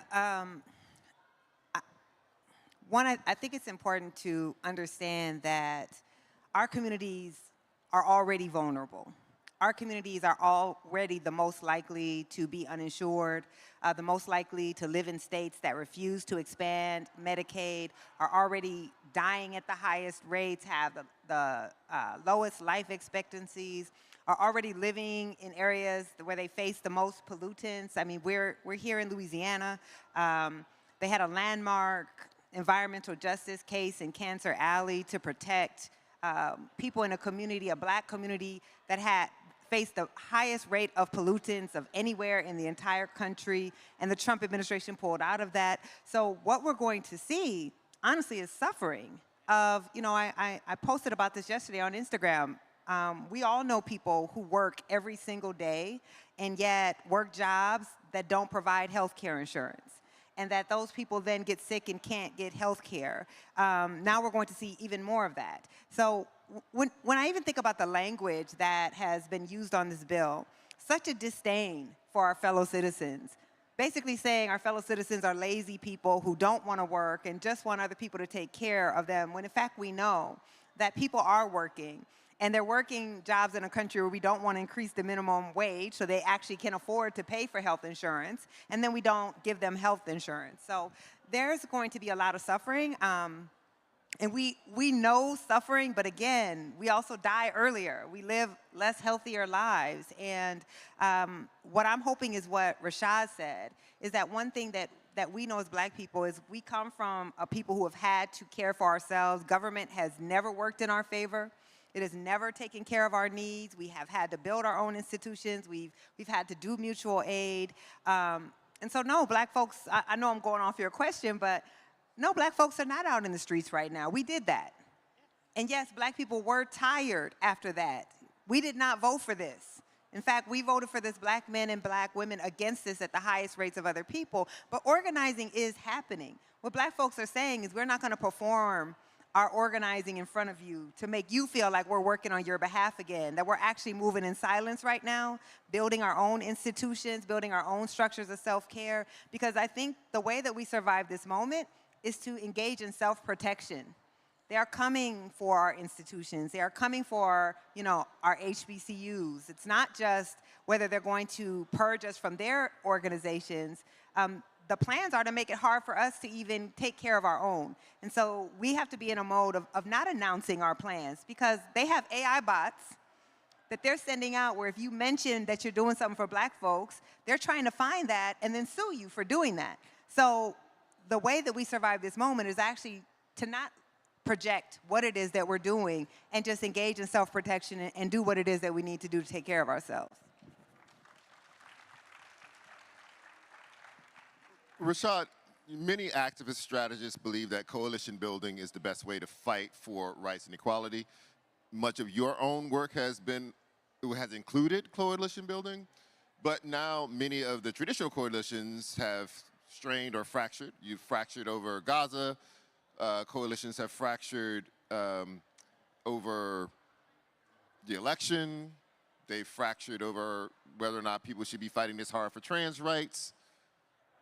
How do you see coalitions and allies in this moment? That's a really good question, and something that I've been wrestling a lot with as we think about sort of what we build and where we go from here. And coalitions are strategy. And it's not Pollyanna, it's not about that we all just have to sit around and sing Kumbaya. It means that we bring something to the table, and the people who say they're with us bring something to the table. And through those conversations, we sometimes have to have tough conversations about where we're going and where we're at. I think there are a number of tough conversations that have to actually happen if a coalition is to remain strong, if a coalition is to be effective, and if a coalition is going to do what it's supposed to do, which is effectively deliver real things for real people. One of the tough conversations I think we have to have is the deep level of anti-blackness that exists, in that when so many people come here, they do not want to be associated with black people. And we saw it show up, and we see it show up time and time again in some of the ways that people show up on issues or don't show up on issues. And I think about sort of the work that I've tried to do over the years around racial profiling as an example. And where we couldn't get a lot of immigrant communities and organizations to stand up around racial profiling on stop and frisk and other issues at scale at national organizations. We definitely had local groups and folks engaged, but it was always looked at as a black issue. And now, as all of these resources are heading to ICE, and all of this infrastructure is heading to make ICE such a huge infrastructure, had there been a real coalition built, had people seen their issues tied to black people and not sort of running away from black people and black issues, we might be in a different place. But it doesn't mean that we sit around and lament, because it's strategy. And racial justice is not simply about morals. It's not simply about doing the right thing. It is about strategy. Because at the end of the day, I'm not doing this to sort of feel good at the end of the day. I'm doing this to win as many possible things I can win for black people. And when black people win, the history of this country is that it moves in the right direction for so many other people. But part of any good coalition building is making sure that people understand that when we fight and we win for them, and that they show up for us as well. And far too often, that doesn't always happen. Far too often, there are sort of questions about whether or not folks should show up. And I think that this is going to be part of that work of really calling in leaders from Latino communities, calling in leaders from API communities, and making sure that they are addressing the ways in which anti-blackness shows up in their communities, the ways in which people want to be as far away from black people as possible and black communities as possible. Because what everyone has learned now is that white nationalists who are leading this country right now don't actually want you. And so this is a historic opportunity. And I am an optimist, so I think about these things through the lens of opportunity, and think about coalitions through the lens of opportunity. But opportunity is not, once again, about having our heads in the cloud. It's about having our feet on the ground and recognizing that every single day we have to do the hard work to build the structures and the systems that actually move us forward. And I think if we're gonna have coalitions, coalitions have to be about what are we winning, how are we holding each other accountable, and how are we doing the work that we're not just saying we're showing up for one another, but along the way we're actually winning things together. So, yes. Nicole, we have 2 minutes left. Rashad has already said he's an optimist. I'm not going to ask you to do some don't worry, be happy kind of situation, but is there anything that on the horizon that gives you hope or inspires you about what is possible now for black people in the middle of all this horrible news? No, I'm playing. Let me just quickly second what Rashad said, and I want us to understand the reason they attack our history and try to make it difficult for us to understand our history is twofold. One is an answer to your question, but another is an answer to coalition building. So the majority of Latinos and Asian Americans actually came to the United States after the Civil Rights Movement. That's because we had a racist immigration quota system that kept out most non-white immigrants from entering the United States. So they don't actually have it in their collective memory what it was like to live under a racial apartheid. We do. And so when they come here, the first thing that they're taught as part of the Americanization process is you have to distance yourself from the people who are on the bottom of the caste system. That success means stay away from them, even as you are able to come into a country and have your rights because of the Black freedom struggle. But if you learn that history is then transformative for you, because then you appreciate who your coalition should be with are the people who allowed you to actually be able to immigrate here and have full rights of citizenship in the first place. But we don't teach that history. So you hide that history as a wedge, because then you can wedge other immigrant groups against us. But we also have to understand, they might be building those camps for them today, but we know who's going to be in them tomorrow. We know whose citizenship is going to get stripped next, even because birthright citizenship was created by us. Now I've run out of time. So let me just quickly say on hope. I'm not a hopeful person. Rashad and I are always good together because I'm very down on everything and he sees a brighter day. But I just came back from Mississippi, which is my ancestral land, with people who were in the civil rights movement. Literally in the movement, who were beaten, arrested. The youngest freedom rider was 13 years old when he was arrested the first time, was arrested 100 times. Democracy in the United States is younger than the people I was on that panel with. They could not have imagined that they could actually dismantle racial apartheid in the United States. When that one person, that one 13-year-old stood up and said, I'm going to ride and I'm going to test the 1964 Civil Rights Act. He couldn't have believed that that one action would be joined with a whole bunch of other actions and topple Jim Crow. So I think where I am hopeful is that I know that our ancestors, and even those who are still living with us today, had the ability to imagine a world that didn't seem possible. And so we have to work in that tradition to know Frederick Douglass in 1837 could not imagine that slavery could end in 30 years, but it did. Right? Fannie Lou Hamer could not have imagined that we would be the products of the struggle that took her life, but we're here. And so we have an obligation to ourselves, be good ancestors one day, and so that's what gives me hope.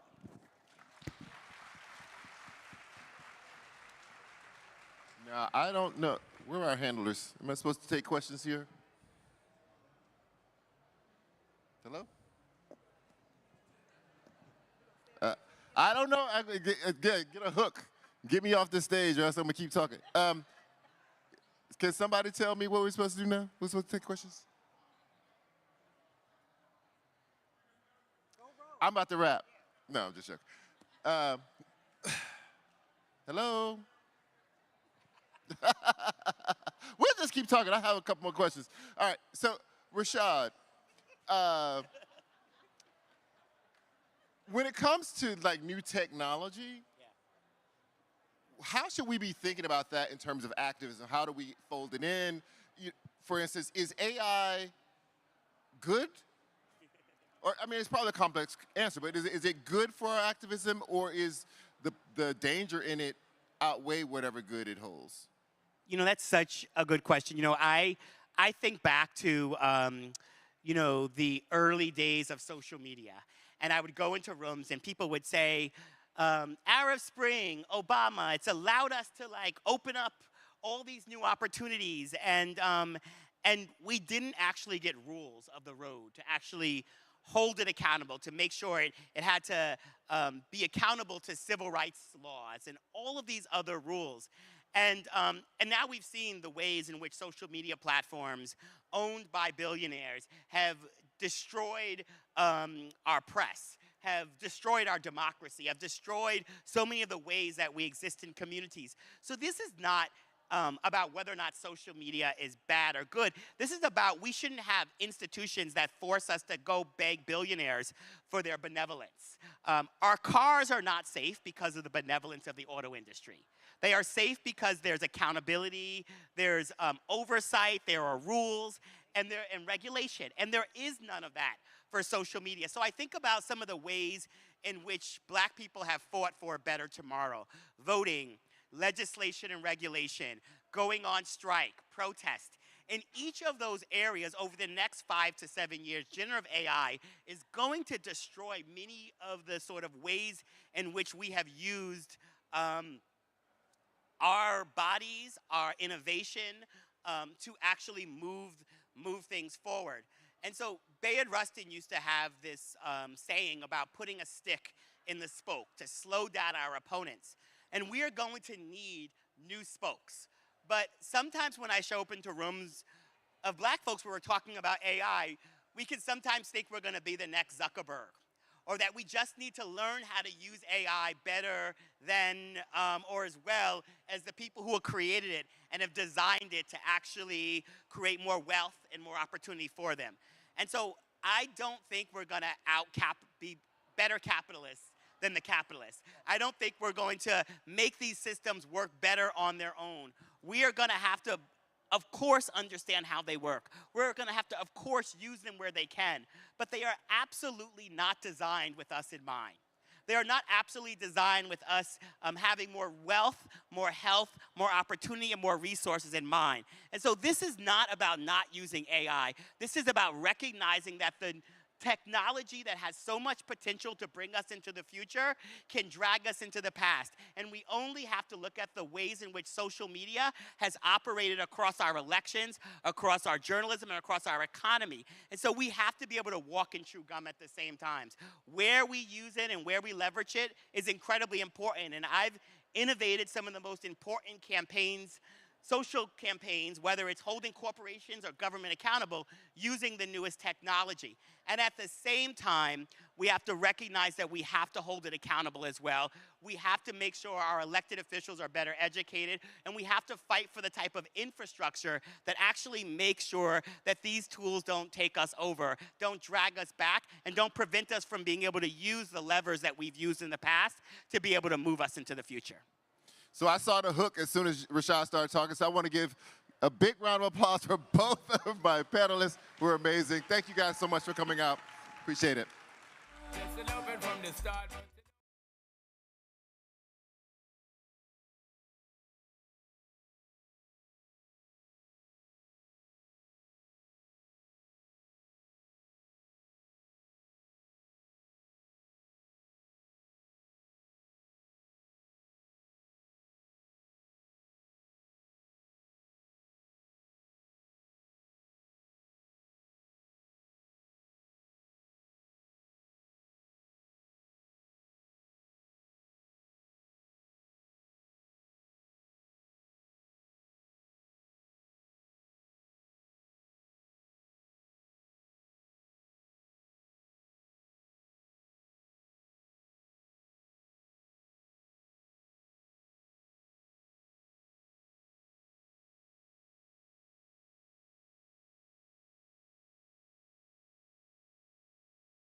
'50th anniversary of the United States.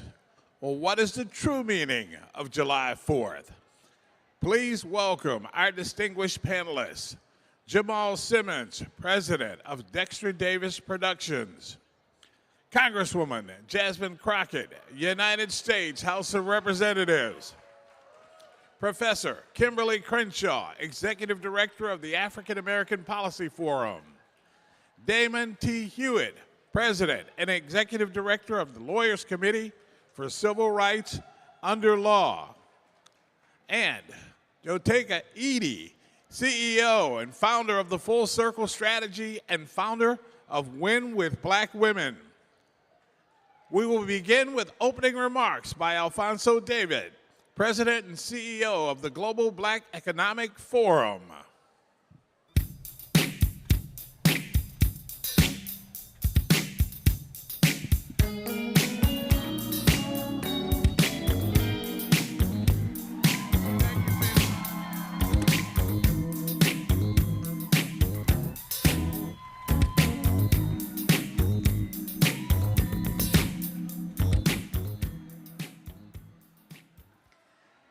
Good afternoon, everyone. I'm going to be on this stage for literally a minute. I want to take the time to hear from these incredible leaders about what does July 4th mean?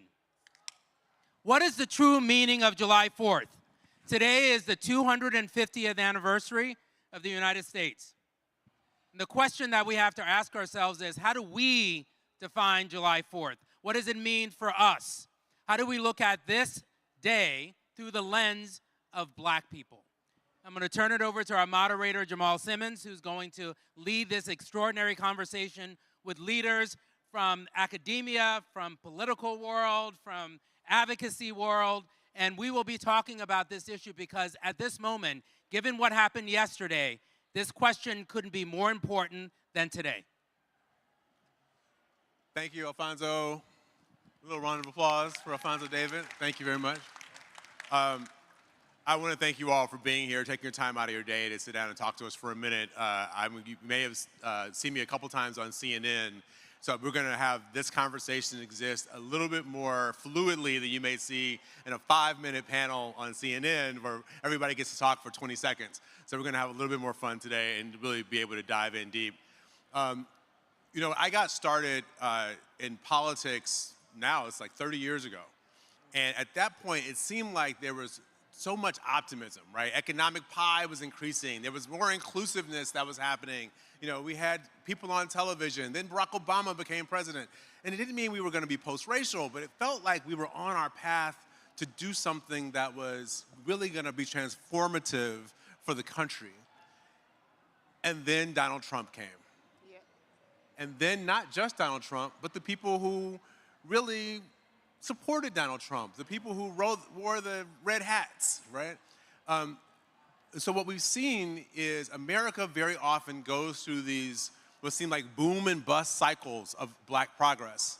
The question for us now, and I'm gonna ask Kimberly Crenshaw this, is this another boom and bust cycle? Or is there something different about what we're seeing today than what we've seen in previous episodes? Okay, thank you. Thank you for asking me that question. It's both and. So clearly we are in another bust cycle. As African American history tells us, wherever and whenever there's been any advance for African Americans, it is followed by an intense retrenchment. Let's consider Reconstruction. Reconstruction was the moment when black people were finally told that we could really be citizens of the United States. A whole infrastructure was built around the effort to guarantee that, including the 13th, the 14th, and the 15th Amendment, the creation of the Department of Justice, the creation of laws that would allow us to be able to vindicate our rights in the federal courts. A whole effort to ensure that we're enfranchised, and our own efforts to create education because we knew the importance of literacy because they had taken it away from us for so long. These were all the promises of Reconstruction.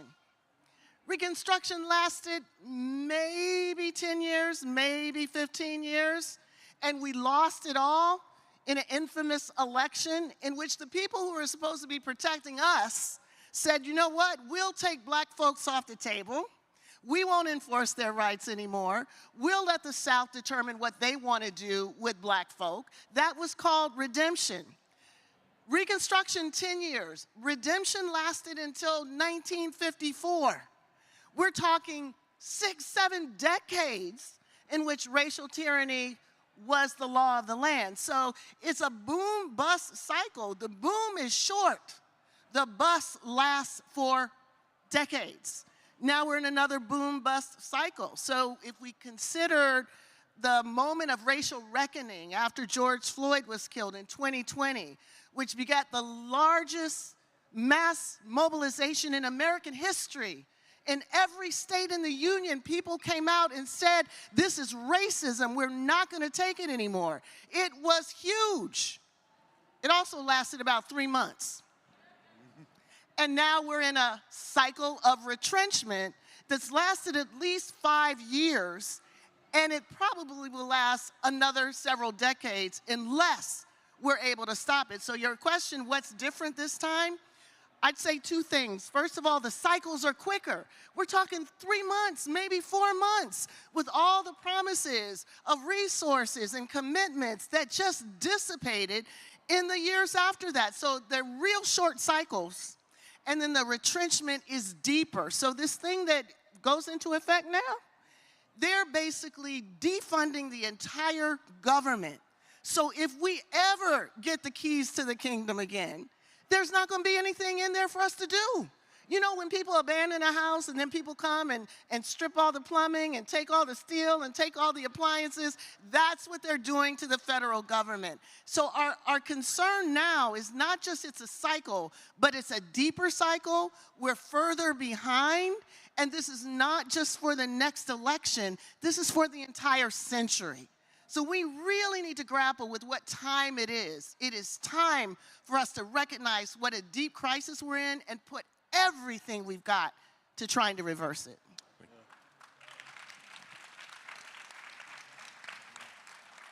So I started off with the professor because I wanted us to get some grounding in what was happening with the big picture.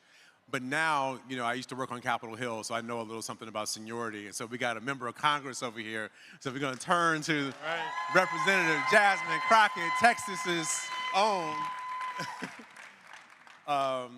Congresswoman, I want to know from you, you more than anybody else on this panel come face to face every day with the people who are trying to dismantle the federal government and the things that so many of us believe in. Can you tell us, one, what that's like, but then two, what you think the agenda is and what we should be doing to stop it? Yeah, so first of all, it's great to be with y'all. Because Lord knows my coworkers then ran me ragged. So definitely happy to be in community at this time. I will tell you this. It is very difficult for me to navigate the space known as Congress because as a lawyer, everything is about logic. And so it's a matter of if I can make a logical argument, then I can move the needle, but that is not what it is being in Congress. And so it gets very frustrating. I was just telling a story backstage about the fact that one of my colleagues got on her flight to leave after this terrible vote passed yesterday. And this was maybe within an hour of the vote passing. And she sent us a message. And she said, "You won't believe who's sitting next to me." Now, I don't know this man because I don't know half of them people anyway. I don't know. But it's a Republican. That's what I can tell you. And he started crying to her. And she was looking at him because he was so upset about the vote. But he wasn't upset enough to do the right thing. And so it is very difficult to navigate this space because I'm used to dealing with people that act, especially on this level. I'm supposedly sitting in one of the most powerful seats in the world. And I'm dealing with people that literally are not respecting the position, nor are they respecting the people that put them into power. That is a very difficult thing for me to understand what it is to do. I have tried to shame them in committees by laying out, okay, listen, I'm fighting harder for the people that put you in power, sir, ma'am, because this how many of yours about to die. This how many of yours about to lose their food. I'm laying out the numbers and the facts because y'all know I always bring receipts. Because in my mind, if I can back it up with some facts, then I'm a win, right? Wrong. So when you say what is it that's motivating them, I also said in the back as I was talking to my sis Joteka, I said, I thought that because they all went to the White House. So they had us sitting on the floor waiting. They just held the vote open. So the vote was supposed to be 15 minutes, right? They set the record for the longest held vote because they didn't have the votes. So we sitting there and we waiting and we can't leave in case they try to pull some kind of funny business. We have no idea what's going on. So they're all taking trips over to the White House to talk to the president. And so I was like, okay, they done made some deals. So I'm thinking, he done told them, listen, I'll make sure you got a good, job somewhere, one of these corporations that I'm shaking down, right? I'm thinking he yo, you gonna have a milli, you gonna have a milli. I'm thinking he's setting them up, right? Wrong. Reports come out, they changed their votes so that they could get some swag that he signed. I'm sorry, you did what? How do you walk into that space and even take your colleagues seriously when they literally are caricatures of what an elected official should be? So as it relates to us, I tell people all the time, Stop looking for somebody to save you because ain't nobody coming. You are the person that you've been waiting on. It is time for the people to rise up. One of the most powerful moments that I have experienced since I've been in Congress and he been the president was on No Kings.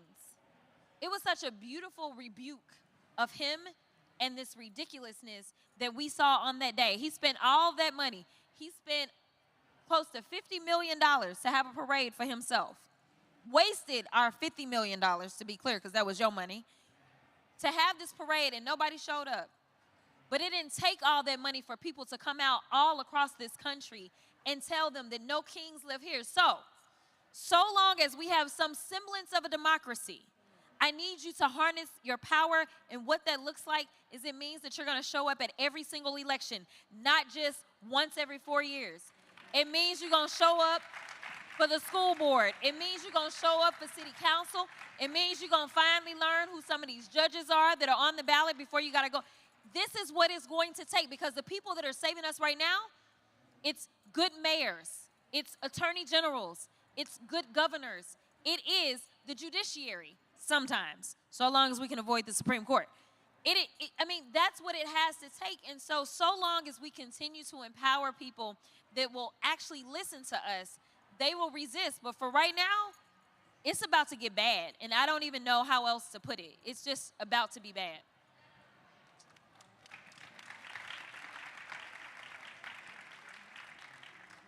Joteka, you were in the Congress, in the House chamber when the vote was taking place. You've spoken about that. You also are one of the few black women who's been in a C-suite in a tech company in Silicon Valley. Some people have called you the Olivia Pope of Silicon Valley. Andre Perry talks about how, at the Brookings Institution, talks about how while black median wealth has gone up, white median wealth has gone up even more, right? The wealth gap has grown even more. So when you see what's happening with the government, and you know what happens in these business rooms, business suites when they're making decisions, how do you look at black wealth and the relationship between those environments where you've been in? Are we impacting black wealth with some of these decisions? We're absolutely. First of all, hello, how are you doing? I want to give a big, big hello to the 92% that's in here. I was backstage, I was talking to Jasmine. We was like, if they would have just listened to the 44,000 and the 92%, we wouldn't be where we are. Jamal, your question is so important, because when we think about, I mean, we're here at the Global Black Economic Forum, and we think about these decisions and the impact that they have, particularly on wealth, because we think about, you know, this day, the 4th of July, we're 250 years in this country, but yet we're still approaching, yet not even made it to the day in this country where black women, where we earn the same amount as a white man on the dollar. So the gaping disparities that we have because of the systems that are in place. And I think it's important for us to understand that we have an imperative to dismantle systems that continue to create the wealth divide in this country. When we look at what is it that is keeping us back, it is the fact that we have less access to home ownership.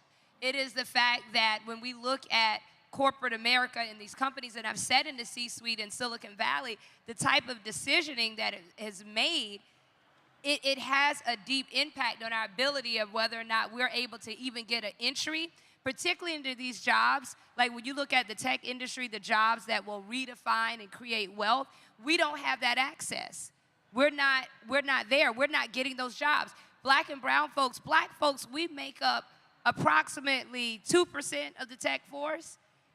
When it comes to venture dollars that are poured into black women, we get less than 1%, 0.1% of investment. Our ability to get the loans that we need. So now when you see the dismantling of important federal programs and so much of the federal government where even though the systems did not work for us, there was some relief in the federal government, but we've seen a total dismantling of that. As Dr. Crenshaw have outlined, what we are seeing is a dismantling of not only the system, but also that was what was put in place the very little to provide relief. And I think that it is going to continue to set us back. It is going to continue to keep us from moving forward in the way that, you know, we all want to. Because the reality is that black folks, when we think about the American dream, it is not that we don't want to be a part of the American dream. We work hard. We built this country. As Angela Rye said, we built this country for free. But yet, time and time again, America will show us and has shown us that they don't like us. And it sometimes feels like America hates us, particularly if you are a black woman. So when we think about this day on the 4th of July, you know, the reality is that for some it's a celebration, but for many of us it's a reality check. That's what the 4th of July is. And when it comes to, you think about wealth, our access to building generational wealth, it's actually critical for us to make sure that we're beating back and fighting against the systems that will continue to keep us oppressed.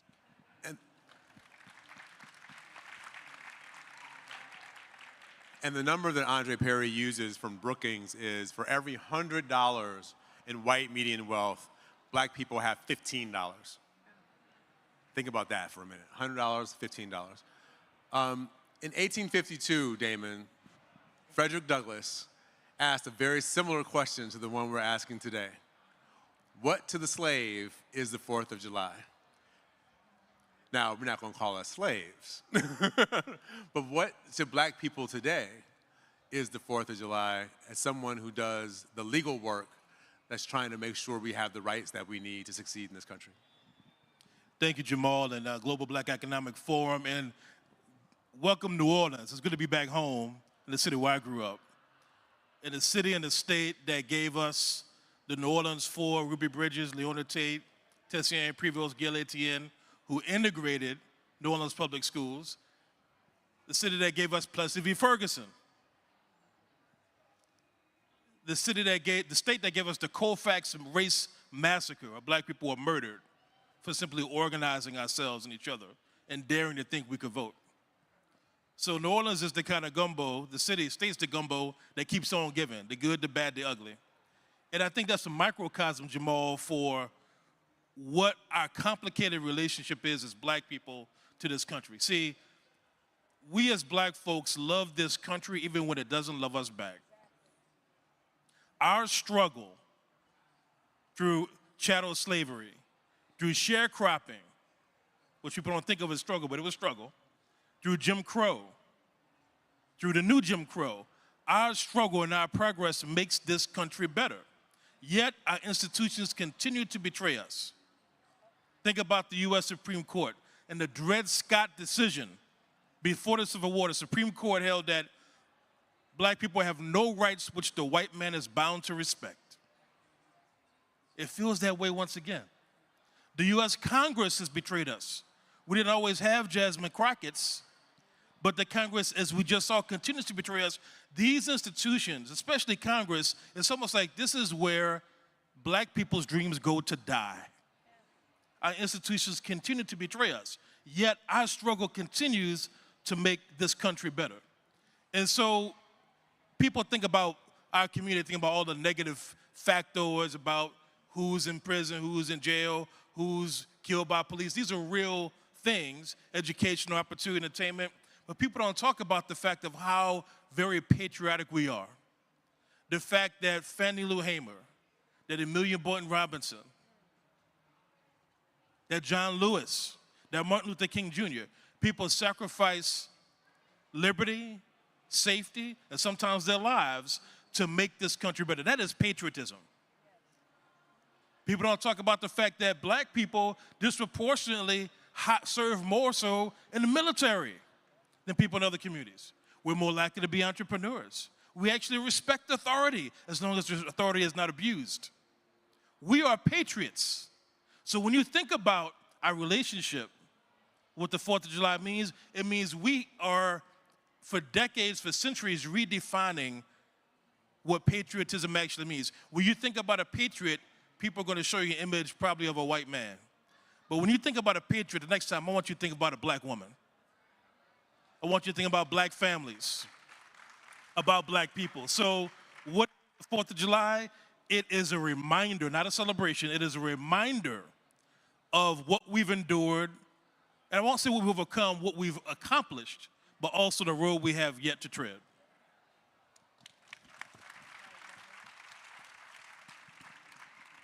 Dr. Crenshaw, you are regarded as a person who coined the phrase intersectionality. It feels like the attack that's happening right now is at the intersections. Black, women, LGBTQ, immigrants. It seems, and people cross over all the categories when you start to see the attack points.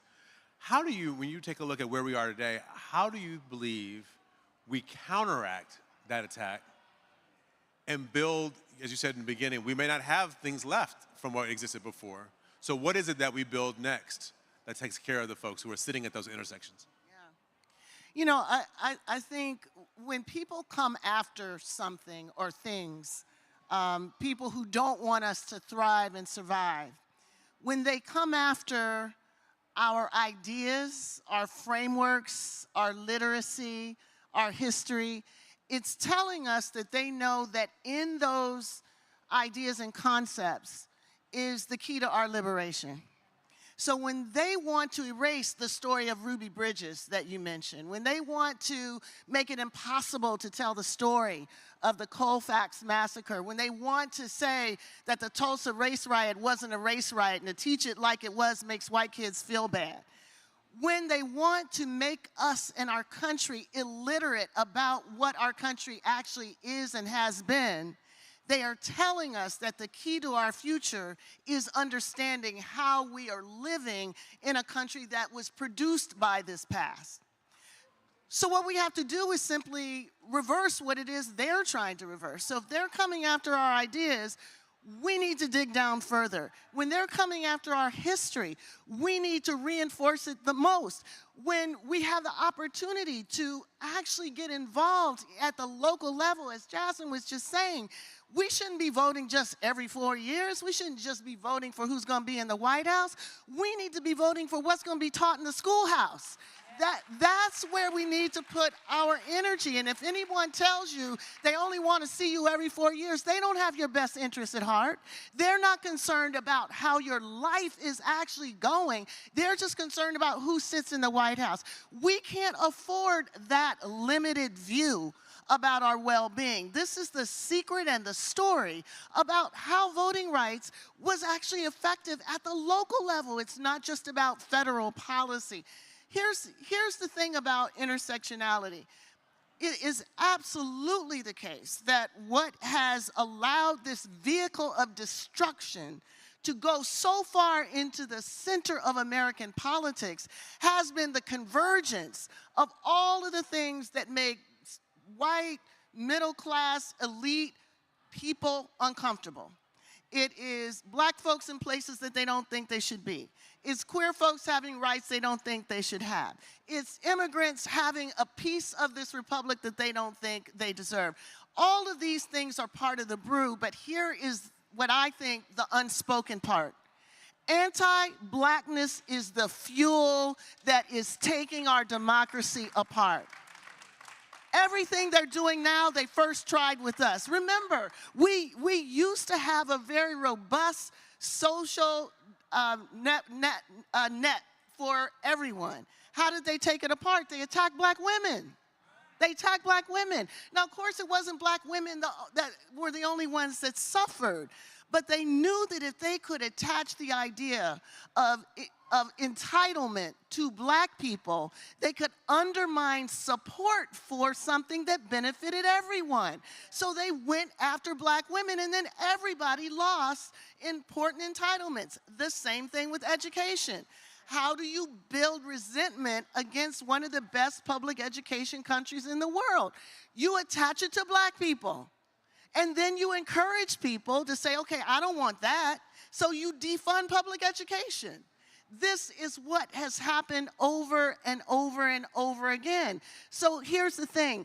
We cannot fight this if we don't name anti-blackness. And I say that knowing that a lot of our allies are uncomfortable talking about anti-blackness. They'll talk about anti-everything else, but they won't name the hatred of black people as a core feature in American democracy. We have got to be the people that are going to name that. We've got to be the people who are going to say that contradiction between America, the land of the free and the home of the brave, and black people not having any of that, that contradiction is always rationalized by, well, they're different. They don't work as hard. They don't have the right family formation. They don't value education. They don't value authority. These are all the arguments that they are using to justify inequality.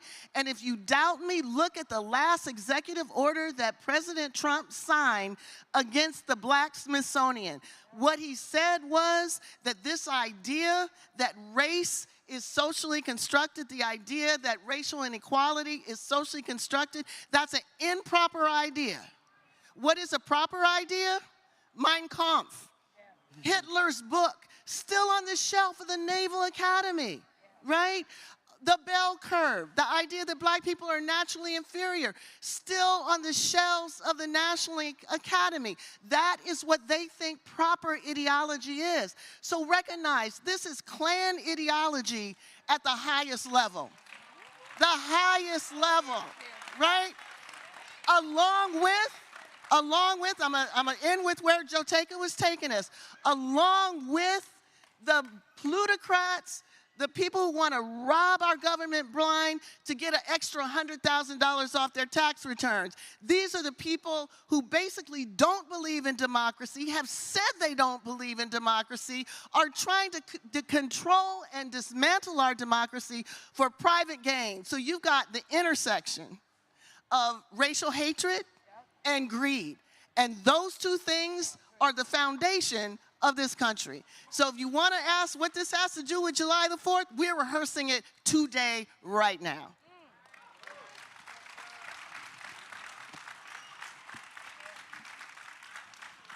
So Congresswoman, I'm gonna stay on that because it also seems like the institutions outside of the government are buckling under the weight. Media companies where you're supposed to have freedom of speech that are cutting deals with the president, law firms that are supposed to represent whoever they are deemed need to be represented, who are cutting deals, you know, with the White House. Is there anything?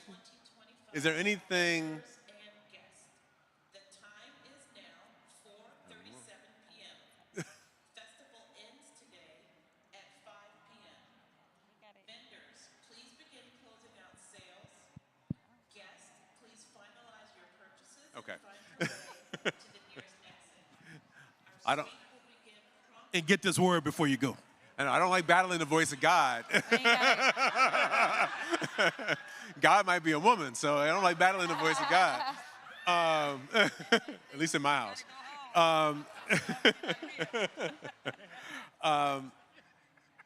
What is that you can do in the federal government that will bolster the institutions that ought to also be taking care of the democracy? Because it's not just what happens on election day, it's all those outside institutions that we count on to hold it together. Yeah, I think that's a great question. I think there's a couple of things that we need to understand is that, you know, this election went the way that it did because of a lack of education. Now, that isn't me calling people stupid, but that is me letting you know that people are uninformed. So many people have no idea of what it is that we're supposed to do on the federal level in the first place, or the city level, or the state level, or the county level. And so they don't fully understand what our roles are, so they don't understand how powerful we are in certain ways. And so in my mind, the one thing that we could all do is, number one, make sure that we are more educated, because there's a lot of things that people want to blame on a president. There was a lot of things. The eggs, y'all. It was the eggs. The eggs was the president. It was Biden and the eggs. And I'm like, say what now? And we ain't heard about them eggs since. Now, listen, right? But we allowed ourselves in and it's not to say that a president doesn't necessarily play a role as it relates to inflation. I'm not saying that, right? But most people didn't understand what global inflation was about. They didn't understand how we were having issues with our supply chain as a result of COVID-19, that it wasn't just that things got shut down here, it was that things got shut down all around the world, right? Or the fact that, like, people were voting for this fool when he was like, I'm gonna do tariffs, because tariffs gonna be great. And then the day after he got elected, y'all know the number one thing that was Googled? What is a tariff? I'm gonna need you not to try to figure it out after the fact. And now everybody like, well, I don't like them tariffs. Well, if he told you one truth, it was that he wanted to bring about the tariffs. It may have been good to understand that before you went and cast your vote. So, like, I think a lot of the things that are falling apart, number one, it starts with the fact that people don't have the education and they don't understand. And I get it. Some people are just trying to figure out how they're going to put food on the table, keep a roof over their head, and make sure that their kids got clothes on their backs. So they don't have time to sit down and watch you, no offense, on CNN 24/7. They just don't, right? But before you head to the polls, I think that you have to, candidates need to do a better job too. So let me say it's a two-way street. But we also have to do our part, and we also have to encourage those in our circle to do their parts, all right? So for me, part of it is education. The other part is that there is a group of people that in this country are like, these systems have never worked for us. As we continue to try to figure out why it is that his polling is still, like, he should be in the negative, beyond negative. Don't break that heel. No, I don't want you to have to carry you out of here. But when we dig into it, when I have real conversations, there are people are like, well, these systems ain't never worked for me before anyway. So what do I care? Some people are absolutely good with the systems being broken. And I'm not saying that I don't understand that, because I get it. But at the same time, the way that I've been describing this is because what's going to happen is there will be this backlash, right? Somebody going to remember. Hopefully enough people remember how much hell we going through right now. And so in 4 years, we flip it all around. Hopefully in 2 years, we at least get the house, right? So hopefully, Jesus help us. Hopefully, right? But here's the deal. You take a glass right now and you throw it against a wall and it's going to shatter. Are you able to put that glass back together as quickly as it took you to shatter it? No. But what's going to happen is, because he broke it so fast, everybody's going to say, well, you need to fix it just as fast. And it's not going to happen that way. But what I want you to understand is that, as we know, there's an ebb and flow, right? We do have an opportunity. We always got to look at the opportunistic side of this, because we know that these systems have never been perfect, because we know that a feature of the systems instead of a flaw of the systems has been to hold us down to some extent. When we rebuild, we need to rebuild systems that actually start to work for all of us. So we need to look at it as an opportunity. But we also are going to have to be patient and understand that they ain't gonna let me do what he do. He out here breaking laws every other second. Now, if I look like I want to do something wrong, they coming for me, right? So we got to understand that we will still, again, respect authority. The final point that I'll make is that what we are about to experience as we're talking about economics is we are about to experience, you talk about that wealth gap. I don't even know what you're going to call it no more. I don't even know. Because there's about to be a transfer of wealth. This is a reverse Robin Hood that we are about to experience. And let me explain why. Because there are people that literally do not need the money. And they were paying in, and that was supportive. It made sure that somebody like me, who was on SNAP when I was in college, but somehow I was able to actually focus on school instead of having as many jobs as I usually would carry, because that was the only way that I could survive. But being able to actually go and get some food, that helped me to be able to not only get through college, but to get through law school and ultimately be able to pay into the system. It helps everybody if we just invest in people. But right now, they have decided they don't want to invest in people so long as they are good. But they are going to realize that it's going to hurt them too. Because guess who the consumers are? Us. If you ain't got enough money, I mean, y'all done seen the farmers complaining, right? If you don't have enough money to buy the food, then what's going to happen to the farmer? What's going to happen to the grocery store? Listen, one of the things that because we got to get to them and then, you know, the voice of God, she said we got to go in a minute. But one of the things as I go out and I speak, I always pull from a gospel song because I'm a preacher's child, but I don't preach at all. I always pull from I Need You to Survive. That needs to be the theme that we all end up taking on. You talked about the intersectionality. They won because they divided us. And we've always known that divided we fall, united we stand. They allowed us to look at the immigrant and say, oh yeah, you can go on and get out of here, not understanding that you need that immigrant to survive. They allowed you to say, oh, well, you know, the trans kids, they're about to mess with my kids. And so and can't nobody name a trans kid playing with their kids, but that's okay. But they allowed people to be like riled up about that because they distracted you.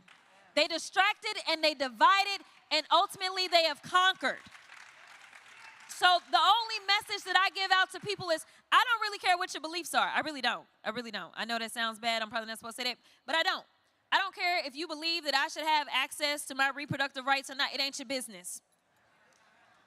I need you to focus on what does matter. What matters is that this country survives. We have been the greatest country in the world because of our diversity. We are a country of immigrants. And right now we got a bunch of colonizers that's playing with us, that don't want us to know our history, because if you know your history...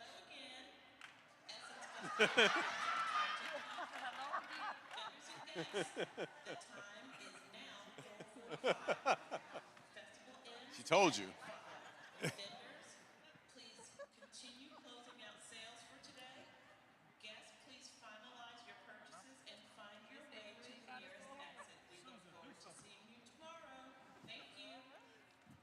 We gonna move on because she ain't trying to hear me.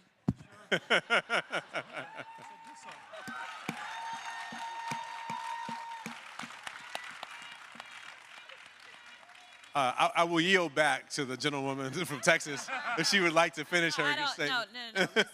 No. In all seriousness, the one thing that I would ask of each of you as you're going out and you're educating your circles, and number one, understand your power and the fact that you do have influence. You have a lot more influence than the average politician. It's number one. But number two, don't try to beat people up because of what they believe. This isn't about getting to your perfect person. The reality is that some of y'all are sitting here with your loved ones and you know, y'all married or about to get married and all the things. And here's the deal. You took a vow to be with them for life, and you don't agree with them all the time. You ain't got to agree with politicians all the time. You don't have to be on the same page 100% before you can actually go out and vote. What you should be looking for is who is going to do the most good for me and mine. And so it's okay if you disagree, say, with me on abortion. It's okay if you disagree with people on LGBTQIA, because they have found that they can divide us on our side. Trump didn't really win. We didn't show up because we decided to stay at home. So that's what I want y'all to do, is refocus and recognize that it's okay if you disagree with somebody, so long as overall the vast majority of what they're trying to do is going to be better. It's okay if you disagree with the war, because I know a lot of y'all did as well. They divided us. Do not allow yourselves to be divided going forward. All right, Joteka, you led, I want you to set the record straight on something. You led and lead one of the largest grassroots engagements of black women in the country, Win with Black Women. When my old boss, Kamala Harris, was running for president, it was your call with the 44,000 strong black women around the country that gave her the lift so people could take it seriously. People now are making the case that black women are no longer interested in politics. Why don't you tell us the truth? You know, that's been a big conversation, that black women are, quote, resting. But our definition of rest is that we are simply not going to continue to do the thing that others want us to do, but we're going to focus on the work that we need to focus on. And what is true is that black women, while we do self-care is important to us, what has not ever happened is for black women, we have never taken our eyes off the prize. What we have done, we have said very clearly that we are not going to continue to allow ourselves to be used in a manner that does not benefit our people in the way that we know our people need to benefit. I also want to say that I remember after the election, and actually the Congresswoman and I and some others, I remember we were in a basement of a place, and it was that Wednesday when we had left Howard University where our vice president, who should be the president of this country right now, had gave a very powerful concession speech. And I remember feeling so down and so sad and depressed. And I remember going to the sage black women who had carried us, Dr. Janetta Besh Cole and the late Dr. Hazel N. Dukes. And Dr. Dukes said something to me that it sticks with me even yesterday when we saw this vote. She said, "We who believe in freedom, we walk with our heads held high." And so what I want to say is that we cannot allow for anyone to lead us to believe that we lost. We did not get the election results that we deserve. But we, as black women, we did not lose. And I think it's important for us to not allow them to condition us to think that we do not have power, to allow them to condition us to think that we must shrink in a moment where we must stand. As Dr. Coretta Scott King said, that freedom is won and lost in every generation. And if you have ever fantasized about what you would have done if you were on that bus in Montgomery and they asked you to move, what would you have done? Would you have marched with King? We've all done it. But this is our civil rights movement right now. This is our moment to do something. We cannot afford to be silent because they are literally, as we saw yesterday, coming for our lives. I grew up in rural South Carolina. And I watched the United States Congress just vote for a bill that could jeopardize 800 hospitals across rural America, move 16 million people off of health care, 1 in 8 people not to receive SNAP benefits.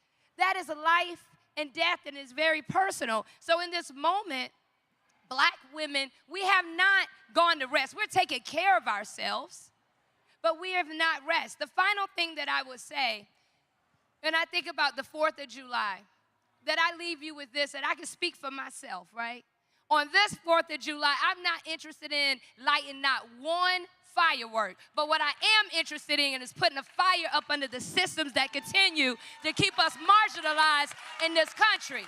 And as a black woman, that's a part of the 92%. What we will not ever do is cede our power, because one thing that I know for sure is that organized people, and especially organized black women, will beat organized chaos every day, all day, and any day. Any day. All right, Damon, you're going to anchor us out of here. I told him don't put me after Jotego eviscerating the mic. But look, here's the thing. I'm going to pick up where Joteka left off and bring a little bit of what Congressman Crockett said as well. We have a sacred duty right now to be an unbroken link in the chain. There are so many who came before us, including the unheralded black women and the black men who are out front. There are so many who are going to come behind us. My young children, your niece, your nephews, your grandchildren. So we can't afford to be the weakest link or weak link, period, in the chain. We have to be an unbroken link. That means we have a duty to do things that fall into 2 buckets. We must fight back on all this crazy, all this madness, and fighting back means the litigation that we do at the Lawyers Committee for Civil Rights. It means the policy that Congressman Crockett does. It means the thought leadership from Professor Kimberly Crenshaw. It means the activism from Joteka Edie. It means the communication on mass media that Jamal Simmons does, right? It means all of that is part of the fight back. But we also, friends, have to fight forward. Because if all we're doing is defending the ground that our ancestors gained for us, we've already lost. We have to do two things at once. We have to fight back and fight forward. What does fight forward look like? It's going to be different for each of us, but there's a role for everybody to play. For some of you, it's going to be your vote. For some of you, it's going to be your voice. For some of you, it's going to be protests. For some of you, it's going to be other forms of activism or subversion inside of systems, like a criminal justice system, inside of major corporations, keeping DE&I going, as our friends from L'Oreal are doing here today, right? And so we have to be vocal, because the war we're losing is not just an economic battle or a policy battle. It's a war of lives, but it's also a war of narrative, because they think our day and our time is over. But we have something to tell people. We're going nowhere. We're not going anywhere. We are here to stay. And this country is what it is on our backs because of our sweat, because, sadly, of our blood. And we are not going to squander that. Not yesterday, not today, and not tomorrow. We will keep fighting forward.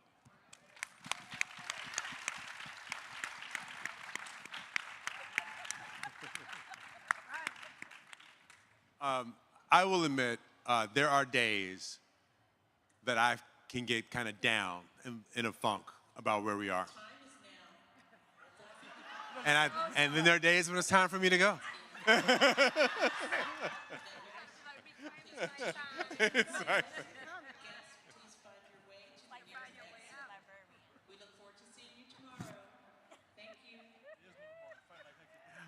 I just want to leave you with this. I want to leave you with this.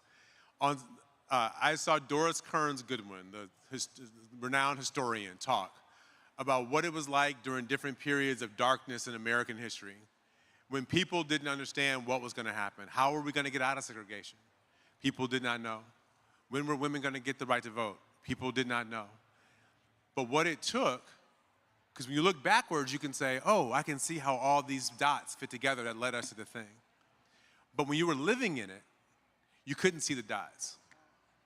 So we just have to get up every day and do the work. And you create the dots, and at some point, there will be a light that comes through a rock, and everybody will see that's the way we're supposed to go, and we will all move in that direction. So let's keep doing the dots, keep connecting the dots, and I think we got a dot that's going to be connected. Why don't you tell us? Tell us what it is. Tell us what it is. I got to talk fast before Goddess comes and tells me to shut up. So connecting the dots, connecting the dots. So Langston Hughes said, you don't have to tell the Negro what fascism is. We've lived it, right?